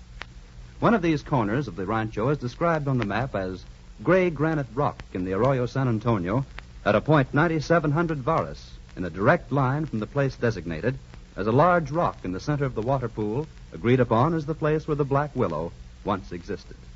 Other corners were identified as springs of water, elder post and mound, sycamore tree, redwood post and stake placed where the black walnut once stood. Such landmarks as these were typical in the descriptions of the early ranchos. With the passage of time, many of these old monuments disappeared. Some had actually disappeared by the time the patent maps were submitted for confirmation. And one of the chief difficulties of the Title Insurance and Trust Company has been to locate definitely the boundaries of the ranchos in order to ensure your ownership in any land you may buy.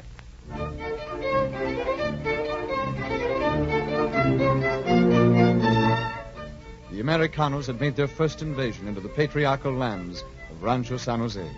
And soon the rich acreage was to start the inevitable disintegration which came to every great rancho. Ignacio Palomares was destined to live only a little while longer. But in the meantime, he continued his quietly prosperous ways. His cattle had grown to number thousands, his family and relatives hundreds.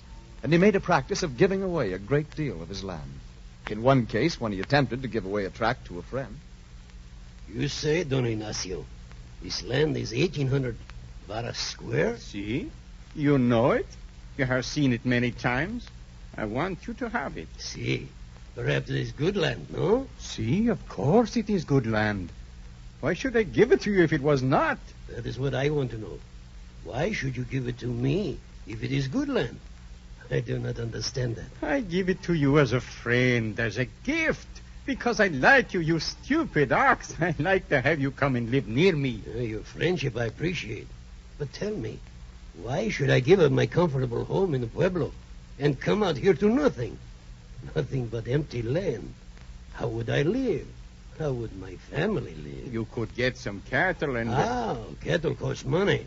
I have no money for them. Well, but... You see, it would not be profitable. I'll give you some cattle. How many? 500 head of large cattle. It is not much.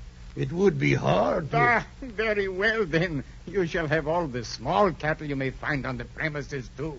Good. In that case, perhaps I can make a profitable chain. And so, we may as well settle it, huh? What in the name of the saints do you mean, settle it? It's settled. I said take it. Oh, but how do I know the land belongs to you? How can I give up what I already have until I can be sure that I will receive the true title to the tract? You do not know it is my land? Oh, see. But you must go to the judge in the Pueblo and swear that you have not already sold or given it away, that you were really granted the land legally, that you will stand good for any legal quarrels which may arise over it, and that you will not take back this gift. You really mean it is necessary for me, an old man, to journey to the Pueblo, to see a judge, to swear all these things before you can accept my gift? Oh, see, we must be businesslike. We must do everything legally, you know. Bah, I have lived too long. This I cannot understand. I will do it, but then I am content to lie down and die. Bah.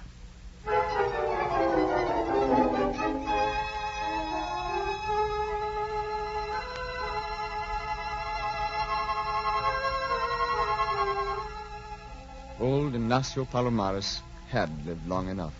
And one day in November 1866, he quietly passed on. And with him passed much that had survived of those colorful early days on the Rancho San Jose. Now a new element was coming in, a progressive, hard-hitting, fast-moving element that characterized the American spirit. Its first representative was a young man of German ancestry, Louis Phillips, who was to play a big part in the growth of the valley. One day in Los Angeles, he turned up for an appointment with Mr. Tischler. Well, Mr. Phillips, I'm glad you've come. Are you interested in my proposition? Yeah, maybe.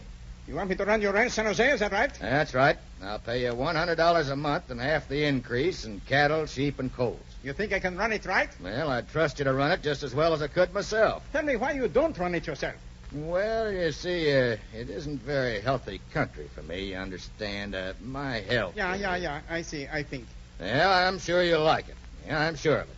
And so we might as well get everything settled up. That is, if you will go. Will I go? Yeah, I think maybe I will. So Louis Phillips took over the ticklish job of running the lower third of Rancho San Jose for the unpopular new owners. At first he encountered nothing but suspicious resentment. Gradually, his attempts to cultivate the goodwill of his neighbors bore fruit. That is, they seemed to stop being suspicious and came merely to ignore him. Then one day, he rode up to Uncle Billy Rubottom's tavern near his house. Good morning, senores. A lovely morning, don't you think? Herr Rubottom, good morning. Morning, Miss Phillips. Welcome to Rubottom's Tavern. Come in. What can I get you? And I just stopped by to say hello. Sure, you're welcome anytime. These birds are still not speaking to you, huh? Nein, but I think they will. Well, I don't know. They don't forget things very easy. They'll probably hold it against you till you die. Maybe, but let's try it out anyway. Try what out? You will see. Oh, by the way, Herr Rubottom, I'm giving a barbecue at my Rancho tonight. Everybody around is invited. It's a big celebration. Yeah? Celebrating what? Oh, didn't you know? Today I get the deed to the Rancho. I just bought it. Well, what do you think of that? Well, now, Mr. Phillips, I'm right glad to hear that. Pardon, senor. Did I hear you say you bought the rancho you are living on? Yeah, senor. That is right. I own it now. Those moneylenders do not have anything to do with it anymore? Not a thing. And you have nothing to do with them anymore? I probably never see them again. Nor will any of you. But, senor, this is wonderful. I am so happy for you. You hear that, senores? You hear? Senor Phillips, we like you. You are a nice fellow, but those others are no good. And now that you have nothing more to do with them, we apologize for not being friends before, huh? Yeah, sure. Yeah, I'm happy to have you all as friends. We forget the past and get along fine together. And you all come to the barbecue tonight, yeah?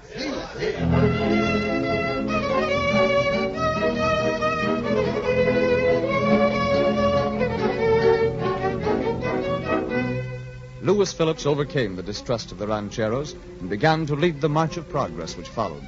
In 1873, Lewis Phillips gave the Southern Pacific Railroad a right-of-way through his land, and a year later, the first train ran to Spadra Station from Los Angeles. With a railroad in sight, the whole San Jose Valley began to think in terms of a town, and soon an association was formed to lay out the site on Lewis Phillips Rancho. The project aroused great enthusiasm, especially when... Hey, have you heard?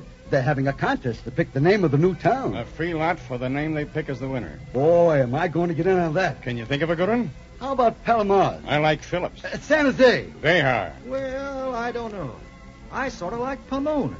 You know, she was the goddess of fruit. Pomona? Pomona. Sure, let's make it Pomona.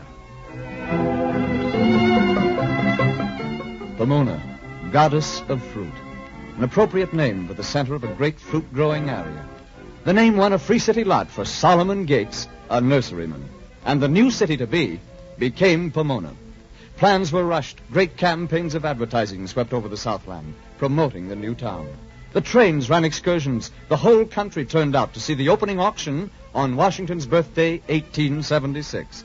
The occasion was a brilliant success. Lots were sold. It looked like the town of Pomona was to be definitely on the map. Then, one night, several months after the sale... Evening, Harvey. Ain't you up pretty late? Can't sleep, Elmer. Don't know what's the matter. I got kind of a funny feeling like something's going to happen. Oh, you know better than that.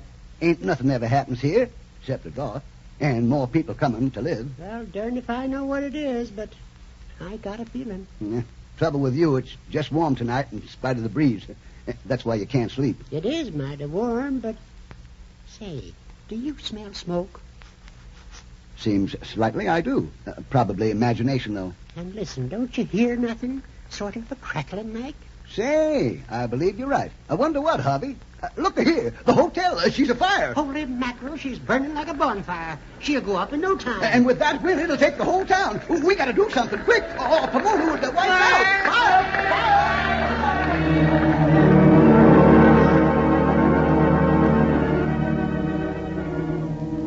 A disastrous fire, combined with drought and lack of money, almost ruined the little town before it got a start.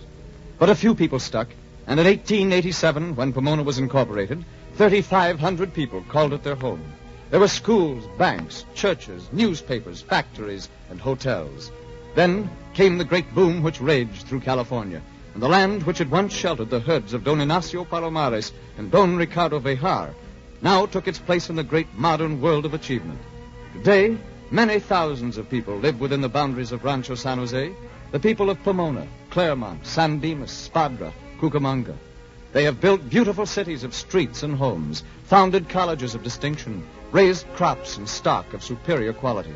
And each year at this time, they've held a great modern fiesta, the County Fair, devoted to Southern California's wealth of agriculture, livestock, the arts and crafts, and dedicated in the spirit of Pomona, goddess of fruit. Such is the romance of the Ranchos.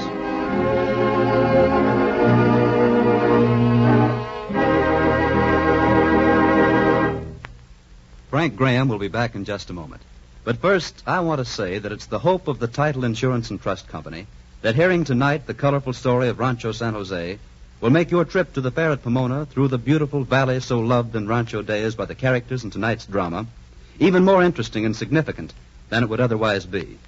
And the contrast presented between that day and this, in peoples and population, in sports and customs and means of travel and communication, will sharpen your picture of the Southland's growth. The information from which was taken the historical framework of tonight's drama is the same information by means of which the Title Insurance and Trust Company is able to trace from the beginning the title to any land you buy, to verify the title of every previous owner, and to ensure the validity of your ownership. It is wise to insist upon this protection whenever you invest in real estate.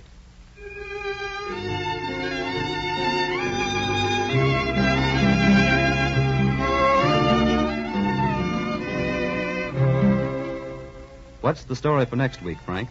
Next week, we have a story about the section of Southern California where now are located the cities of Inglewood, Redondo, Hermosa, Manhattan, and El Segundo, but which was once part of two romantic ranchos, Ajuaje de la Centinela and Sausal Redondo.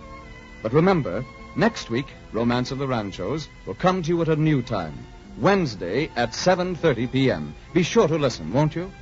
Until a week from Wednesday, then, this is your wandering vaquero, Frank Graham, saying, Hasta la vista, señoras y señores. Buy wisely. Buy for flavor. Buy Del Monte.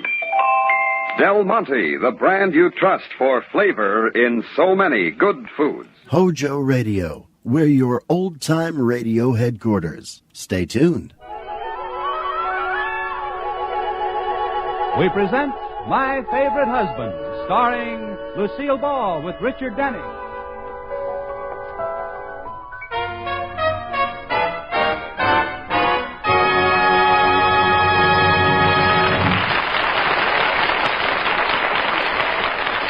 This is the story of Mr. and Mrs. Cougat, the record of a happy marriage. Two people who live together and like it.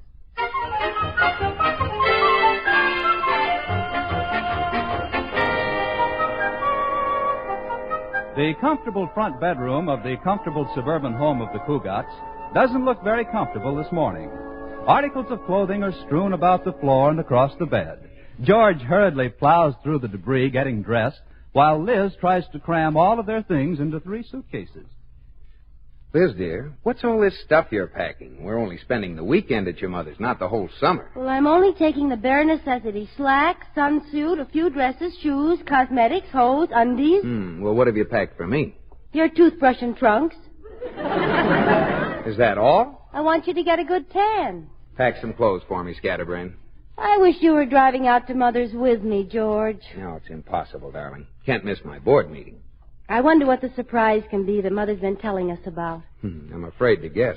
Her last surprise was the wrestler she was sponsoring. Remember? He called himself the Hawk. Oh, what a wrestler. Yeah, in his first match, the Hawk flew clear out of the ring. Well, if she has another wrestler, I'll just throw him out of the house.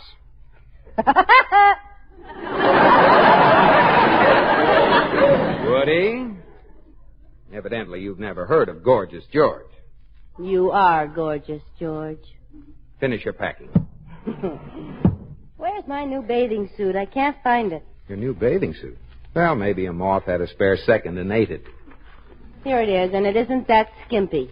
It's shameful. You're too prudish. You're too nudish. You should see Alice Sturm's bathing suit. She got arrested at the beach.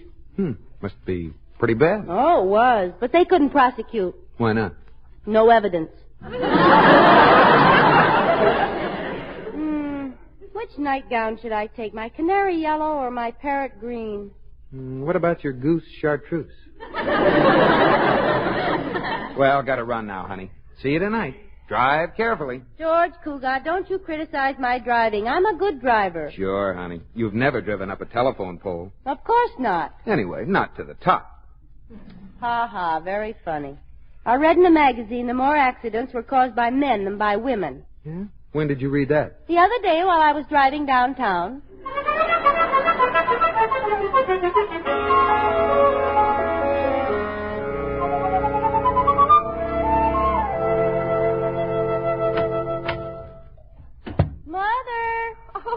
Liz, darling. Mother, you look marvelous, so young and healthy. Oh, it's this country life, dear. I found there's nothing better than fresh milk and clean soil. Well, it's certainly done a lot for you. Yes. Makes a wonderful mud pack. Oh. Where's George? Well, he had to attend a board of directors meeting. He'll be up later. Oh, they're having them during the day now. That's nice. Your father always had to go to the board meetings at night. At night? Yes, poor dear. Tell me, are they still holding them at the Whoopee Club? No, Mother. Now the bubble dancer comes to the bank. Oh. Mom, what's this big surprise of yours? I've been wondering about it all the way up here. Oh, well, see if you can guess. Well, some of the things you do, Mother, I'm almost afraid to guess. Oh. Let's see now. Pole vaulting? No. Motorcycle hill climbing? No. Skywriting? Oh, no, you're way off. Well, I'll have to think of something a little more sensible. But this is very sensible. Chickasaw Indian tap dancing. Oh, Liz, really? Chickasaw Indian tap dancing. Oh, I wonder if they teach that at Arthur Murray. Now, we're not talking about Arthur Murray. What's your surprise? Well, you'd better sit down. I don't need to sit down. What is it? I'm going to get married. I see you decided to sit down. I always do when my knees buckle. You seem so surprised, dear. I suppose you thought that I was too old to get a husband. I thought no such thing. You're very beautiful. Oh, I do have a few wrinkles, though. Of course, just on the outside. That's right, Mother. And they're just happy little crow's feet. Oh, I know you're going to love your new father, Liz. Tell me all about him. Who is he? Where'd you meet him? What's he like? Well, his name is Daniel Carson, and I met him in Houston. Oh, he's a real Texan, Liz. He's just like Gary Cooper. Not quite that tall, of course, and a little older, and he wears bifocals. Oh, but he's just like Gary Cooper. Well, they're both men. Well, he sounds grand, darling. How'd you meet him? I was walking past the theater, and as he rushed up to buy his ticket, he knocked me down. He was in quite a hurry. It was a Randolph Scott picture. He really did sweep you off your feet. Skinned both my elbows. He apologized, and he asked me to see the picture with him. But, of course, a young girl couldn't accept an invitation from a man she didn't know. Of course not. But I'm not a young girl, so I accepted. Mother, do you suppose this man could be after your money? Not that you aren't beautiful. Oh, no, dear. He's quite wealthy himself. He owns several oil fields. Oh, he has a huge ranch, factories, and... Oh, dear. What's wrong, Mother? You don't suppose I'm after his money, do you? See now. You were in Houston last April. Have you been engaged all this time without telling us? Oh, no, dear. Dan and I have been corresponding, and it just happened. He asked me in his last letter. What'd he say? Dan isn't a man of many words, dear. Well, here's his letter. You read it. My dear Louise, howdy. Love, Dan. P.S. Will you marry me? Oh, I've read it over and over again. I almost know it by heart. Oh, you know, he's coming in on the 5 o'clock train, Liz. And I've made all the arrangements for the church. Now, just a minute, Mother. Before you go any further, I think we'd better have a little talk. A talk? Well, what about, dear? Well, Mother, you're getting married, and I think there are a few things that you should know. Oh, Liz, dear, Liz. Don't you remember 10 years ago when you were going to get married? Didn't I take you into the parlor for a little talk? Yes. Well, I haven't forgotten any of the things you told me. Dear, I thought little Susan Palmer could be the flower girl, and maybe George could be the best man. Oh. Why, Liz, dear, what's wrong? I'm just so happy for you. Well, then why are you crying? Well, you cried when I married George. Well, that was different, dear. Oh, Mother. My little mother. Oh, Liz, darling. Please don't cry. Oh, Mother, I can't help it. You'll understand someday when you have one of your own.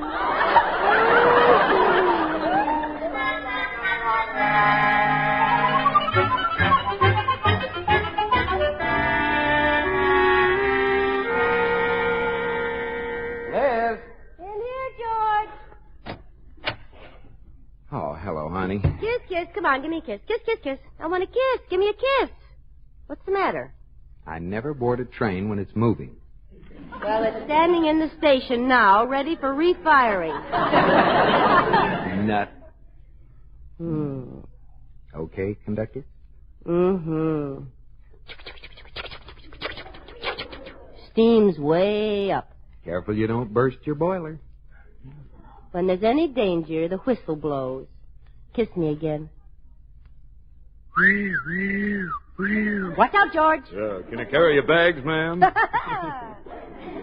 Oh, George, wait till I tell you about Mother's secret. Yeah, what is it? I can't tell you. It's a secret. Les. George, a secret's only a secret if it's kept a secret. You know about the whispering grass. The grass told it to the trees, and the trees told it to the breeze. You understand, George? Yes, very clear. Your mother's been out in the grass whispering to trees.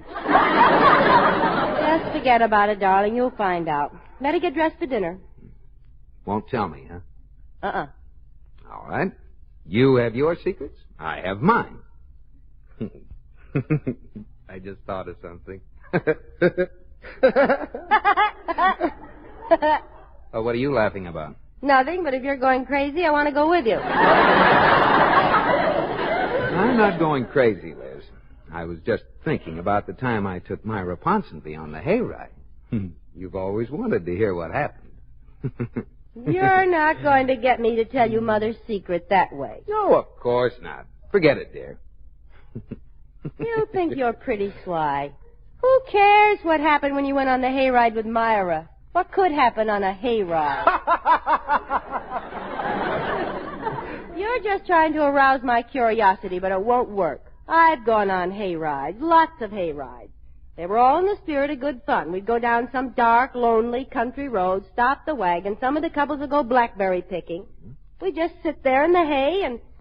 George Cougat, what happened on that hayride? It's a secret, remember? The grass? The heck with the grass. What about the hay? Well, you tell me your secret, and I'll tell you my secret. All right, Mother's getting married. Now what... George, what happened? I bit the stem off my pipe. Your mother's what? Getting married. Now what happened on the hayride? Oh, Jimmy Paterno dropped his cigar, and we had a weenie bake instead. Now, Liz, now what's this business about your mother getting married? Well, we're going to meet her fiancé tonight. Mother met him in April. They've been corresponding, and in his last letter, he proposed. Where'd your mother meet him? In Houston, in front of a theater. You mean he picked her up? He knocked her down first. Now hurry and get dressed, George. We want to look nice when we meet him.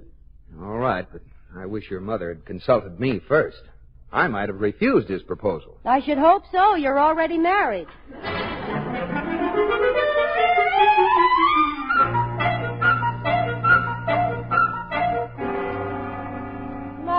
Mother, sit down and relax. I can't, Liz. Dan will be here any minute. Now, you've got to calm down, Mrs. Elliott. Yes. I remember how nervous I was when Liz and I got married, but I had a simple formula for overcoming it. What was it? He fainted. I didn't faint. I just relaxed. All of a sudden. I'm so nervous. I haven't been this upset since the day my scales were broken, and I thought I gained 200 pounds. There's your man, Mrs. Elliott. Now, don't all of you stare at me. I'll let him in. Hello, ma'am. Hello, Dan. Will you come in? Reckon I will. Are you embarrassed, Dan? Nope. Well, reckon I'll be going now. Dan, you just arrived. Well, just don't know what to say, Louise. I ain't a man of many words. Had me a long-winded speech wrote down on the back of a cigarette paper. Forgot and smoked it. Well. Yeah. Mother. Oh, Liz, dear, I'm sorry. Well, I guess we kind of forgot our manners, Louise, standing here chattering like a couple of blue jays. Yes. Dan, this is my daughter, Elisabeth. Hello, Mr. Carson. Even prettier than the picture your mama sent me. Mother sent you my picture? Yep. Laying on a blanket, taking your bottle. Well, I've changed quite a bit since then. Yeah, you're a lot longer now. Got a little more hair, too. Well, when I was a baby, I used to wear my hair very close to my head, under the skin. I'm George Cugat, Liz's husband. How do you do, Mr. Carson? Well, hiya, George. Say, I like the way you shake hands, real tight, like you mean it. Oh, you have quite a grip yourself. Yeah, I hate wishy-washy shakes. Like to feel a friendship there. Ain't never forgot Herb Jackson, the friendliest feller I ever met. Broke 7 bones in my hand. We'll be having dinner in a moment, Dan. Would you care to go upstairs and wash? No. Took care of it before I left Houston. Well, I'd better wash. I've never been to Houston. I got a little surprise for you, Louise. Oh, a surprise, Dan. Well, what is it? Oh, it's coming later. I guess I'm ready for Chuck now. Chuck, Mr. Carson? Yeah, that's what we call dinner in Texas, Lizzie. What about late at night when you go down to the icebox and sneak a snack? What do you call that? Snuff.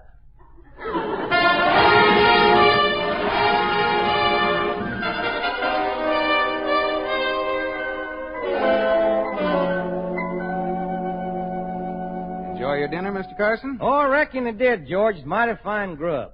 Grub? What's grub? Chuck? I'm waiting for that surprise, Dan. Well, it ought to be here in a little while, Louise. Mr. Carson, I understand you have some oil property in Texas. Yeah. It was originally my granddaddy's. He got it from some Indians. Swapped them for it. Swapped them for oil property? What did he give them? Colored beads, bits of cloth, fire water? No, $650,000. Did you ever meet an Indian, Mr. Carson? Yeah, Lizzie. Sorry I did, too. Oh, did you have trouble with him? Kinda. Did you kill him? Nope. Did you hurt him?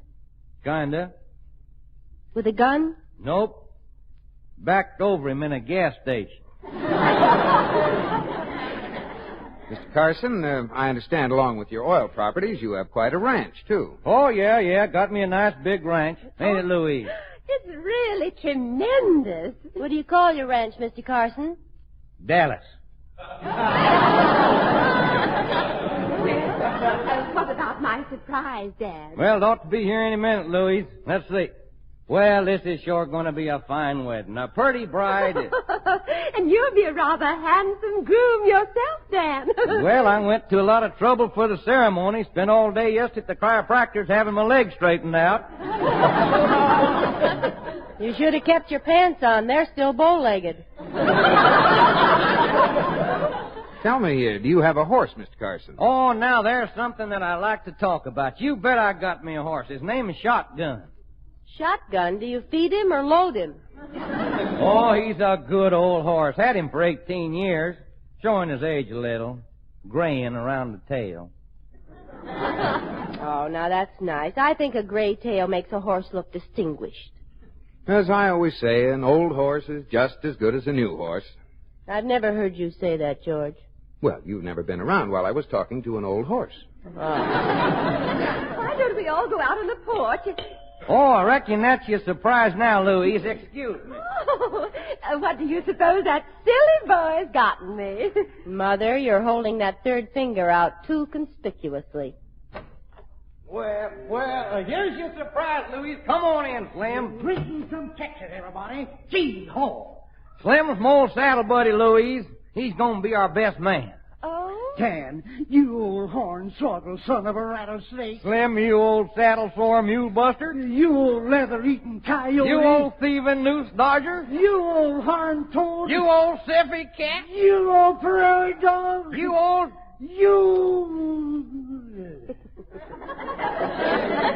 Dan, he's going to be our best man? Yeah, some surprise, huh, Lou?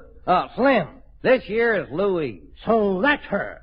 Well, doggone. Twang my banjo, bust my britches, doggone.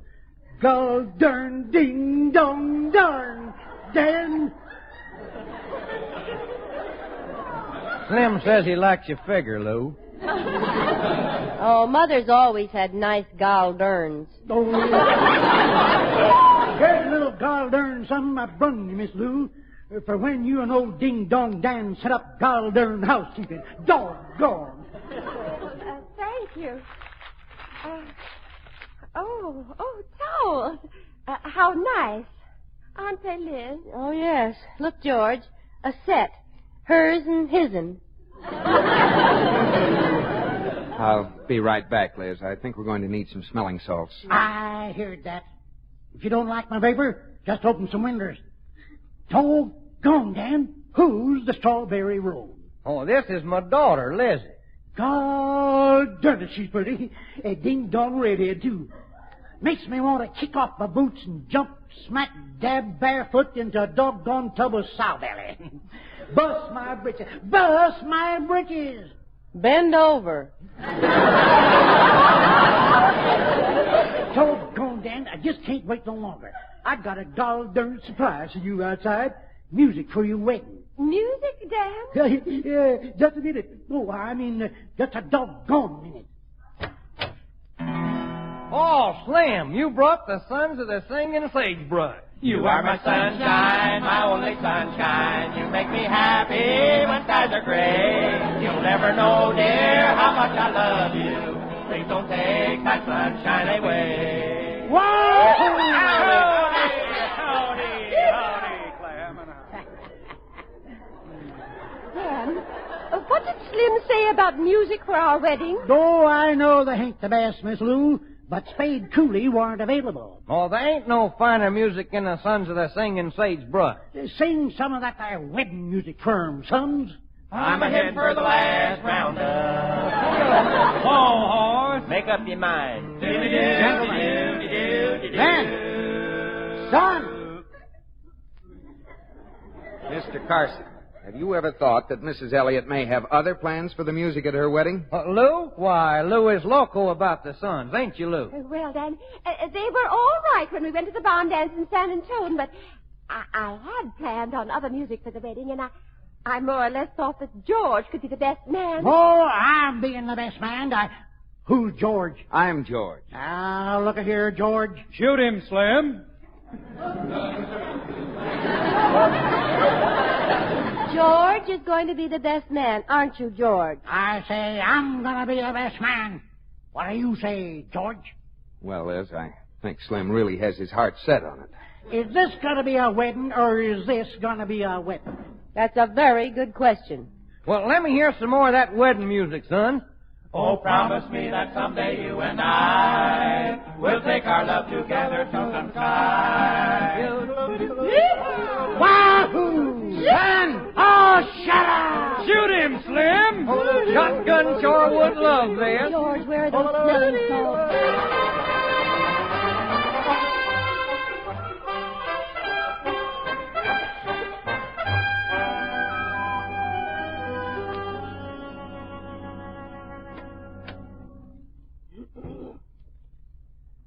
How's your mother, dear? Doctor says she'll be all right. All she needs is quiet. Fine. I got a room in town for the surging sons of the screaming sage. Did they mind leaving? Yes, I think they were a little hurt. As they walked away, they were singing something called I Don't Think They Like Us Here and I Wish We Were Back in Texas Blues. Poor Mother. The way she tried to smile when Slim brought in that box of dirt so their marriage could be held on Texas soil. I can see the write-up of the wedding in the paper. To the soft strains of Beat My Desert Doggie 8 to the Bar, Louise Elliott and Daniel Carson were married. On the altar, campfires blazed brightly. And the highlight of the affair was when the bride threw her bouquet of cactus and pinned 3 flower girls to the parson. I won't let your mother go through with it, Liz. Well, Mother confided in me, George. She doesn't want to go through with it.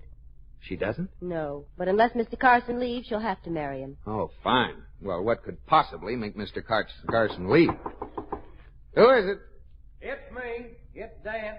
Well, speak of the Carson. Hello, Liz. George.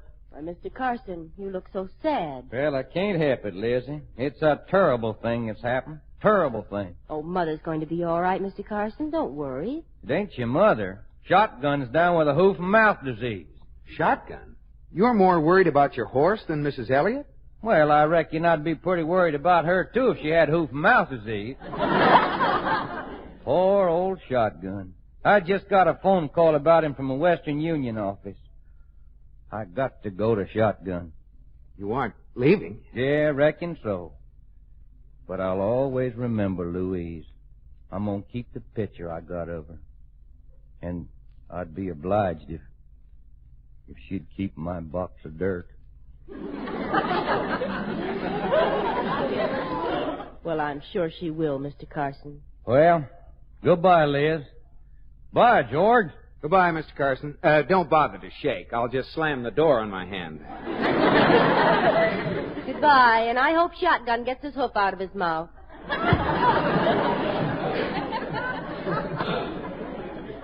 Liz, he's gone.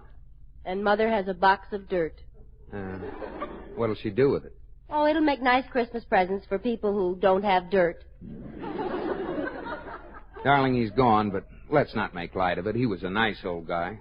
Yeah. You don't have anything against him, do you? Why, certainly not, George. I hope his horse will be all right. It'd be a shame if Shotgun popped off before he got back. Liz, I can't get over the coincidence of this thing. Here we're sitting in our room, and you're saying how nice it would be if Mr. Carson left. In walks Mr. Carson. Had a phone call from Western Union, and he's leaving. Positively amazing. Well, I guess we can go break the news to your mother. She already knows about it. What? I made the phone call from her room. Liz. Want to send a telegram?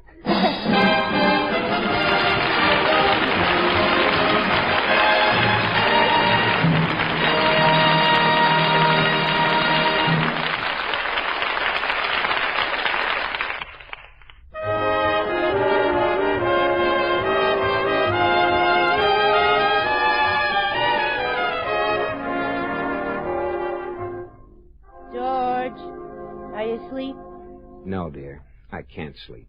Why not? I keep lying here waiting for you to say, George, are you asleep? Do you love me, George? Madly.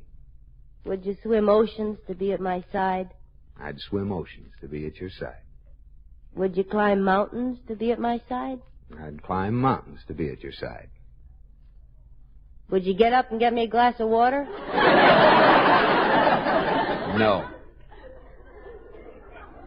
Why not? I'm pooped from climbing those mountains and swimming those oceans.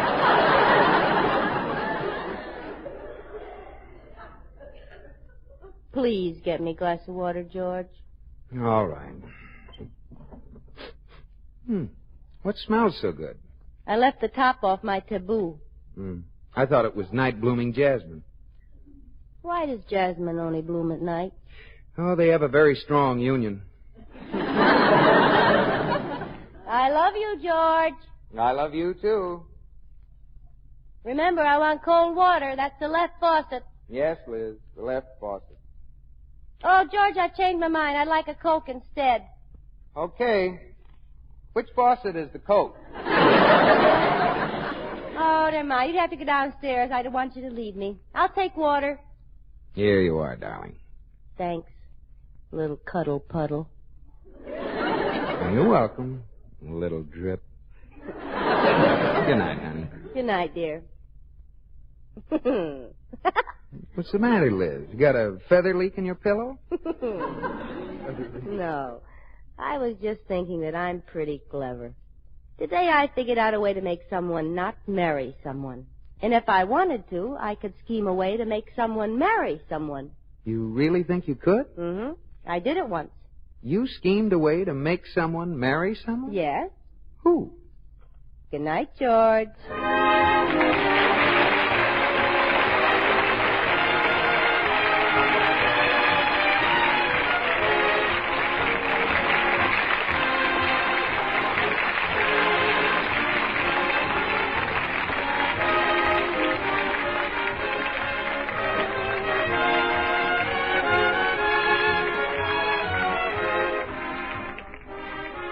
My Favorite Husband has been presented through the worldwide facilities of the United States Armed Forces Radio and Television Service.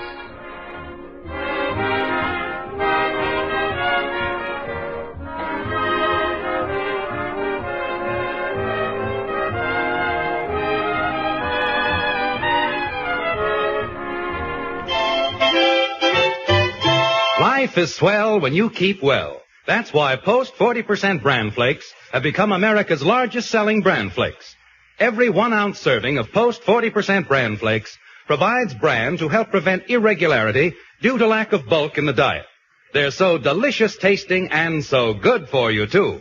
Tomorrow, serve America's favorite Bran Flakes. Post 40% Bran Flakes. Stay tuned to Hojo Radio. I'm Olive Soap, your beauty hope, and Luster Cream Shampoo for soft, glamorous dream girl hair bring you Our Miss Brooks, starring Eve Arden.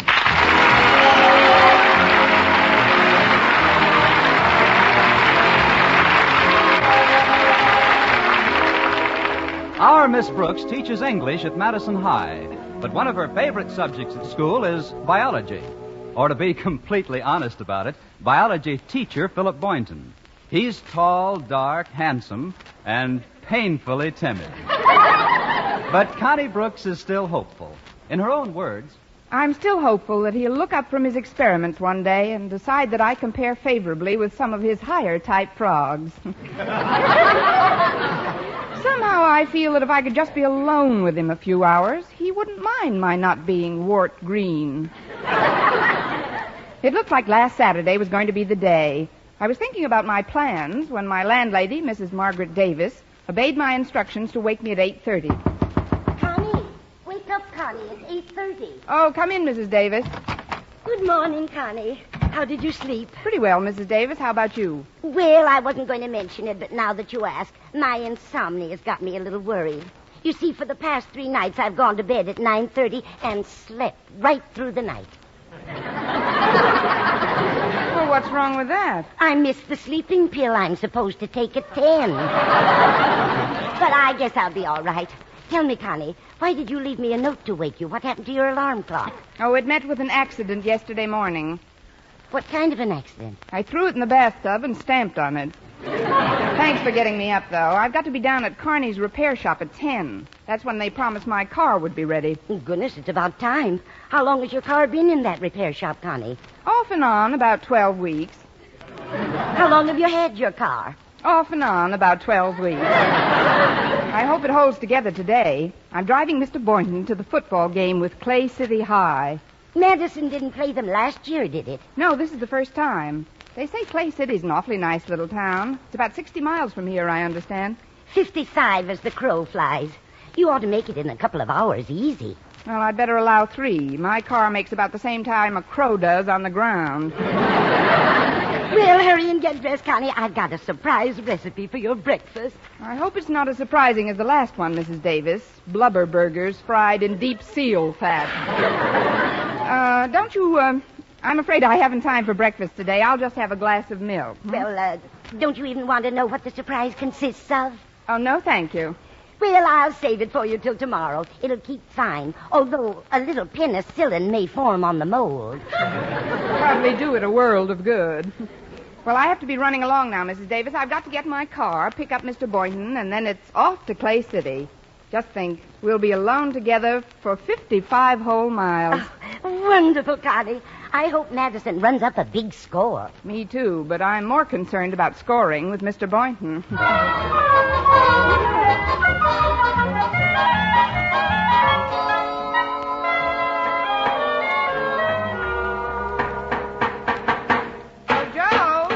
Joe Carney. I'll be with you in a minute, Miss Brooks. I just want to finish this fender here. That finished it. Is my car ready, Joe? Your car? Mm-hmm. Let's see. What did you bring it in for last? One of the headlights needed a new bulb. Oh, yes. Step into the office here a minute, will you? I'll get the sheet on that car. Have a seat, Miss Brooks. Thank you. Should be right here in the desk. Was that a Nash, Miss Brooks? 1935 convertible? Yes, a late 35. Though it wasn't a convertible until I tried to go through a railroad crossing with the bars down. Oh, yes, here we are. You say one of the headlights needed a new bulb? That's what you told me. Funny, our mechanic found quite a bit of other work to do on the car. What other work? Well, your spark plugs were shot, so he replaced them, and the points were practically gone. Where to? Your valves needed grinding, and the wheels were way out of line. Of course, that could have been caused by the warped axle. Practically no ball bearing action left in the sprockets at all. And your transmission and differential had to be thoroughly revamped. How did I get the car down here? On my back? The steering knuckle was way off, so he had to pack that. But that wasn't too much trouble. I'm glad. He was down there ripping off the old brake lining anyway. The new voltage regulator we put in should help that shorten the wiring considerably, and a new oil filter will keep your motor cleaner. Now, just a minute, Joe. You didn't say a word to me about any of those things when I left the car here. Well, of course not, Miss Brooks. I had no way of knowing about them until our mechanic checked the car thoroughly. Any more than I could have told you about the clutch lining. What about the clutch lining? Let's not speak ill of the dead. It was shredded, and that probably affected the rear end situation. Rear end? It was really dragging. Now, do you want me to total up your bill with the new radiator that's coming, or just charge you for the soldering job temporarily? Like I say, Joe, what do I owe you for the light bulb? Oh, we'll just throw that in. And please don't feel that we invented any of these difficulties, Miss Brooks. Every item on your bill was strictly legitimate. May I never smear grease on my hands and charge for a lube job if it wasn't. I've got a good mind to get the Falcon after you. What's the total? Well, let me see. $14.50 plus $7.98. 46 for parts. 18 for the transport. $9 for the distributor of the crown. $6 for the crown. Well, it's $112.49, Miss Brooks. Call it $113 even. We'll call it $112 even, and I'll have to pay you off by the week, Joe. Oh, that's perfectly all right. Say $10 a week, 20 weeks. 20 weeks? That would be $200. Carrying charges, Miss Brooks. Plus lawyer's fees. Lawyer's fees? Well, sure, you're a school teacher, aren't you? Yes. Well, you couldn't keep paying $10 a week out of your salary. A lawsuit's inevitable. Well, if I can't make the payments, I'll sell you the car. Are you kidding? With the repair work this heap needs, I wouldn't give you $100 for it. Look, I've got to have the car today, Joe. I'm driving Mr. Boynton to Clay City to see our football team play.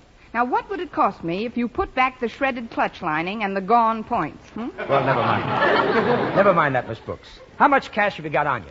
Well, I got paid yesterday and just took care of my rent and a few small bills, so I've still got about $19. We'll take it. I believe in one price. You say $19, I say $19. Hand it over. Here you are, and Mother will be happy to know you let me keep my locket. Now, on to Mr. Boynton.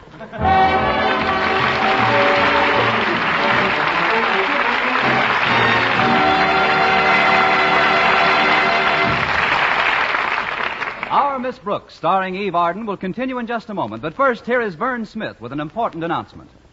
Palmolive Soap is giving away prizes worth $67,000. A grand prize of $25,000 in one lump sum, or $100 a month for life. And that's not all. There are over 2,000 prizes in Palmolive's big treasure chest contest. Ford sedans, Westinghouse laundromats, From Silver Fox scarves, Toastmaster toasters. And it's easy to enter. Complete the last line of this jingle. A fresher, brighter-looking skin is something I would like to win. I'll get Palmolive soap today. Da-da-da-da-da-da-da. Write your last line on a plain sheet of paper or use an official entry blank giving complete rules obtainable at your dealers. Include your own and dealer's name and address. And mail with the big word Palmolive from the front of the wrapper of one regular and one bath-size cake of Palmolive soap to Palmolive, Box 92, New York 8, New York. Now, here's the jingle once more. A fresher, brighter-looking skin is something I would like to win. I'll get Palmolive soap today. Da-da-da-da-da-da-da. Mail your entry to Palmolive, Box 92, New York 8, New York. But hurry, contest closes soon. Get Palmolive soap for a lovelier complexion. Remember, doctors prove Palmolive's beauty results.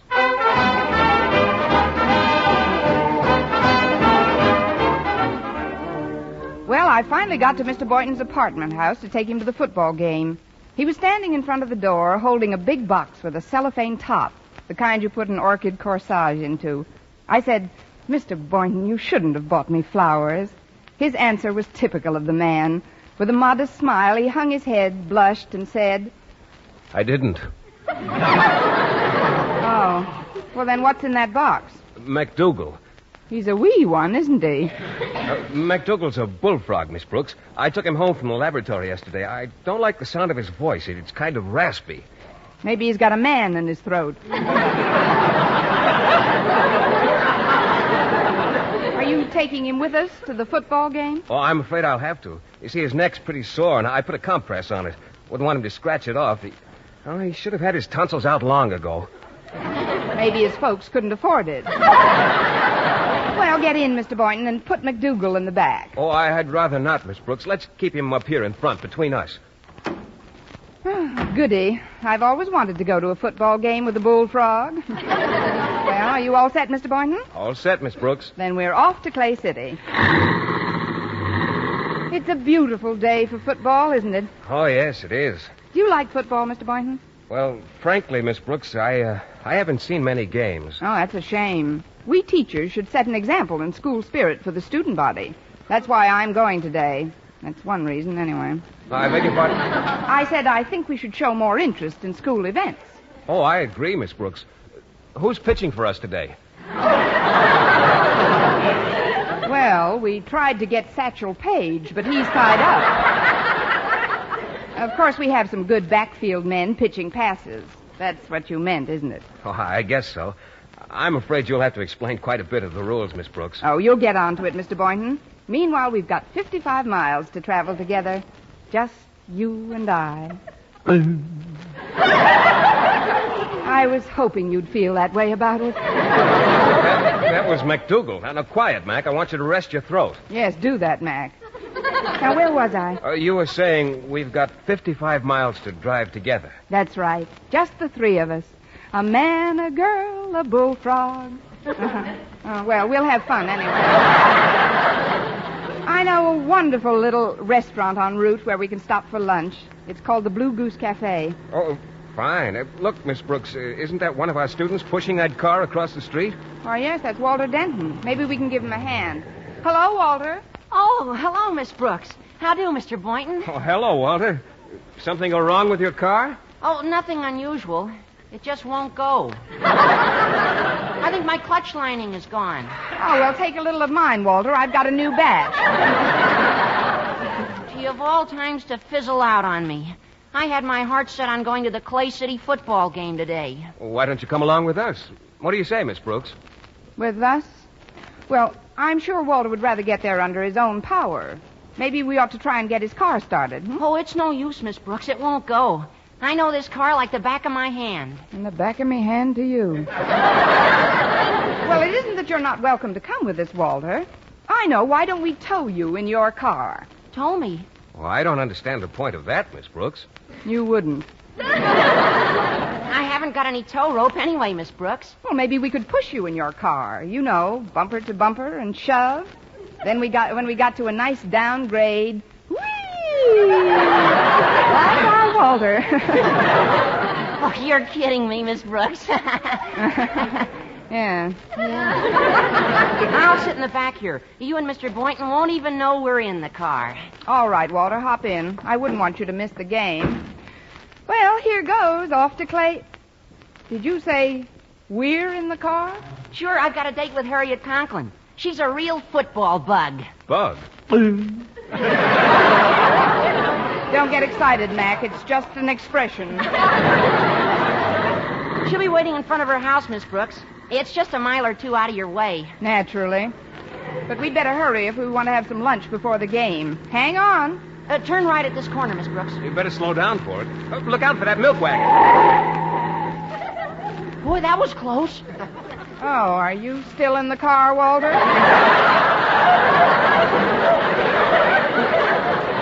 I mean, I hope I didn't unnerve you. Oh, that's all right, Miss Brooks. I'm used to driving with woman drivers. My mother's one, you know. One what, Walter? It's only natural for drivers to make mistakes. But my mom has made some whoppers. That I can see. Look, isn't that Harriet standing under that tree? Oh, yeah, that's her. Pull over to the curb, Miss Brooks. Yes, sir. Shall I hold the meter? Hiya, Harriet. My car's all tattered and torn, so Miss Brooks is taking us to the game. Well, bless your little pointed head. Hello, Miss Brooks. Hello, Harriet. How are you, Harriet? Mr. Boynton, how nice to have you along. Get that leer out of your voice, Harriet. Mr. Boynton's been spoken for. In fact, he's been spoken and croaked for. What in the world was that sound? Oh, this is MacDougal, Harriet, one of my favorite frogs. You can introduce them formally when we're rolling again. Hop in. Not you, Mac. We'll get in back. After you, m'lady. Thank you, my man. All set?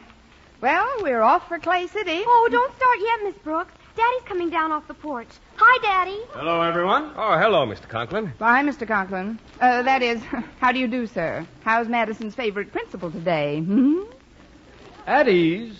I was just reading about the game with Clay City High. Should be quite a contest. Oh, yes, sir. That's where we're going today. At least we're starting today. Denton, must you sit so close to my daughter? I'm not sitting close to her, Mr. Conklin. She's sitting close to me. I'm over as far as I can get. I've got to pin him down, Father. Walter's the elusive type. Of course, he's not a real happy heartache, but he's good for a minor throb or two. Cut it out, Harriet.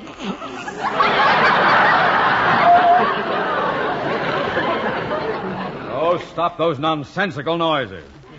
Now, there's quite a bit of work I could do this afternoon, filing reports to the Board of Education and so forth. You have a nice day for it, Mr. Conklin. Well, we'd be getting along now. But I got to thinking. Conklin, I said to myself, or rather, Mr. Conklin, I said, you haven't seen a football game in a month of Sundays. Let's take in this Clay City game. Then you mean you're going along with us? That's just super, Daddy. Isn't it, Walter? Yeah, super. Well, it'll be a pleasure to have you along, Mr. Conklin. Oh, thank you, Boynton. But what about you, Miss Brooks? It's your car. How do you feel about my coming along? Just ginger peachy, Mr. Conklin. Well, let's get started if we're going. It's getting kind of late, and we want to stop I won't be any time at all. I'll go back to the house and ask Mrs. Conklin to speed things up. Mrs. Conklin? Yes. She's been out in the yard all morning planting, and she's quite dirty. I'll tell her to hurry with the bath and not fuss much with dressing. Well, tell her to slip on anything, Mr. Conklin. A loose rug will do.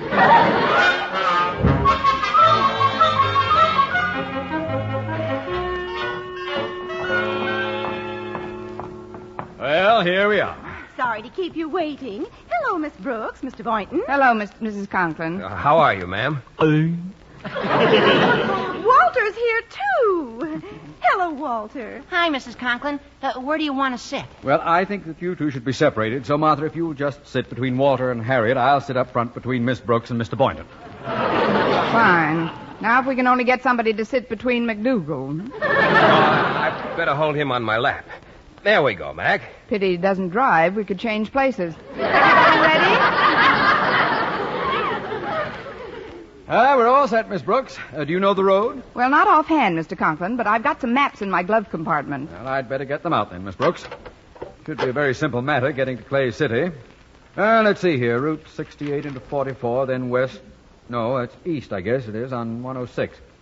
Well, what are you waiting for, Miss Brooks? For the directions, Mr. Conklin. Oh, I'll give you those as we go along. Just start her up. Well, we're on our way, Harriet. Oh, isn't it fun, Walter? Please, children, you're squeezing me. It should happen to both of us.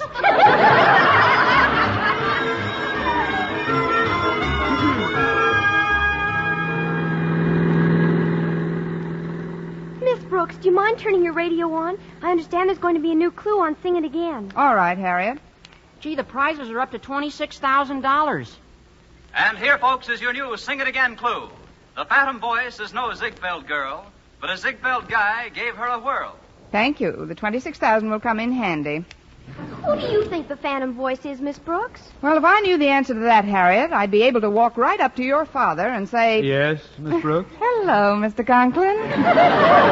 We've been going quite a while on Route 68. Shouldn't we have switched over to 44 by now? Are you questioning my directions, Miss Brooks? Well, no, Mr. Conklin, but... I was a major in the last war, you know. And as such, spent considerable time in command of a transport group at Camp Bobrick, Ohio. I'm sure we're on the right road. And the caissons go rolling along. Oh, you have quite a voice, Mr. Conklin. Oh, thank you, Boynton. I did a bit of singing round the barracks now and then.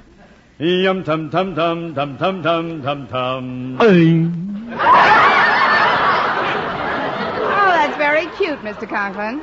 Oh, that was Mac, wasn't it? He must be hungry, Mr. Boynton. I know I am. Shall we stop for some lunch at the Blue Goose? Well, where's the Blue Goose, Miss Brooks? Well, I haven't been there since I was a girl, but... Gosh, Miss Brooks, do you think it's still standing? Now, just a minute, Walter. How old do you think I am, anyway? Oh, I'd say you're about... Of course it's still standing. There's only one place to go if you want a delicious luncheon. That's the Pink Flamingo. Oh, where's that, Osgood? You never mentioned it in front of me before. Well, the last time I went there, I was with a bunch of the boys. Are you sure you can find this Blue Goose, Miss Brooks? Yes, I think so, Mr. Conklin. Let's see, where are we now? Well, there's a signboard over there, Route 118. Funny, that isn't on this map at all. You'd better bear left at this fork, Miss Brooks. Very well, Mr. Conklin, but I don't think we're on the right road. This hill ahead of us is pretty steep. I hope the motor doesn't heat up too much. This radiator's just been patched temporarily. Well, up we go. Over hill, over down, and the caissons go. What was that? The caisson stopped rolling. At least this one did. Oh, I'll get out and look at the motor. Keep your seat, Mr. Boynton. As head of a transport battalion, I had considerable to do with motors during my tour of duty. Well, now, let's see. Well, nothing wrong with the tappets. Radiator's still in one piece. Hand me a hammer, somebody. There are some tools under this seat, I think. Oh, here, let's get out. Here we are. Here's a hammer, Mr. Conklin. Oh, thank you. Now we'll just tap this water pipe here. Oh, be careful, Mr. Conklin. Please, Miss Brooks. I know motors backwards. One more good tap should do it. That did it, all right.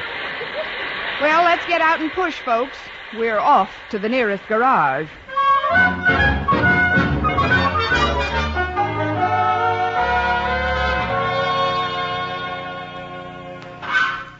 Well, there you are, folks. There you are. Good as new. Nothing would have happened in the first place if some knucklehead hadn't hit the pipes with a hammer. What? Why, how dare... Why, who do you think... Why have you no... Who's this huffing and puffing? Oh, please. This is Mr. Knucklehead. I mean, Mr. Conklin. He's my principal. Oh, now calm down, Mr. Conklin. Remember, everything's all right now. We're off to Clay City.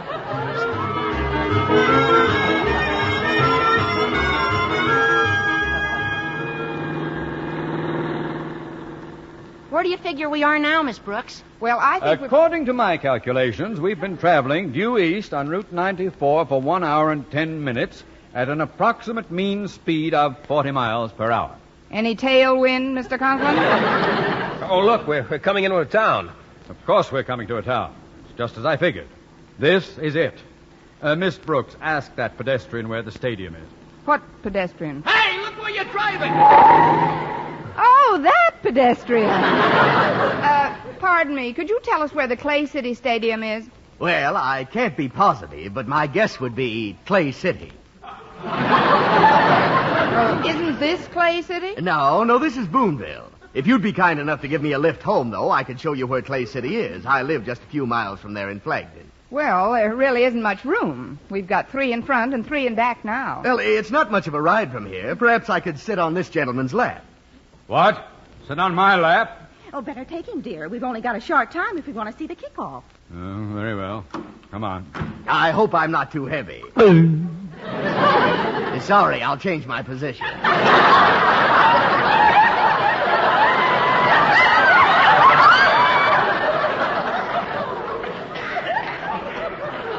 Start the car, Miss Brooks. All right, Mr. Conklin. And this time we're really off to Clay City.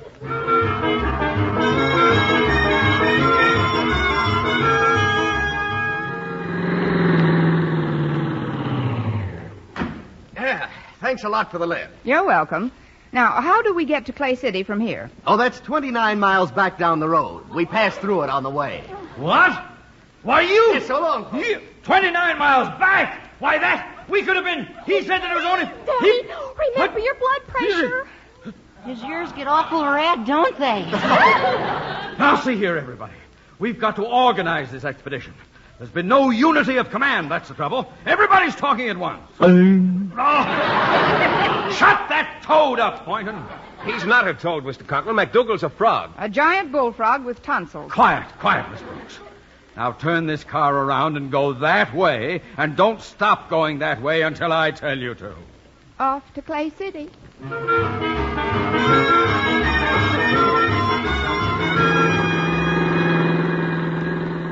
Well, this is Clay City, all right. There's the Clay City National Bank, Clay City Lumberyard. Now, for heaven's sake, Miss Brooks, before you get lost again, ask somebody where the stadium is. All right, Mr. Conklin. Oh, there's a bus parked over there. I'll ask the driver. Excuse me, but could you tell me where the Clay City Stadium is? Sure, it's 4 blocks left and 3 right. Oh, thanks a lot. That's the first definite answer I've had all day. Well, I ought to know where the stadium is. I got the Clay City team in this bus. We just beat Madison High 89-0. 89-0? May I ask you one more question? Sure, what is it? Did they put up a good fight?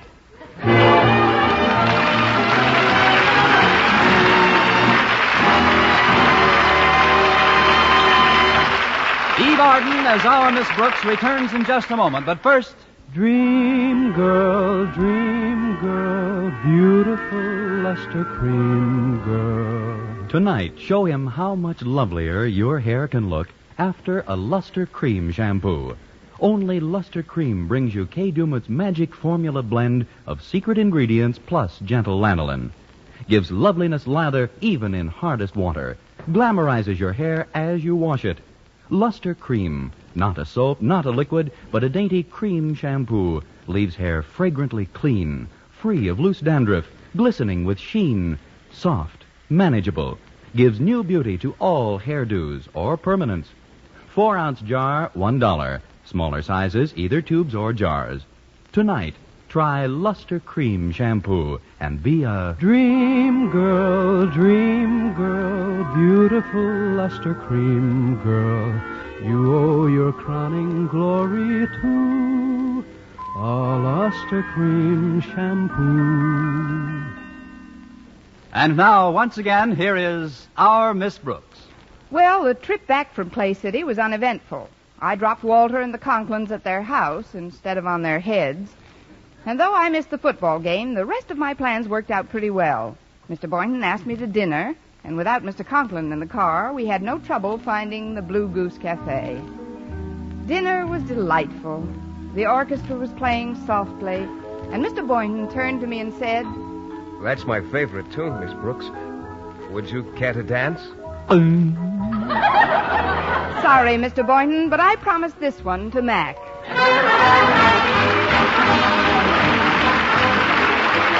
Next week, tune into another Our Miss Brooks show brought to you by Palmolive Soap, Your Beauty Hope, and Luster Cream Shampoo for soft, glamorous dream girl hair. Our Miss Brooks, starring Eve Arden, is produced by Larry Burns, written and directed by Al Lewis, with music by Wilbur Hatch.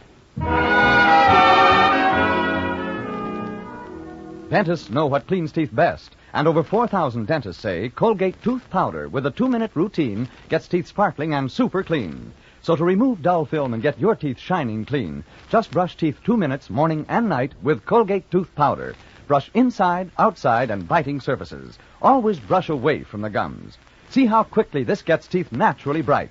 It removes dull film that improper brushing misses. And Colgate Tooth Powder also sweetens your breath. Try it. Buy Colgate Tooth Powder today. For mystery liberally sprinkled with laughs, listen to Mr. and Mrs. North, the exciting, fun-packed adventures of an amateur Park Avenue detective and his beautiful wife. Tune in Tuesday evenings over most of these same stations. And be with us again next week at the same time for another comedy episode of Our Miss Brooks. Bob Lamont speaking. This is CBS, the Columbia Broadcasting System.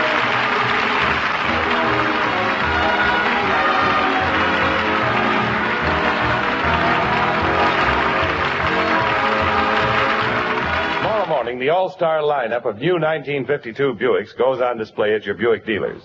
And believe you me, they're the smartest, smoothest riding Buicks you've ever seen.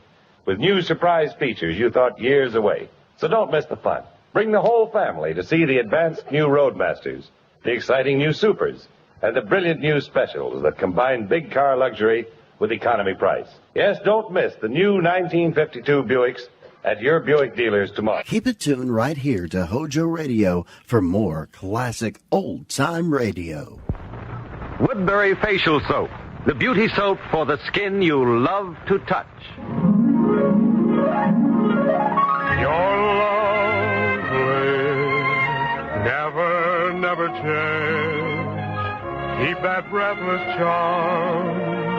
Won't you please arrange it, 'cause you're lovely, just the way you look tonight. Woodbury, the makers of Woodbury Facial Soap, the beauty soap made for the skin alone, present The Adventures of Mr. and Mrs. North.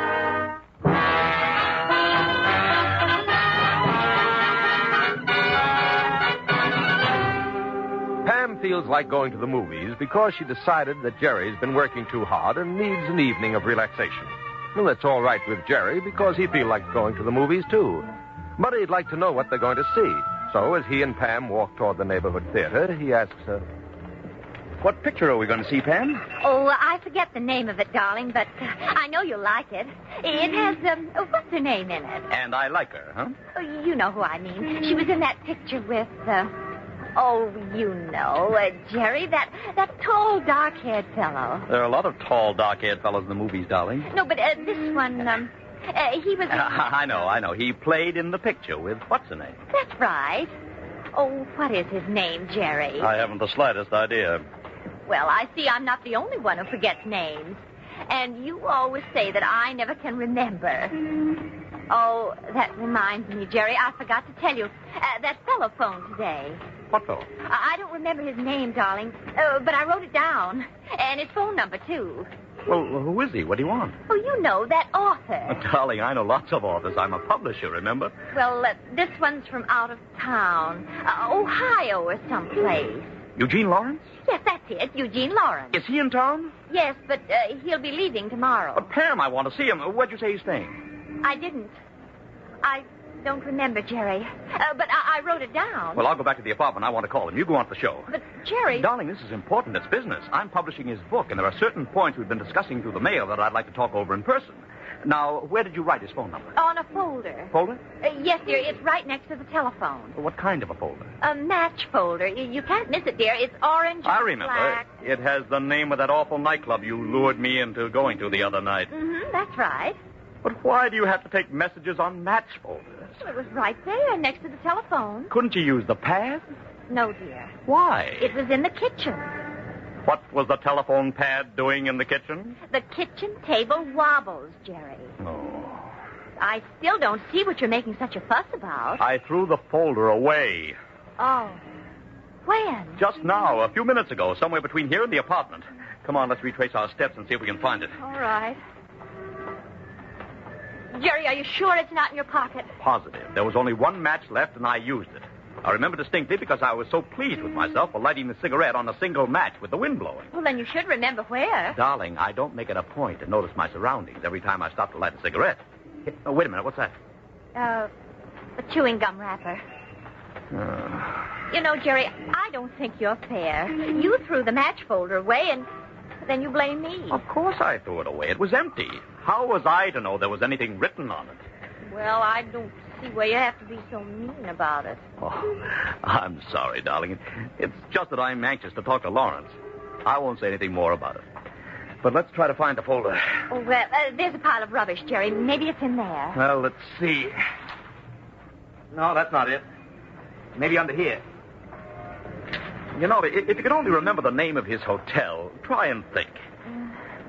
Hotel, it began with an R. Was it an M? Oh, I know. Caldwell. Caldwell? No, that's not it. Anyway, Jerry, I couldn't help it, could I? Couldn't help what? That one leg of the kitchen table is short. I guess not. What you doing, mister? Oh, hello, son. We're looking for a match folder. I got a match. Thanks. That's not what we want. It's the folder. A special one? Yeah, orange, and it has the name of the Zigzag Club on it. Zigzag Club? Uh-huh. Look, I'll tell you what I'll do. That match folder is somewhere between here and 24 St. Anne's Place. You help us look for it, will you? If you find it, I'll give you $5. $5? Gee! That's right. And we'd better get back to the apartment, Pam. Maybe Lee Lawrence will phone again. But the movie... Oh, I don't care so much for... What's her name, after all?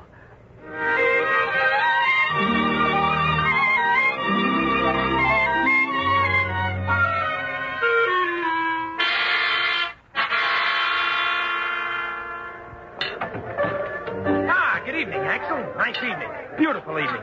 Stinks. Okay, so it stinks. What do you have? Nothing. On the wagon? I'm here on business. Where's Dutch? In the back. Well, I want to see him. Lulu's with him, and he don't want to be disturbed. Yeah, but this is important. It's about the North. Oh. Okay, come on. Hey, you see this tooth? Which one? The one that's missing. No, I don't see it. It ain't there. You know why? No. I walked in on the boss and Lulu once before. Well, this time not. Okay. Who is it? It's me, Axel. What do you want? Pinky wants to see you. Says it's important. Something about them Norths. Oh, all right. Wait a minute. Okay, Pinky, what's on your mind? Would you pay $5 for a folder of matches? Huh? I said, would you pay What kind of matches? Ordinary ones, like they give you when you buy cigarettes. Are you nuts? Look, you don't like that North guy, do you? Look, you said something about matches. The North helped put the law onto your brother, didn't they? Okay, so I hate him. If it wasn't for them, Mac wouldn't be giving the best years of his life to the warden at Sing Sing. What's that got to do with buying match covers for $5? Well, if North was mixed up in something fishy now. Is he? Could be. Come on, open up. What gives? What do you know? Well, when a guy offers $5 for a folder of ordinary matches, wouldn't you detect a strong odor of mackerel? You mean North wants to pay $5 for matches? That's what I overheard him offer a kid on the street. Look, North lost a folder of matches, and if the kid could find it right... I'd like to see that folder. Suppose I found it. Suppose I got it right here in my pocket. Have you? And suppose it has a name and a phone number on it. Okay, suppose it has. Well, what's it worth to you? That all depends. Maybe it don't amount to anything. Yeah? Then why is North so anxious to get it back? Well, we'll see. Let's have the folder. Oh, not so fast. I got to get something out of this. Okay. Give me the folder. I'll call the number and say I'm North. I'll find out what the setup is. And if it's worth anything to me, you'll be taken care of. How do I know I can trust you? I got an honest face. Come on, let's have the folder. Well, all right, but I got to get my cut. Okay. Where's the folder? Here you are. Good. Come in. What's going on, Dutch? Be with you in a second, honey. I'm going to make a phone call. Oh, what's it all about, Axel? Oh, hello, Pinky. Hello. Pinky found some $5 matches, and the boss got interested. Say, what are you trying to... Hello? Hello? Is that Mr. Lawrence? Eugene Lawrence? Yes, this is he. Oh, well, this is Gerald North. Oh, hello there. How are you? Oh, I'm fine. How are you? Okay. Say, look, I've been thinking over what you suggested, and I've decided you're right. Yeah? Well, that's nice. Yeah, it would spoil the whole thing if the murder is discovered too soon. Huh? Oh, yeah. It has to be kept quiet, and it won't be hard. After all, if Mrs. Stokes keeps to her story, there's no way for anyone to find out except the doctor, and he can be bought off. Bought off, huh? It all fits together. She got all the money from her uncle, so money doesn't matter to her, and it's right in character. In character? Sure, and wait till you hear the new angle I've got so no one will find out her uncle was crazy. Crazy, huh? I don't want to tell you over the phone. I'd rather have more time to talk it over. Are you busy now? I could run over. Oh, yeah, sure. Come on over. Are you home? Yeah, I'm home. Oh, good. I'll be right over. Let's see. The address is 24 St. Anne's Place, isn't it? I guess so. I mean, yeah, sure. Fine. I'll be there in 10 minutes. Now, so long. So long. What's going on, sugar? Plenty. Boy, oh, boy. Am I going to make that Weisenheimer sweat? I told you to be good. What Weisenheimer, Dutch? That North guy. I'm going to square things with him and that dumb wife of his. Oh, but how? Who was that you were talking to on the phone? Friend of North. Seems they're covering up for some rich dame who knocked somebody off. And aren't they just going to love it, though, when little Dutch walks in and tells them he knows all about it? Well, what do I get out of it? You'll get yours, don't worry. The dame has a lot of dough she got from her batty uncle. And she's willing to spend it to keep things quiet. Well, she better pay plenty or I'm going to... Okay. Come on, Axel. You and me are going over and collect. Okay, boy. Hey, how about me? You wait here. We'll be back. All right, but hit him for plenty. And remember, I got to get what's coming to me. Don't worry, brother. You will. But first, North is going to get what's coming to him. Come on, Axel.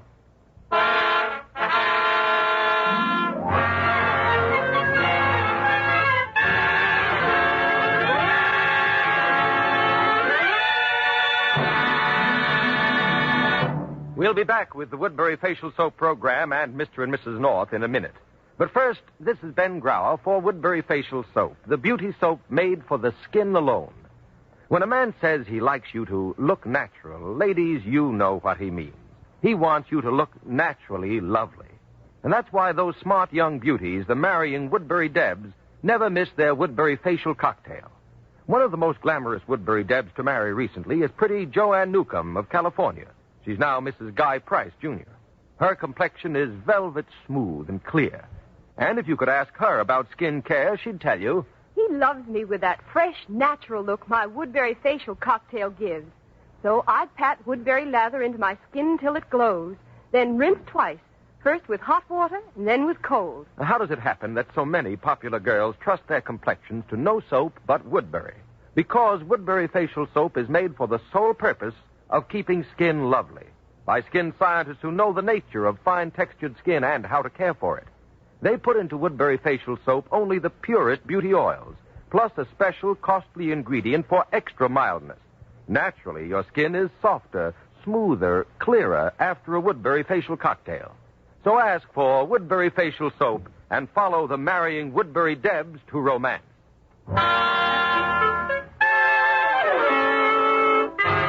Now, back to the Woodbury Facial Soap program, The Adventures of Mr. and Mrs. North.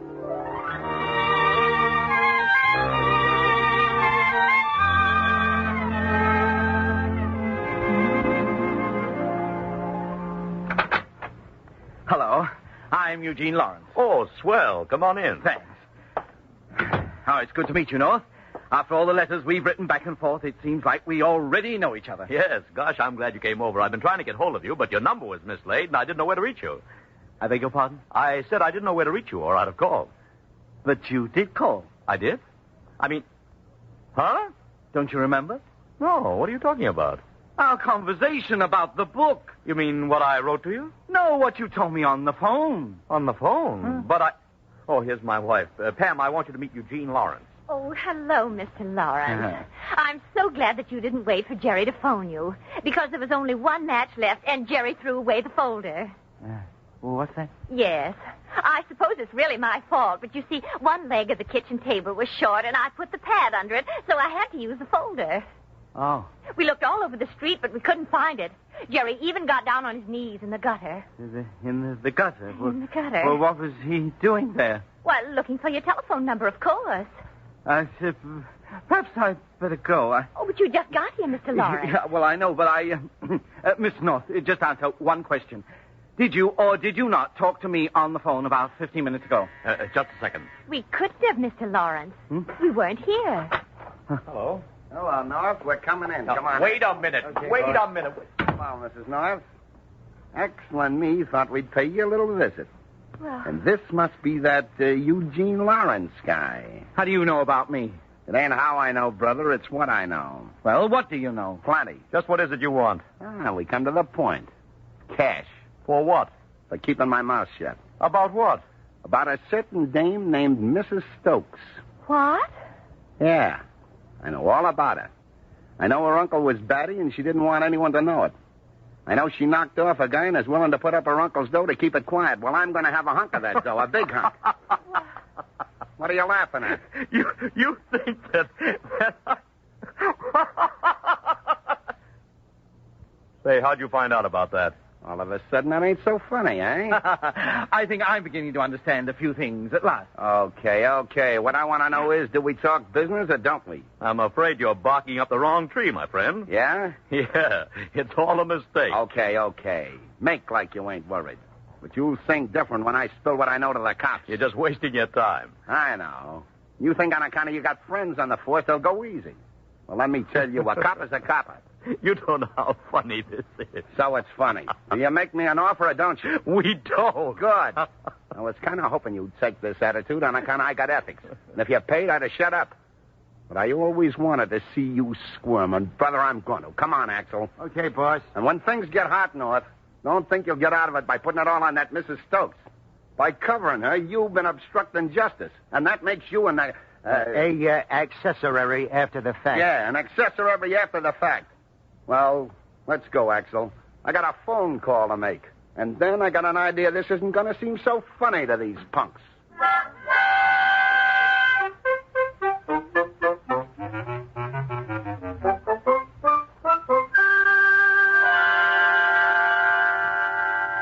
Oh, Bill, surely you don't take it seriously. All I know is that it wouldn't be the first time you and Pam held out on me. It's really too silly to discuss. The whole thing's been a ridiculous comedy of errors. Don't you see, Lieutenant? He must have been the one who called me. And when I told him about the book... All right. You told me that before.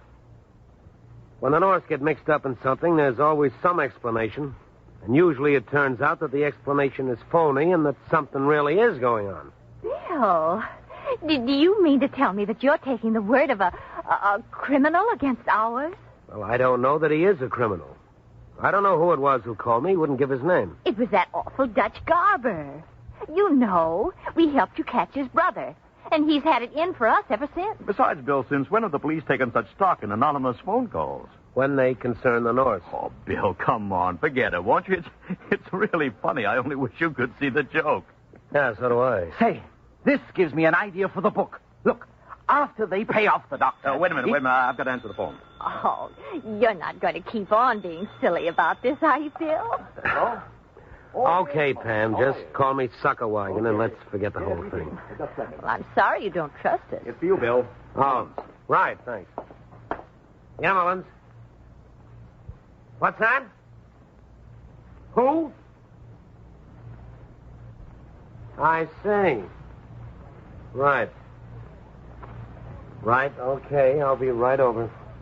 So long. Well, so it was all a gag, huh? Just something out of a book. You know, someday I ought to lock you Norse up just to teach you a lesson. What are you talking about? What happened, Bill? It was Dutch Garber who called me, Well, he said he was going to call you. But it didn't amount to anything, did it?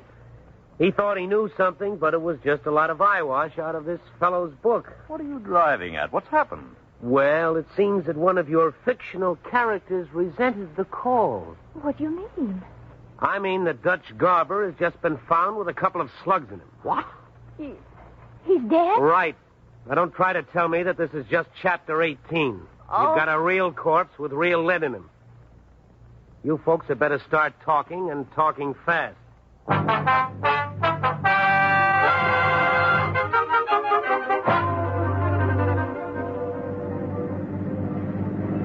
Gollies, I thought for a while that Bill was really going to lock us up, Jerry. Well, he's pretty sore, and I suppose you can't blame him. No, he'll never trust us again.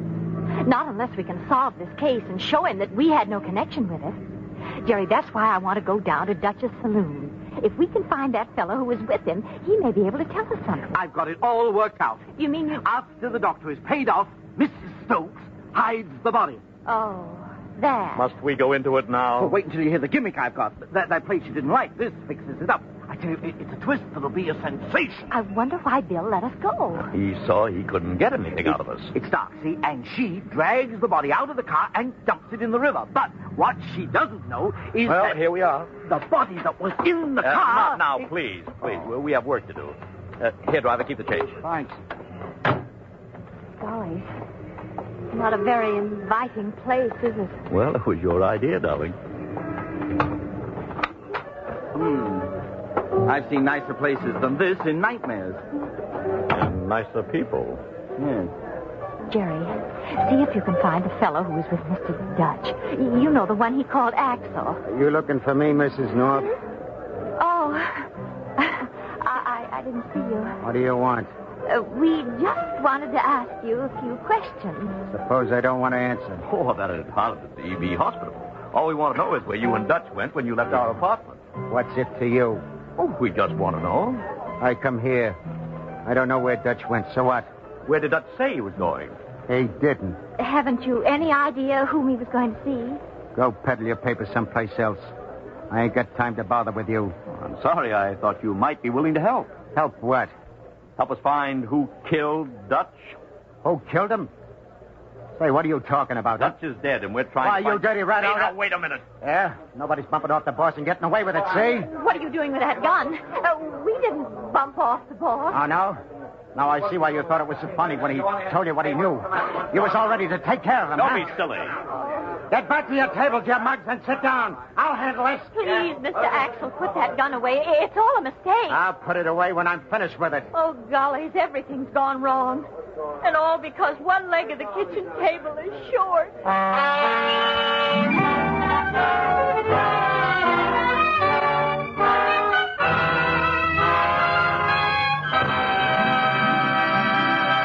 Before we return to Woodbury's Mr. and Mrs. North, this is Ben Grauer for Woodbury Facial Soap. Ladies, when you work up a good bubbly lather of Woodbury on your face cloth and work it into your skin, you do more than make it immaculately clean.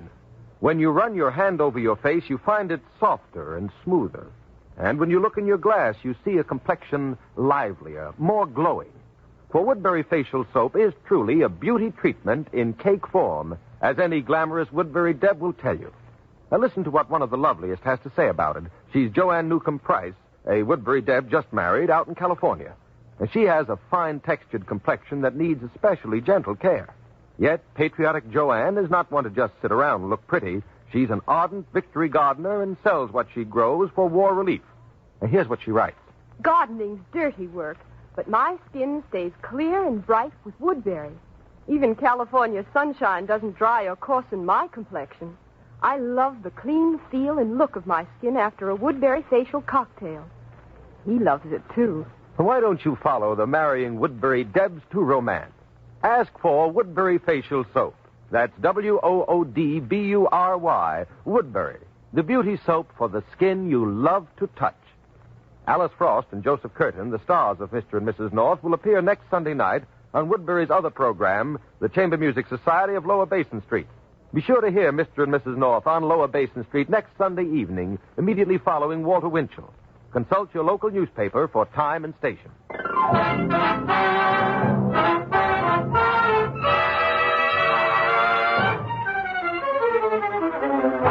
Now, back to the Woodbury Facial Soap program, The Adventures of Mr. and Mrs. North.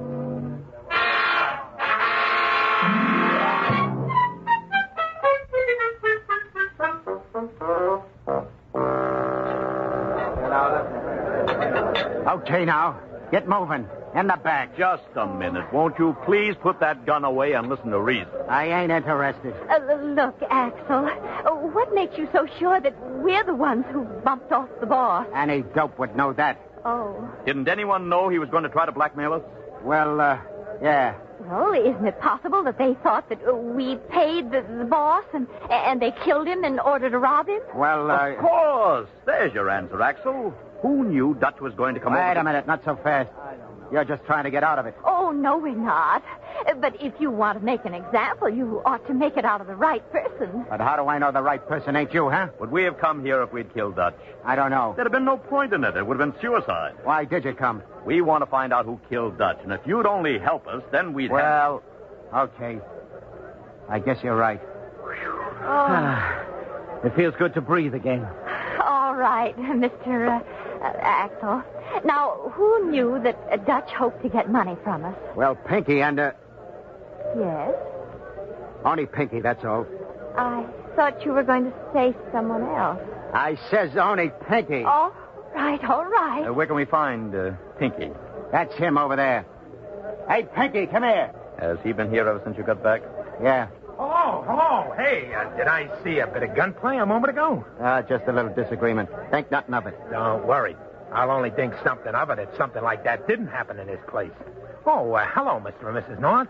Oh, I see you know us. Oh, yes, I get around. I'd like to ask you a question, Mr. Pinky. Go right ahead, but I don't promise an answer. Where were you while Axel and Dutch were out calling on us? Right here. Why? Can you prove it? Maybe. What's it to you? Oh, nothing. Only you may have to. Yeah? Mm-hmm. And now may I ask a question? Sure. Little John Kieran, that's me. Who's that pretty girl at your table? Lulu? I don't know. I'm asking you. Yeah, that's Lulu. Dutch's girl. Leave her out of this. Oh, but Axel, with her looks, it's a shame to leave her out. But she don't know nothing, see? Shame on you, Axel. That's no way to talk about a young lady. I mean about Dutch's murder. Dutch's murder? Hey, what do you mean? Axel, you've spilled the beans. Hey, is Dutch been... As if you didn't know. No, Axel, honest, I was here the whole time. Well, while you two decide who was where, I'm going over and talk to Glamourpuss. Wait a minute, Nort. I tell you, she didn't know nothing, see? That's all right. With her looks, she doesn't have to. I just want to talk to her. Well, I'm going with you. So am I. Okay. Jerry, I'm surprised at you. She's nothing but a painted floozy. Well, I've always been an admirer of painting, sweetheart. Hello, gorgeous. May we join you? Sure, big boy. Sit down.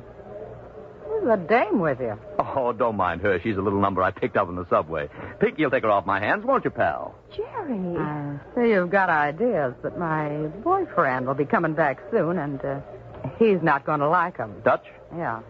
You know him? Sure. But don't worry about Dutch. He won't be coming back for a long time. How do you know? I know. So, come on.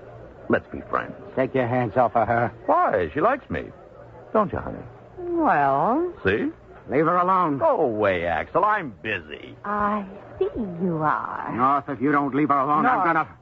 Did you say North? Yeah, Gerald North. Hey, what is this? Oh, Axel, now you went and spoiled it all. What is this, North? What's going on? What are you trying to do? That's what I'd like to know. Just checking on a motive? What do you mean? Well, I never really believed robbery was the motive because the murderer couldn't know where the Dutch had the money.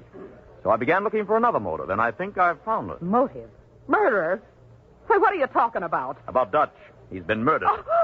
Hey, Lulu, please. And I have an idea it was Axel who murdered him. Yeah, because you were in love with Dutch's girl. Oh, Axel, you and you figured this would be a good time to do it because Why, Dutch had just informed on me, so I'd be suspected instead of you. After all, you thought I was already involved in one murder, so I was a natural fall guy. No, you don't. Don't reach for that gun again. Let go. Not yet, brother. Hey, Peggy! All right. Look out. Pinky has some hair. Hey, Lawrence, how about some help? Right on, Lawrence. I'll get you. Watch out for those two guys. Guy's head's like a rock. This is what I was trying to tell you, North, about the book. There's a free-for-all, and then...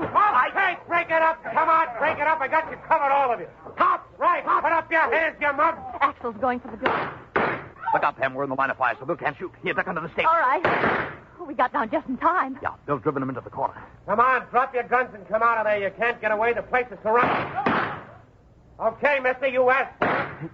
You see, North, there's this free-for-all, and then the cops break in and arrest Mrs. Stokes, and then comes the switch. It isn't Mrs. Stokes. Mrs. Stokes is the corpse. And now I ask you, is that a switch or is that a switch? Bill jumped him and got him. Well, North, how does the plot strike you now? Not so hard. Why? What's the matter with it? Well, somehow I found it awfully hard to keep my mind on it.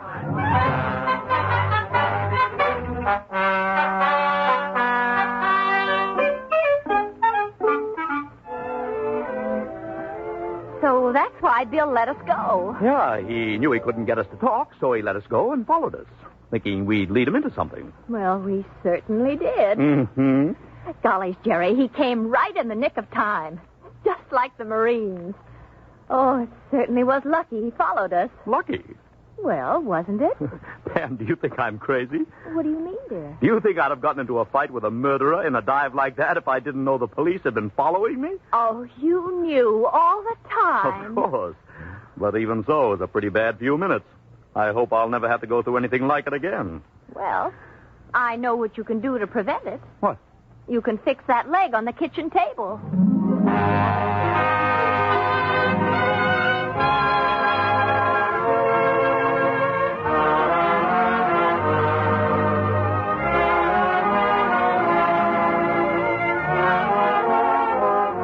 Starting today, your bookseller has on sale the latest Mr. and Mrs. North mystery novel. It's titled Killing the Goose.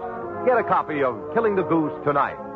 The next Wednesday evening, another radio adventure of Mr. and Mrs. North, starring Alice Frost and Joseph Curtis. For thrills and laughs, be sure to listen, won't you?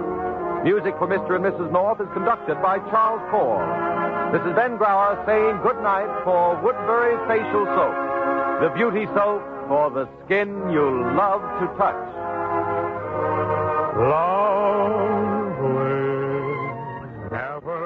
This is Sandy Becker saying, keep cooking with Crisco.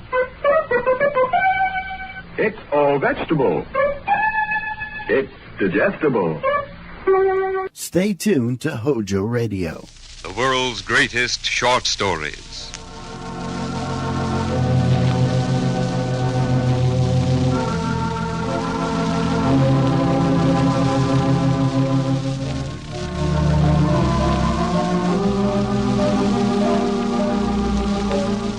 Welcome, ladies and gentlemen, to Nelson Olmsted's review of the world's greatest short stories.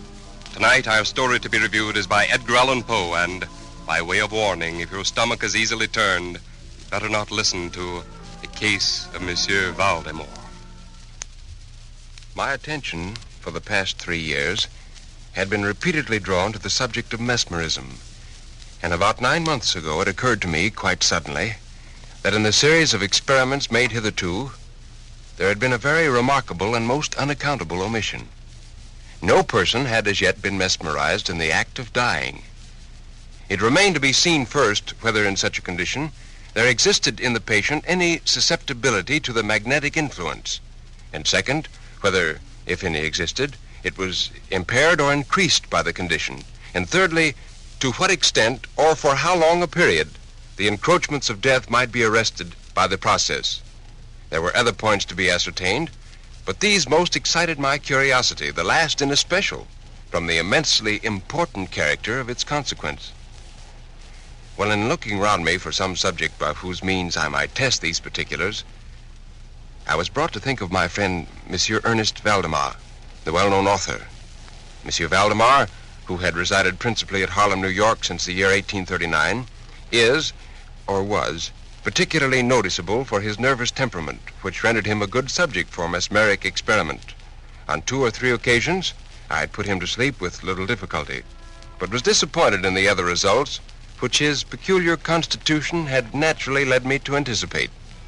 His will was at no period positively or thoroughly under my control, and in regard to clairvoyance, I could accomplish with him nothing to be relied upon. For some months previous to my becoming acquainted with him, his physicians had declared him in a confirmed phthisis. It was his custom, indeed, to speak calmly of his approaching dissolution as a matter neither to be avoided nor regretted. And when the idea to which I have alluded first occurred to me, it was of course very natural that I should think of Monsieur Valdemar. I knew the steady philosophy of the man too well to apprehend any scruples from him, and he had no relatives in America who would be likely to interfere. I spoke to him frankly upon the subject, and to my surprise, his interest seemed vividly excited. I say to my surprise, for although he had always yielded his person freely to my experiments, he had never before given me any tokens of sympathy with what I did. His disease was of that character which would admit the exact calculation in respect to the epoch of its termination in death, and it was finally arranged between us that he would send for me about 24 hours before the period announced by his physicians as that of his decease. It is now rather more than 7 months since I received from Monsieur Valdemar himself the subjoined note. You may as well come now. My doctors have agreed that I cannot hold out beyond tomorrow midnight, and I think that they've hit the time very nearly. Signed, Valdemar. I received this note within a half hour after it was written, and in 15 minutes more I was in the dying man's chamber. I had not seen him for 10 days, and I was appalled by the fearful alteration which that brief interval had wrought in him. His face wore a leaden hue, and the eyes were utterly lusterless, and the emaciation was so extreme that the skin had broken through the cheekbones.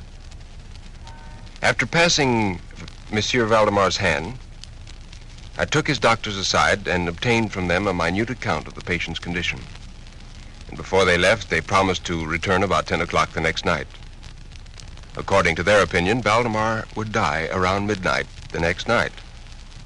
Well, when they'd gone, I spoke freely with Monsieur Valdemar on the subject of his approaching dissolution, as well as, more particularly, of the experiment proposed. He still professed himself quite willing and even anxious to have it made, and urged me to commence it at once. Well, a male and female nurse were in attendance, but I didn't feel myself altogether at liberty to engage in a task of this character with no more reliable witnesses than these people might prove. I therefore postponed operations until about 8 o'clock the next night, when the arrival of a medical student with whom I had some acquaintance relieved me of further embarrassment. It had been my design, originally, to wait for the physicians, but I was induced to proceed first by the urgent entreaties of Monsieur Valdemar, and secondly by my conviction that I had not a moment to lose, as he was evidently sinking fast. Well, I commenced the passes which I had already found most effectual in subduing him. He was evidently influenced with the first lateral stroke of my hand across his forehead. Although I exerted all my powers, no further perceptible effort was induced until about some minutes before 10 o'clock, when the doctors called. I proceeded without hesitation, exchanging, however, the lateral passes for downward ones, and directing my gaze entirely into the right eye of the sufferer. By this time, his pulse was imperceptible, and his breathing was stertorous, and at intervals of half a minute. This condition was nearly unaltered for a quarter of an hour, and the expiration of this period, however, a natural, although a very deep sigh, escaped from the bosom of the dying man, and the breathing ceased. That is to say, its stertorousness was no longer apparent. The intervals were undiminished. The patient's extremities were of an icy coldness.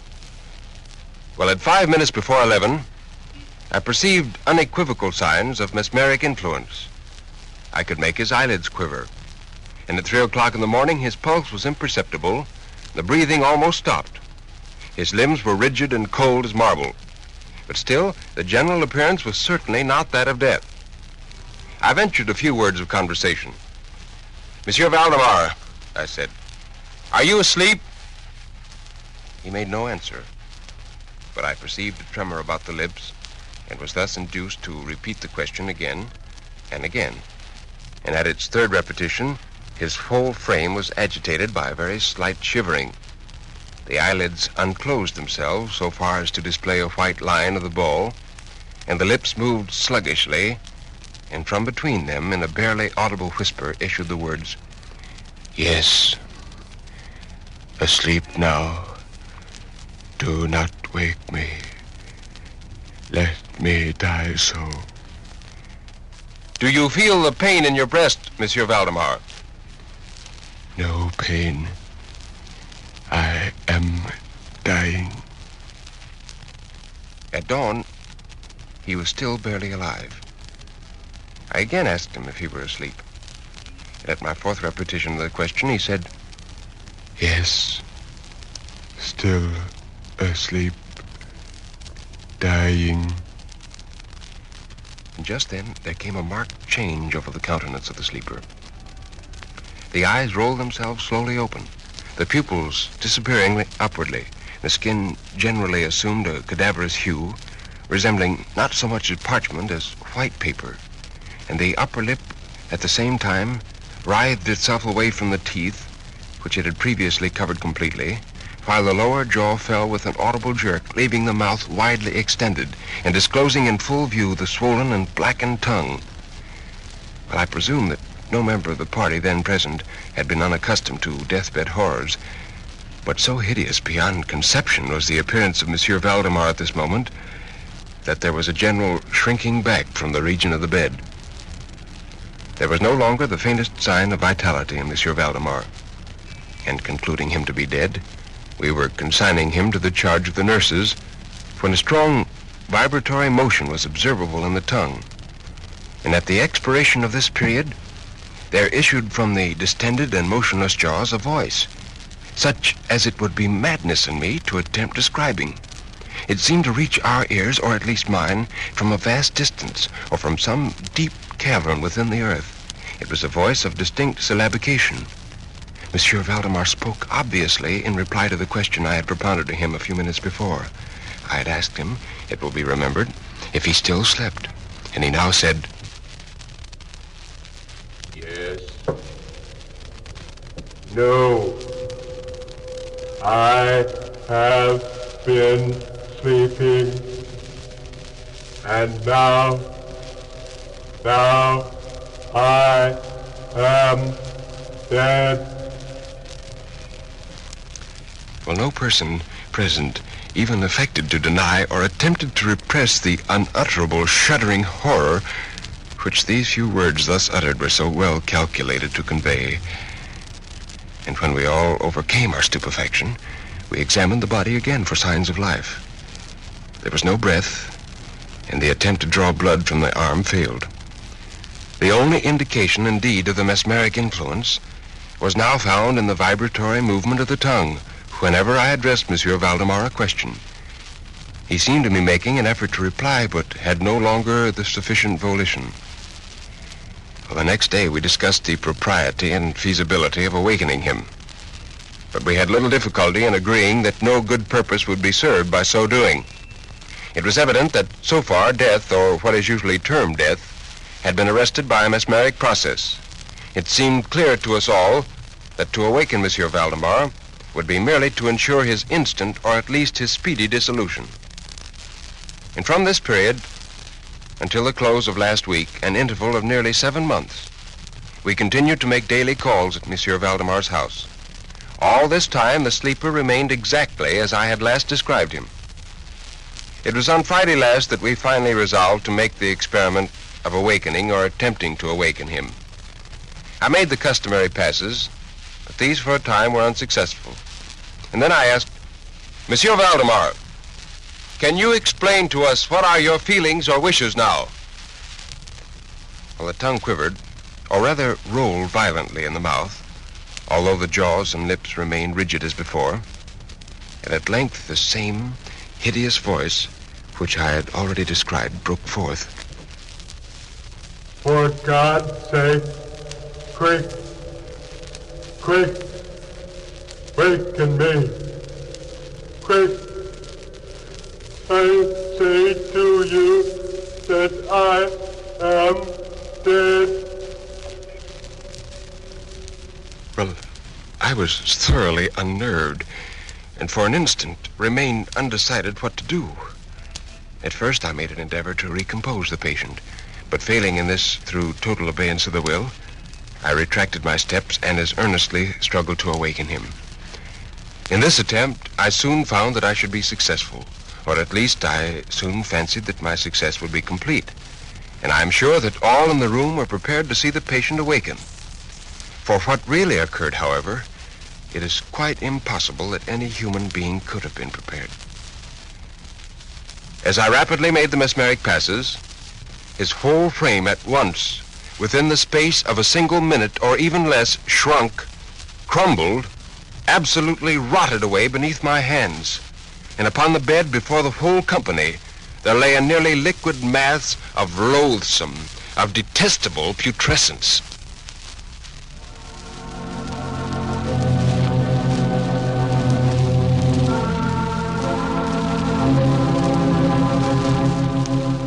Again, ladies and gentlemen, Nelson Olmsted has presented a review of a great short story of world literature. The Case of Monsieur Valdemar was written by Edgar Allan Poe. And now is Mr. Olmsted with a closing word. Thank you. When Edgar Allan Poe was a youngster, he wrote, "The world shall be my theater, and I must either conquer or die." And several weeks before his death, he wrote, "I do believe God gave me a spark of genius, but he quenched it in misery." Born 131 years ago in Boston, Poe represents one of the earliest founders of modern short story.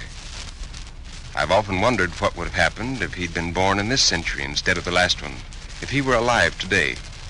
I wonder if he ever would have written the stories and poems that have consecrated his memory. Perhaps he would have found life less miserable in the 20th century, and by that same token, would probably never have stooped to prose at all.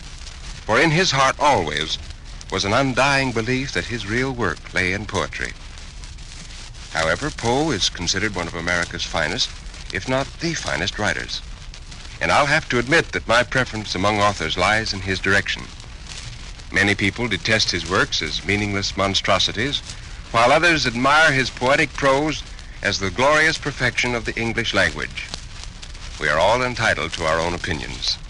But now next week, a modern story written by William March, The title is The Little Wife, and it strikes a note of human interest and pathos which you will find impelling, I'm sure. Improved K-Site tune-up. The tune-up in a can. Morning, sir. Help you? I hope so. Engine, huh? Hasn't got the pickup of a kitty car. Well, it's misfiring some. Some. Mister, half my plugs are on strike. Improved K-Site tune-up. The tune-up in a can. Yeah, probably your rings are sticking, maybe your valves. When was that carburetor cleaned? Not too recently. Improved K-Site tune-up. The tune-up in a can. Your car's not in such bad shape. All you need's a tune-up. A tune-up? A $50 tune-up? Now, relax. We'll add a can of K-Site tune-up to your gasoline, another can to your oil. That'll clean your whole firing zone. Valves, rings, plugs, carburetor, everything. Mister, you're pouring it on. No, you pour it in. $1.25 a can at most any service station. Results guaranteed or double your money back. Improved K-Site tune-up. The tune-up in a can. Thanks for listening to Hojo Radio. More classic old-time radio coming your way next.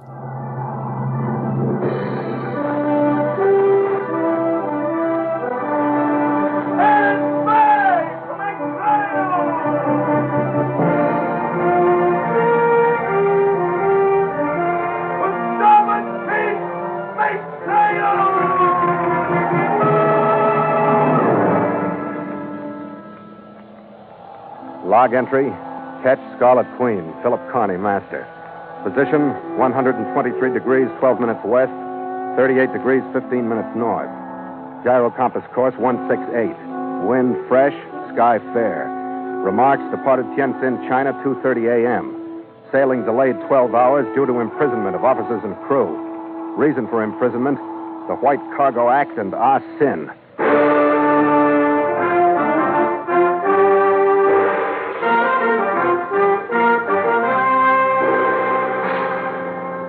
It was a few hours after a searing sunrise that I noticed the water over the side losing its clearness as it filled with the yellow mud of the Hunho River, sweeping out from the troubled valleys of Inner Mongolia. The Scarlet Queen limped into the current under power again, rudderless, bullet-scarred, and carrying in her hold $10,000 worth of ginseng roots, the cargo that had been the cause of all her wounds. I had my personal troubles, too, based on the same thing. 2 passengers. One wrapped in sailcloth, dead from a bullet through his brain. The other, the woman who'd killed him.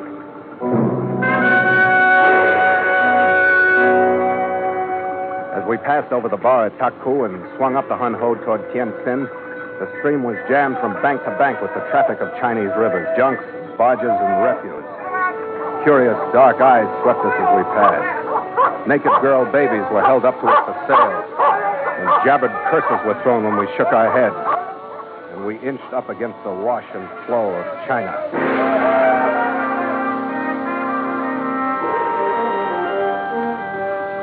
In spite of her slow, limping progress through the rabble of river craft, the Queen did her best to live up to her name.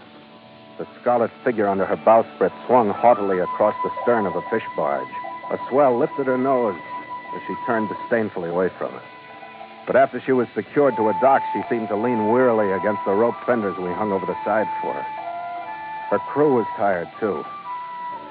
The way I felt, that cargo of ginseng wasn't worth $10,000, pesos, or glass beads. All I wanted was to get rid of it, and everything that went with it, and sleep for about 72 hours. But that particular Tientsin day wasn't cut out for rest.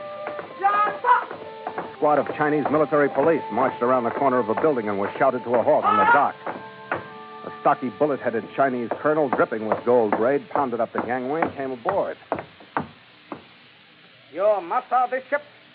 Yeah, but I don't deserve the honor guard. What's it for? You will speak only in answer to my question. You, your first officer, and your crew are under military arrest.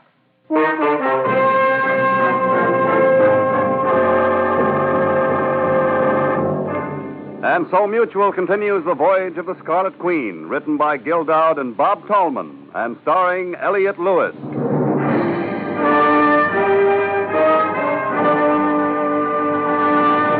The Scarlet Queen, proudest ship to plow the seas, bound for uncharted adventure. Every week a complete entry in the log, and every week a league further in the strange voyage of the Scarlet Queen.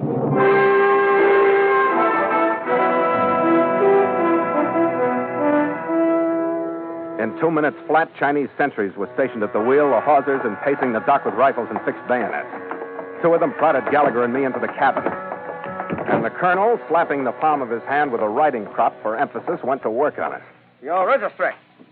The Scarlet Queen, San Francisco, California, USA. Your destination. Look, Colonel, what is all this? Your destination. No set destination. It's an island trading voyage. Your cargo. General trading cargo. Your cargo.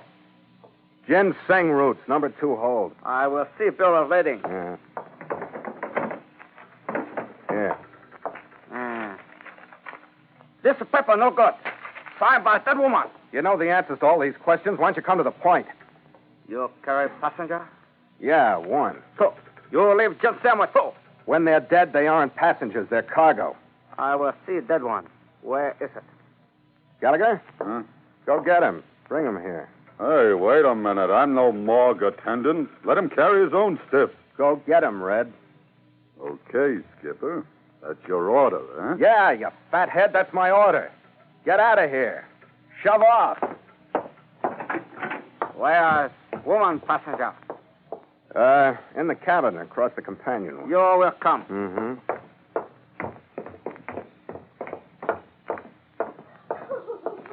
She's in there. No!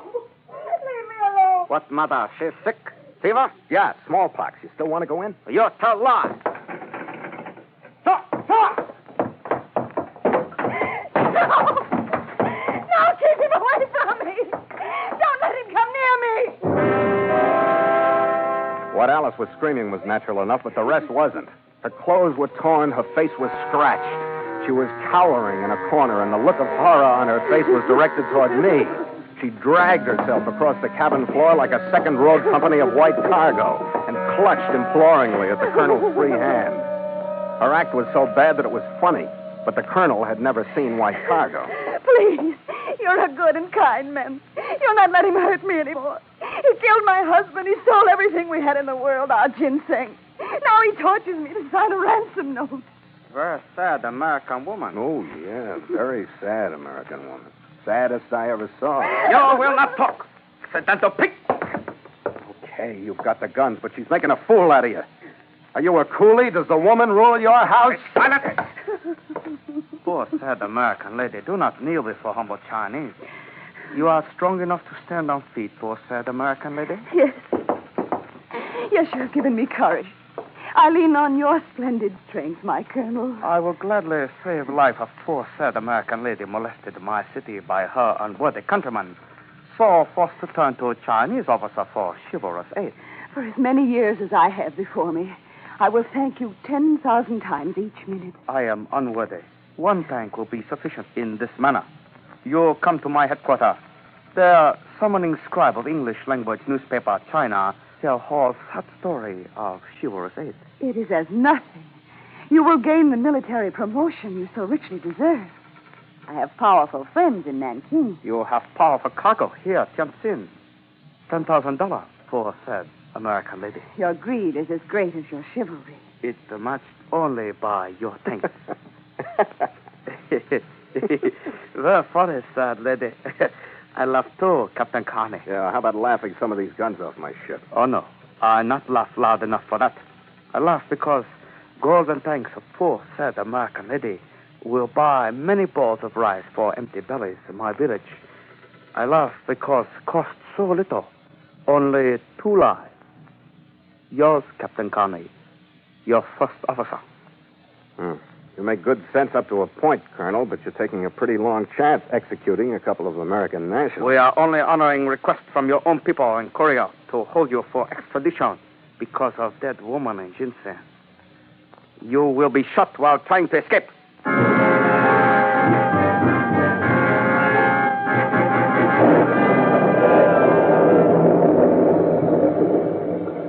As the colonel's bodyguards hustled my seaman and me across the gangway and into a Lend-Lease ambulance fitted out with bars, the storm broke over Tianjin.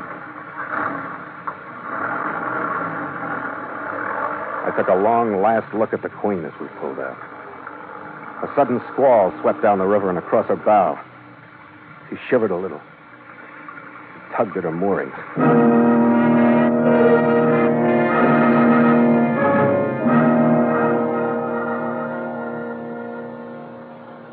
one has ever really been in jail until they've made the Chinese variety.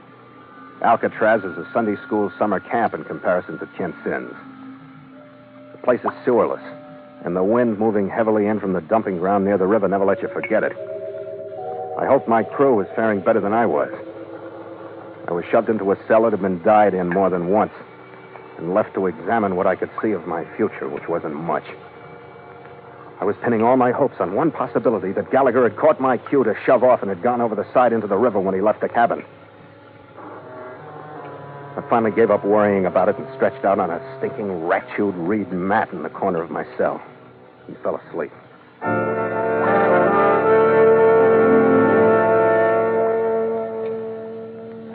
When I woke up, I didn't know whether it was day or night, and I didn't care. Day or night, the place would smell the same. Then I heard the door at the end of the long corridor close. Something that sounded like a woman's footsteps. As they drew nearer, I heard the rustle of heavy silk. A strong odor of jasmine crept into my cell. As the key turned in the lock, I braced myself for Alice, probably playing the part of the dragon lady. The door swung open. The first thing that came in was a blast of perfume that lifted me to my feet. Then a small, flickering lantern held aloft by a delicately dimpled hand. The brocade-wrapped mountain of flesh behind it had a face with small, childlike features that were almost lost in the billowing fat that surrounded them. He looked Chinese, but he sounded like Charles Lawton. Well, now that I've seen you, I don't wonder that she's half out of her mind. Who are you, Stinky? Yes, how true. I always put on an extra dash of scent when my business brings me into this foul penal institution, which is rather oftener than I would care to admit. Huh? What are you, the local bail bond broker or something? Among other things, yes. In this instance, as you see, I am carrying a lantern. Like Diogenes, I am looking for an honest man. And you know why? Tell me anyway. Because, quite frankly, sir, I myself am a most untrustworthy person. I advise you to remember that in our future dealings. We do have dealings, is that right? We do indeed, sir, but I suggest we discuss them in more pleasant surroundings. By the way, did I tell you my name?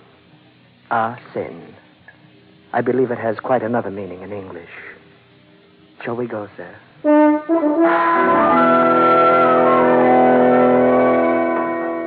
I followed him up the long corridor, reeling in the backwash of jasmine that swirled out in his wake. The door of the cell block swung open, and he trotted out through the jailer's office, nodding benevolently at the guard, who bowed from the waist and accepted the lantern from the dimpled hand.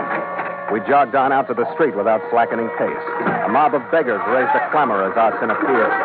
He pulled from his robe a huge silk purse hanging at his waist and reached into it. Still on the run, he fluttered his hands in and out of the purse, and a continuous shower of small brass coins fell into the street on either side of us. The crowd parted like the Red Sea. And I saw the finishing touch. A Rolls-Royce town car waited at the curb. After you, sir. Yeah, thanks.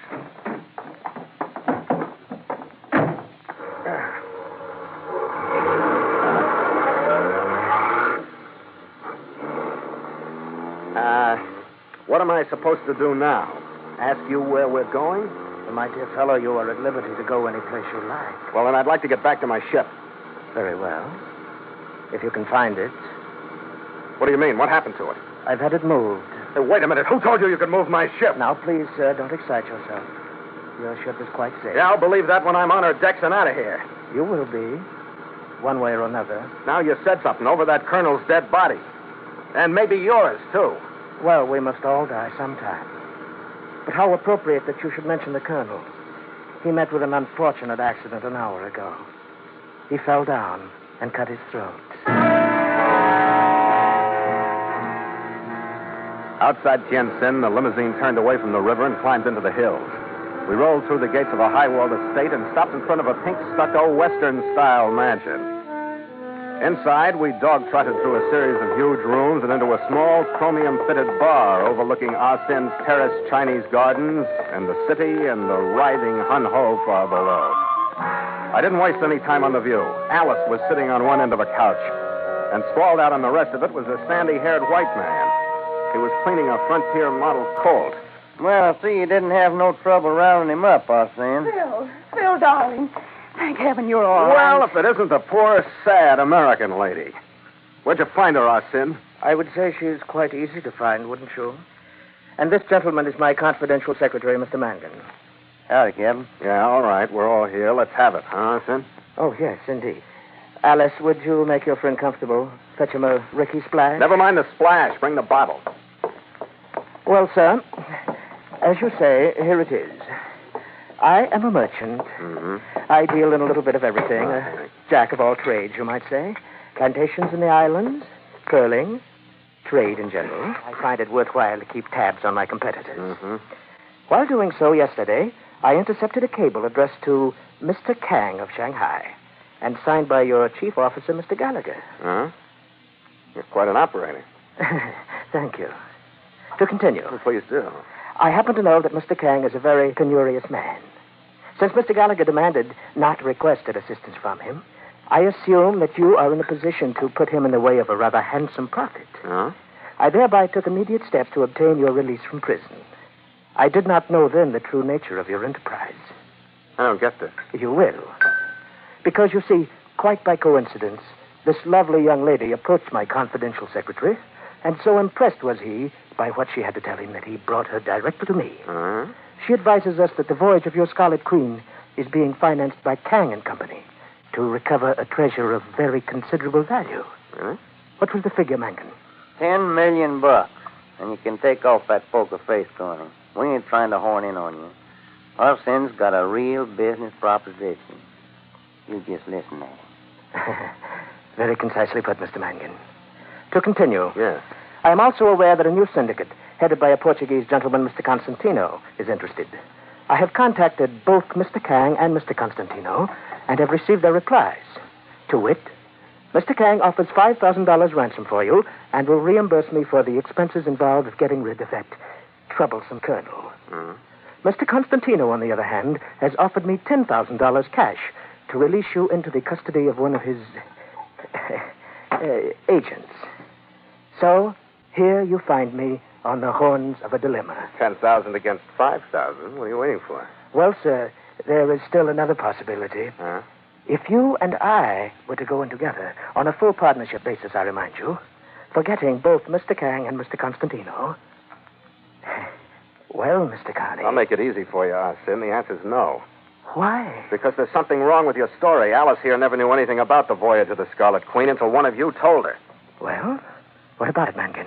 He's bluffing. Yes, of course. Is that right, Mr. Carney? I'm not bluffing. Alice? He's not being truthful. He made violent love to me on his ship. He told me everything. He did, eh?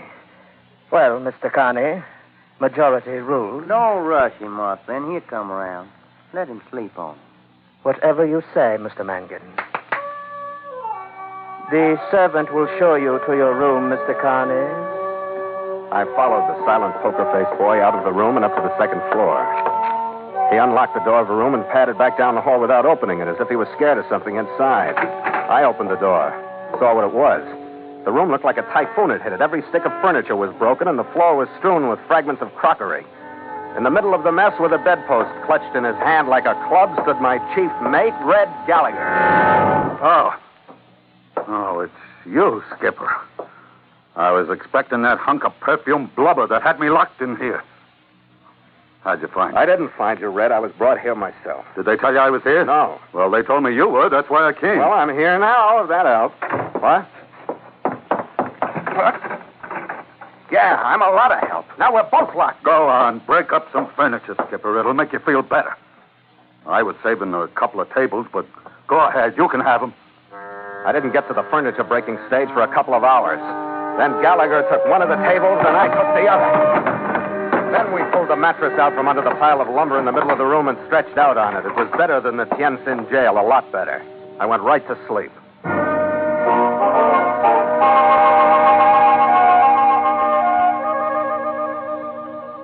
When I woke up this time, I knew it was after dark. I could see stars through the window grill. But except for that, I might have been back on the reed mat in my jail cell. The footsteps were the same.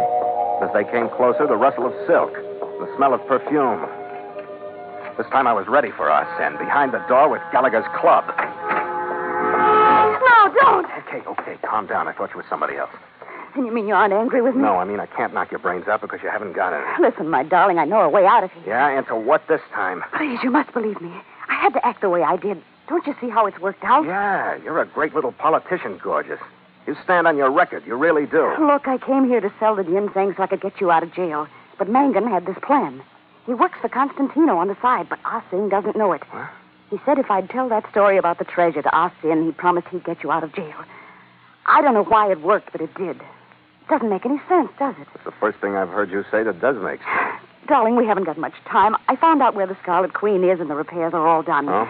Arsene smoked 3 pipes after dinner, so we won't have to worry about him. Mangan is out and won't be back until after midnight. And I've bribed the chauffeur to drive us into town. The car's waiting now. Where's Red? He's asleep. I'll wake him. I'm awake, Skipper. I've been listening to that yarn, too. You believe her? No, do you? No, but it's a way out. Think we should take... No. But let's go.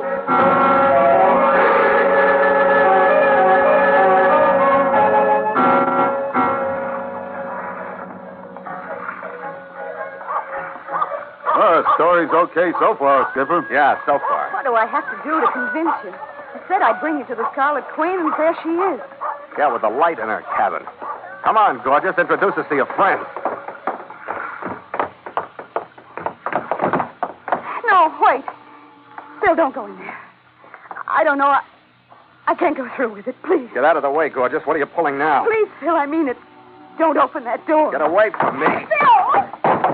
Phil, don't go! He's going to... Phil! Come right on in, boys.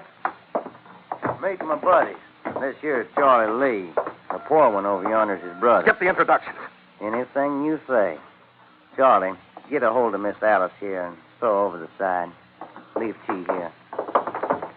Have yourself a chair, Captain. Thanks. You're in my chair. I'll stand up.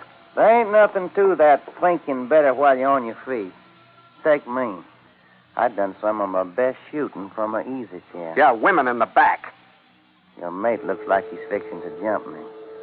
Better tell him to sit down. Take it easy, Red. She took that slug for you, Skipper. She pushed you out of the way. You're going to stand here and take this? Let it go, Red. I figured you right, didn't I, Corny?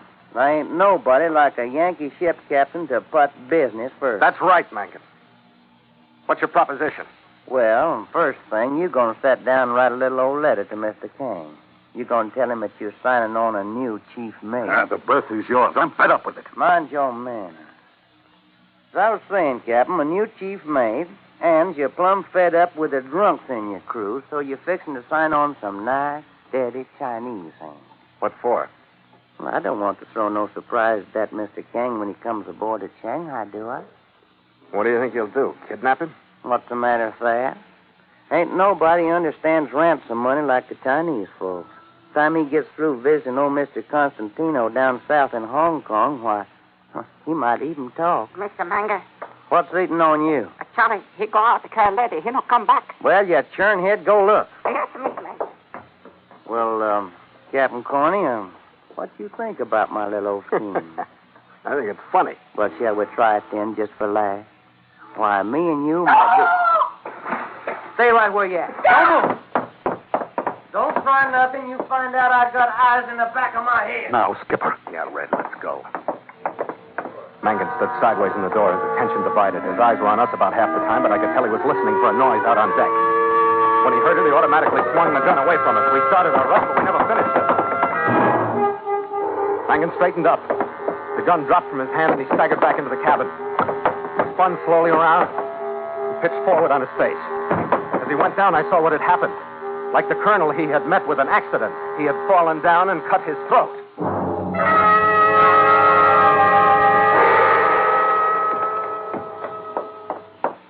Well, dear me, what's this? Another accident. Oh, I say, it's my secretary, Mr. Mangan. Oh, poor chap. Yeah. Don't go all to pieces now. Oh, I shall miss him. I really shall. He was so colorful. Sin, you're an old scoundrel. What are you doing here? Yes.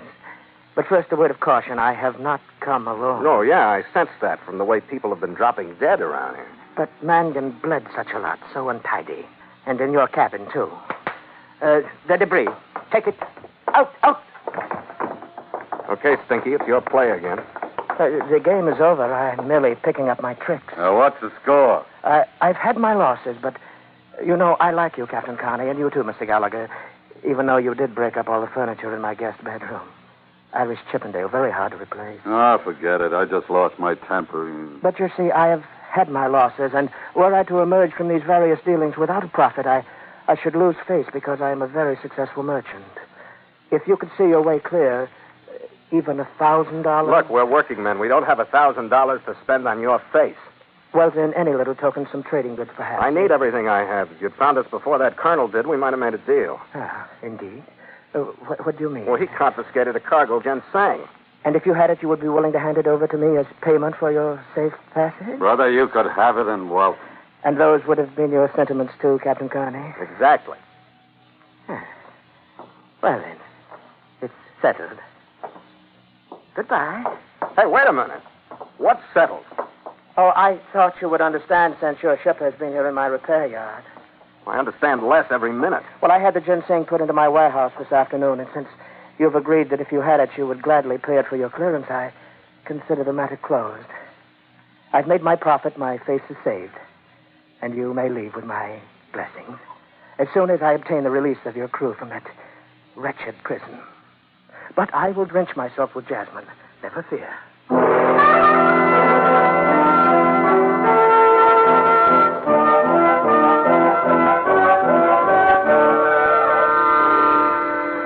In an hour, my crewmen were all aboard, smelling faintly of jasmine themselves. Without even waiting for dawn, we cast off from the dock and swung out into the sullen current of the Hun hull. The eastern sky had brightened slightly by the time we crossed the Taku Bar, and the tops of the swells were shining in the faint light as we moved out into the yellow sea. Then the sunrise and the fresh morning westerly came at the same time, and I cut the motor.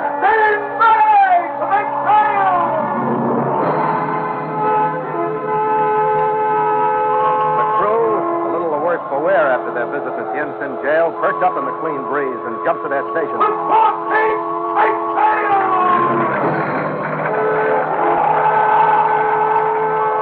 They leaned on the halyards with a will, and the mainsail climbed to its working position. Filled, gleamed in the sunlight.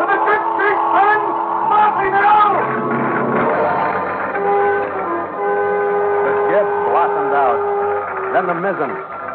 The Scarlet Queen leaned onto the course with a spirit, as though she understood that she was well again. I guess the rig will get us there, Skipper. Getting us away from Tien-Sin, that's good enough for now. I know what you mean.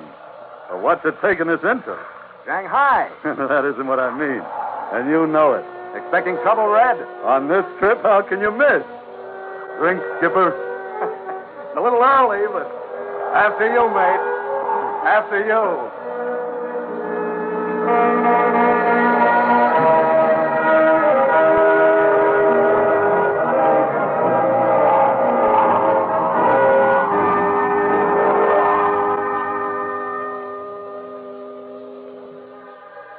Log entry, catch Scarlet Queen, 5:30 p.m. Miles traveled, 7,885. Wind brisk, sky fair. Sea cresting with high cross swell. Mainsail and mizzen reefed. Ship secure for night. Signed, Philip Carney, Master.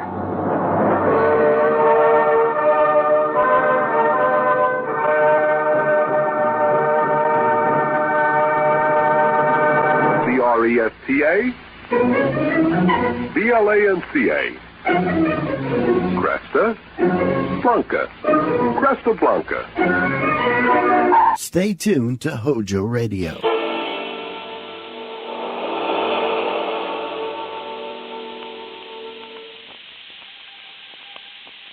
A man sits alone in his rich apartment in New York City. He's morose, lost. His wife has left him. If you were a friend of his, you'd go and spend some time with him. Have a few drinks. Listen to some music. Try to cheer him up. Some of his friends did, and started a night of terror.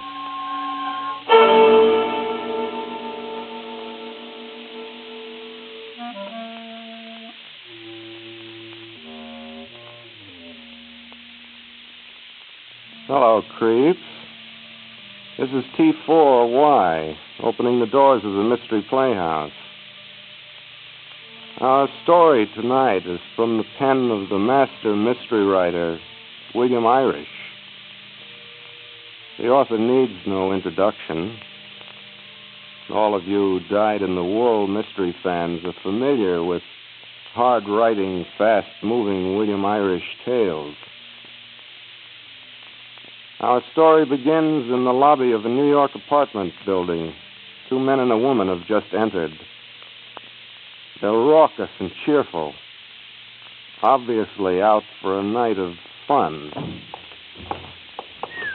Hey, it's a nice apartment building, huh? This fella Turner must have a lot of cash to live in a place like this, huh, Jack? Oh, he has more than most, I guess. Here's the elevator, Vinny. Hey, self-service. Let me push the button. First floor, ladies' garments, summer dresses, lingerie. I'll take lingerie. Vinny, when you get there, take it easy, huh? Like I told you, this Turner's a nice guy. Well, what's he like, Jack, this joker we're doing a good turn for? Oh, he's a good-natured character. Right now, the big thing is his wife, Eleanor, leaving him. I haven't seen him smile since she pulled out on him. Oh. And Marty, yeah? Look, remember, don't make any tracks about his wife, Eleanor, or any bonus, will you? I got you. I hope he's home. Oh, hello, Guy. Hello, Jack. Eleanor. Hiya, Guy. Meet Vinny Benson. Oh, it's dark in the hall. I thought you were my wife. Oh, that's okay. I hope we're not disturbing you, Guy. Oh, no. Come in, please, all of you. Oh, thanks. Go ahead, Vinny. Say, sure is a nice apartment. Shows good taste. Oh, sit down. I'll fix your drink. Oh, Guy, you don't have to. We only No, want I'd like to, honestly. What'll it be? There's some whiskey, I think, and still have some of that good brandy that Eleanor liked so much. What'll it be, Jack? Okay. Whiskey, Guy, and plain water. I've always been kind of hot for brandy. Sure. Marty? Well, I think I'll try the brandy, too, if you don't mind. Not at all. Guy, we thought maybe you'd like to go out with us and hear some music later. Well, I don't know. I kind of figured on staying home tonight, Jack. Hey, you mind if I get something on the radio? Not at all. Go ahead. You're sure this is all right, Guy? I mean, we're not disturbing you, are we? Sure, Jack. I'd tell you if it were. Well, come on, drink up.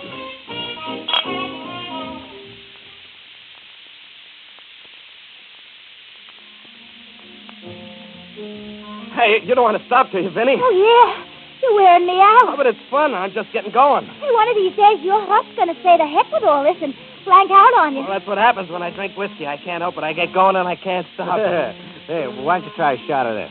It'll slow you down. Oh, well, what is it? Oh, never mind that. Just try it. It's kind of liqueur. All right, now, just a minute. Maybe you better not, Marty. He's had enough. Go on, Guy. Take it. You only live once.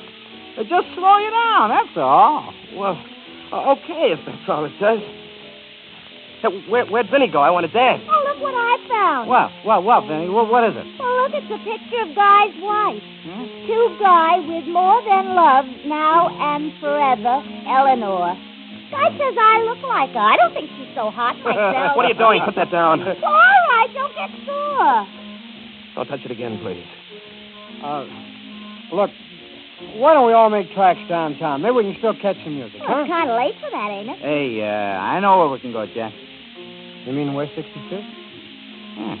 Will they let us in? Sure. They know me there. Come on, let's go, huh?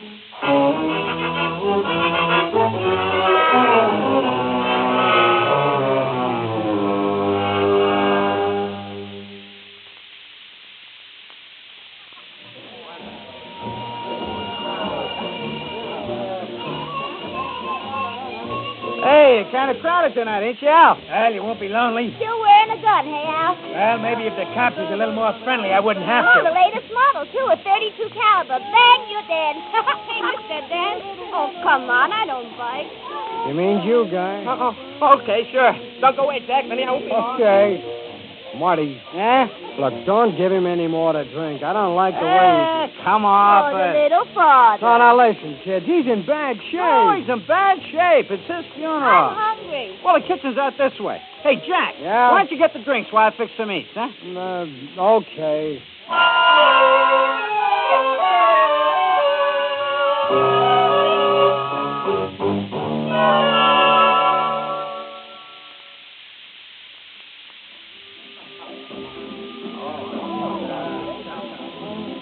Oh, Marty, where'd you go? I've been looking for you for hours. Well, I've been making some sandwiches. Here, have...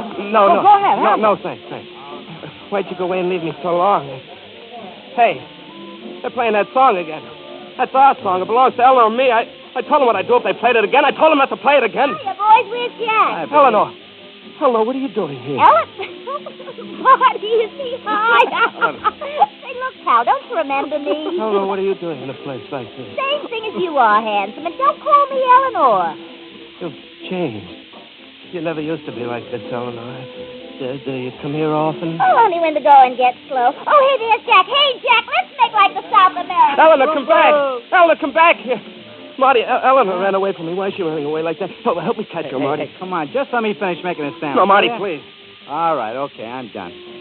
Yeah. Maybe you better take this along. Show her you mean business, you know? Oh, what is it? Just a kitchen knife. Show her you're not kidding. Yeah, okay, come on. You start looking. I'll be right with you.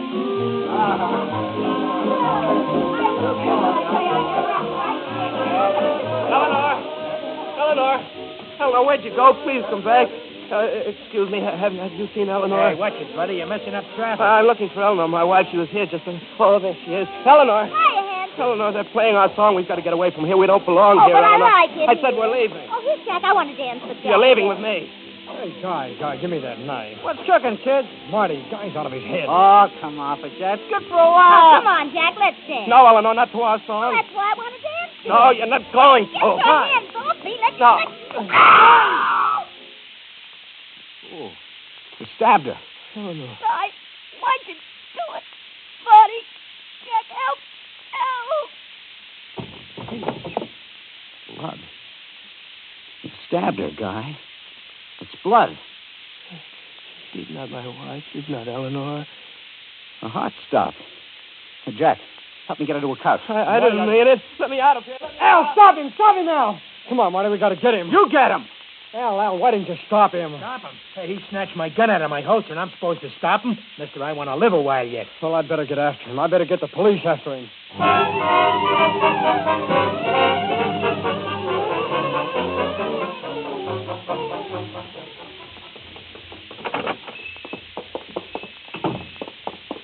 Do you have a telephone here? In the back.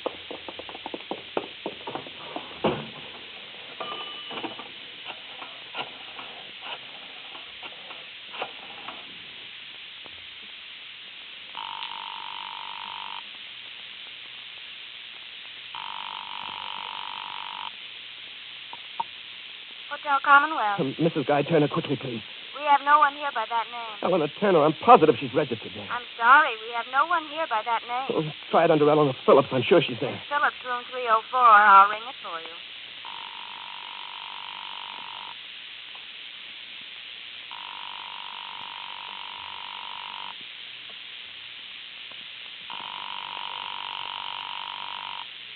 There doesn't seem to be any answer. Keep ringing. She's got to be in. Yes, sir. Answer it, Eleanor, please. Please answer it, Eleanor. Eleanor, cops just came in this door. What should I do, Eleanor? They must be after me. He's coming back this way. I've never used a gun before. What should I do? He's coming to get me. Putting his hand in his pocket. He's reaching for a gun. No! Hey, take it easy, Sonny. You'll hurt yourself. You killed him. You killed him. He was reaching for his gun. But he only wanted to call his wife. His wife is sick. He calls her every night. He was reaching for his gun. He was only getting a nickel for the phone. I gotta get out of here. The police. I must call the police. Hello. Operator. Please deposit 5 cents for the next 5 minutes. Your time is up.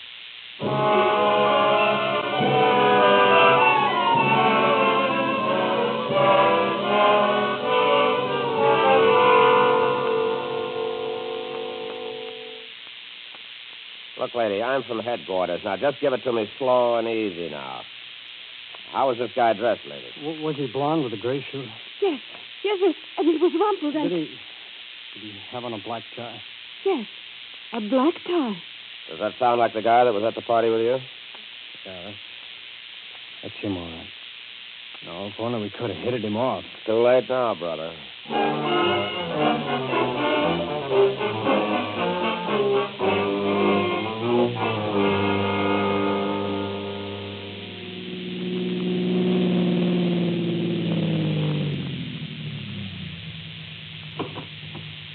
Good night, Matt. I had a wonderful time.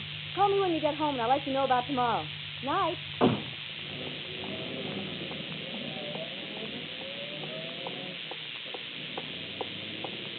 Eleanor. What? Hello, Guy. Come out of the light over here. What's the trouble, Guy? You look so scared. Nothing. I mean, I have to talk to you. I kept calling you, but... Of course, Guy. Come on up for a few minutes. No, I can't go in that place all night. See, is there a back entrance? Guy. Looks like you need some black coffee again. Down this alley over here, there's a back entrance and a service elevator. Down here, Guy. Yeah. You think anyone saw it?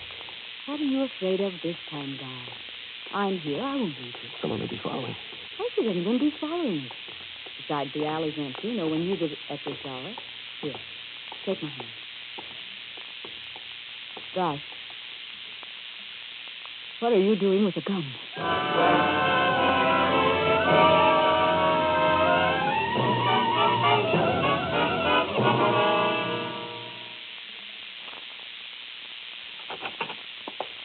It's all right, Guy. We're safe in here. You sure? I live here, Guy. Let me look in the closet. Look under the bed, too, if it'll help you any.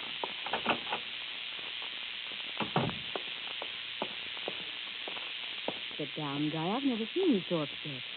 Relax for a minute. Where are you going? Just to put my coat away. Take it off in here. Of course, Guy. Now, what is it? Can I trust you not to give me away? Guy, after all these years... But I'll be at your mercy after I told you I'll be wide open. Then maybe you'd better not tell. No, I've got to. All right. Tell me then, Guy.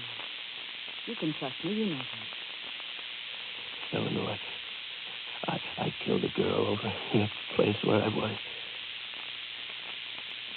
Are you sure, Guy? I saw them pick her up. They said so. I saw the blood. I had the knife in my hand. I didn't mean to. Oh, well, why didn't you say something?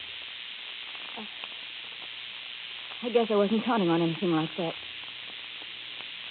Pretty bad, Guy, but the only thing to do is to go back. You didn't know. You don't understand.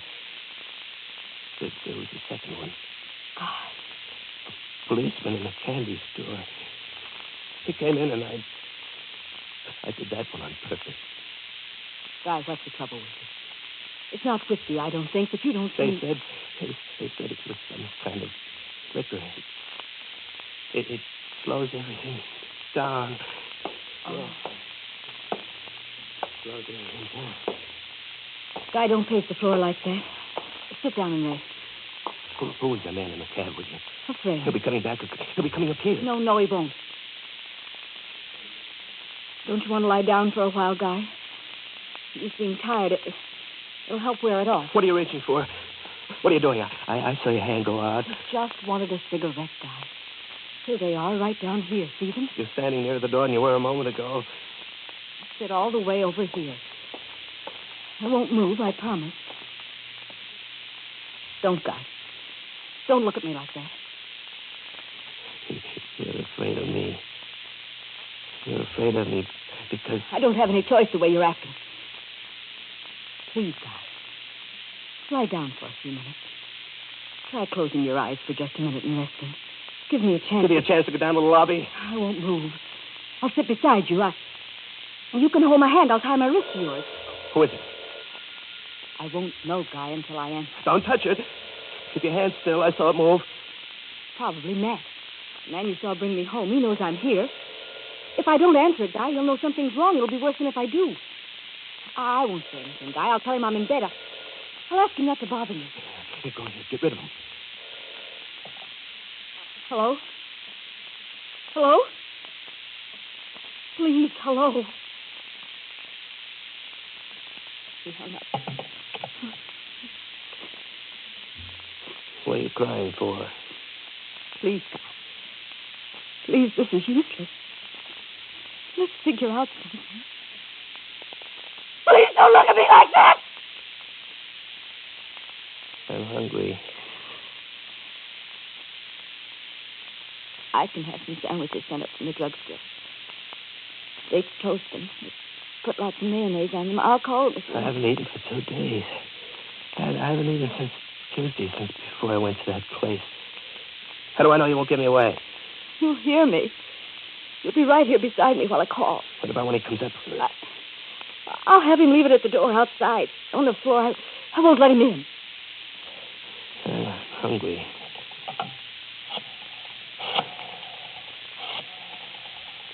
Don't hold the gun at my cheek like that. I can't talk.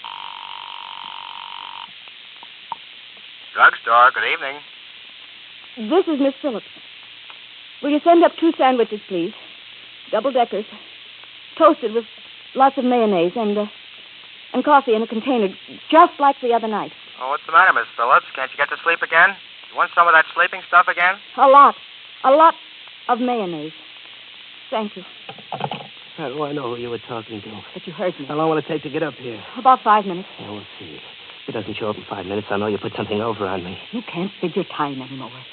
You said Tuesday was 2 nights ago. It's still only Tuesday night. You won't be able to tell, Guy. You seem frightened. You just phoned for sandwiches. Why are you looking so white and frightened? Let me call them back and tell them to hurry. Don't touch that phone. I was a fool to let you the first time. Look at the clock. It's 25 past 4. What's the clock, for heaven's sake, Guy?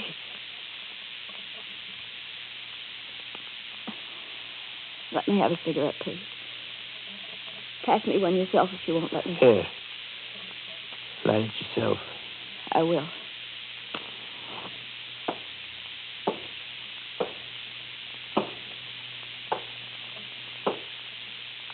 Your pacing doesn't help any. It's taking a long time. It's taking more than 5 minutes. The coffee maker may be out of order. May have gotten off at the wrong floor. Any little thing might have. You didn't phone for room service. You dialed the police. They're probably on their way right here now. You heard me. I can't remember what I heard anymore. I can't think straight. You know it. You're trying to take advantage of me. You're just trying to kid me along. I know how they close in on someone they're after. They sneak up and surround the place first. That's what's taking them so long. It's over half hour already. It isn't. It's only 4 minutes. Look at the clock. You set it back when I wasn't looking. It was a long time ago you called down. Our song. I have it here.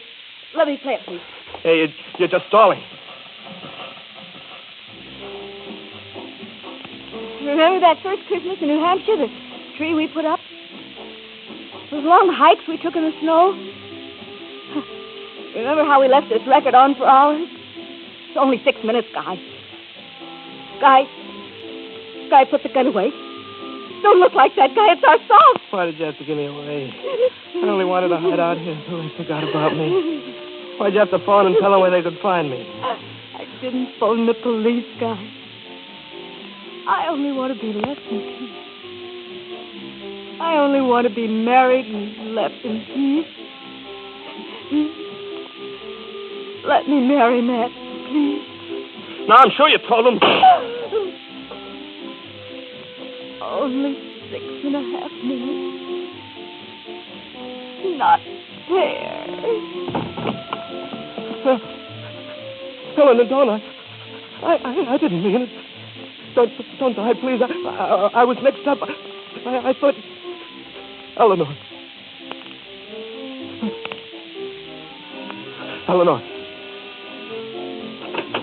Well, how's that for quick service, Miss Phillips? Mayonnaise and all. Oh. Phillips, get in here. Get in all the way. What? Sure. Yeah, I know a gun when I see one. Okay, I'm in. Where to? I don't know. That closet over there. Okay, I'm going. Just quit shaking like that. You'll set that gun off by mistake. Who is it? You always open the door. No. Miss Phillips, open the door. This is the police. The police? They're after me. Miss Phillips, wake up. Yo, back entrance. Not here, there isn't. The window. Sure, it's only 14 stories of the street. You're lying. So I'm lying. Get out of the way. It's your funeral, mister. There's a ledge. Sure, you got a good 6 inches, maybe 6.5. Hey, stop it! Come back! Don't come near me. You're crazy, Tony. You'll be killed if you go out there. I'm going. He ain't kidding. Don't be a fool, Turner. The way he is, he'll never keep us balanced. Turner! Now, look, I have no gun. Come back in and we'll talk it over. We'll make a deal. Leave me alone. Okay, Turner, I'm coming out after you. What are you trying to be, a sucker or a hero? Come on, Turner, the party's over. It's your life. Now, give me a hand. I'll help you back in. Don't come any closer. Now, look. Be sensible, will you? 14 stories down. Now, let's get in off this ledge before we both fall. Now, here. Give me a hand. I'm telling you, don't touch me. Let go. Turner, you fool, don't fight me. You'll knock us both off. Let go. Turner, stop it. Turner, look out!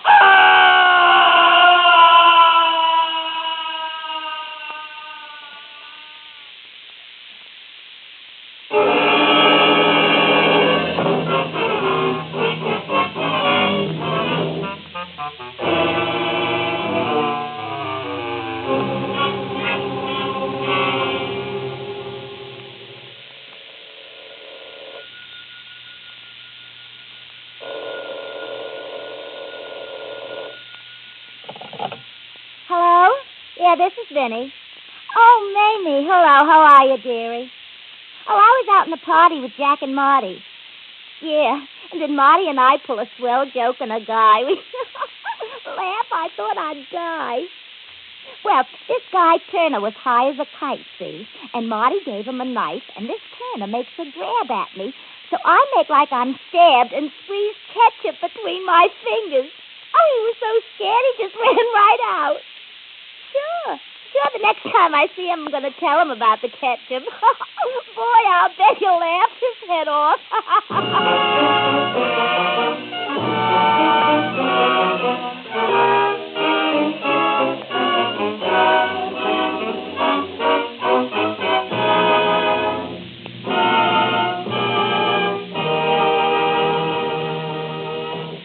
That was one of the new William Irish stories heard on your Mystery Playhouse.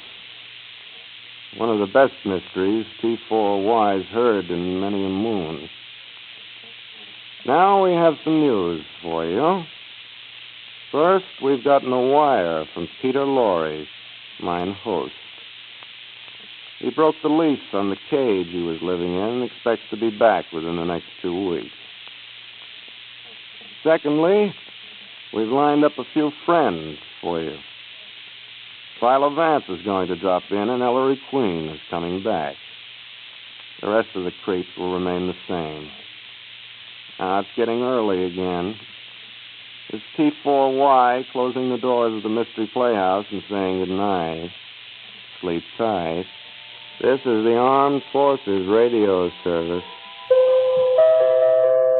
The Spry Treat of the Week. Spry croquettes, tempting golden brown croquettes so crisp and tender crusted they break at the touch of a fork. Delicious? For crispy, full-flavored fried foods, get pure, bland, all-vegetable shortening at its creamy best. That's Spry. S-P-R-Y. Thanks for listening to Hojo Radio. We'll be back again very soon.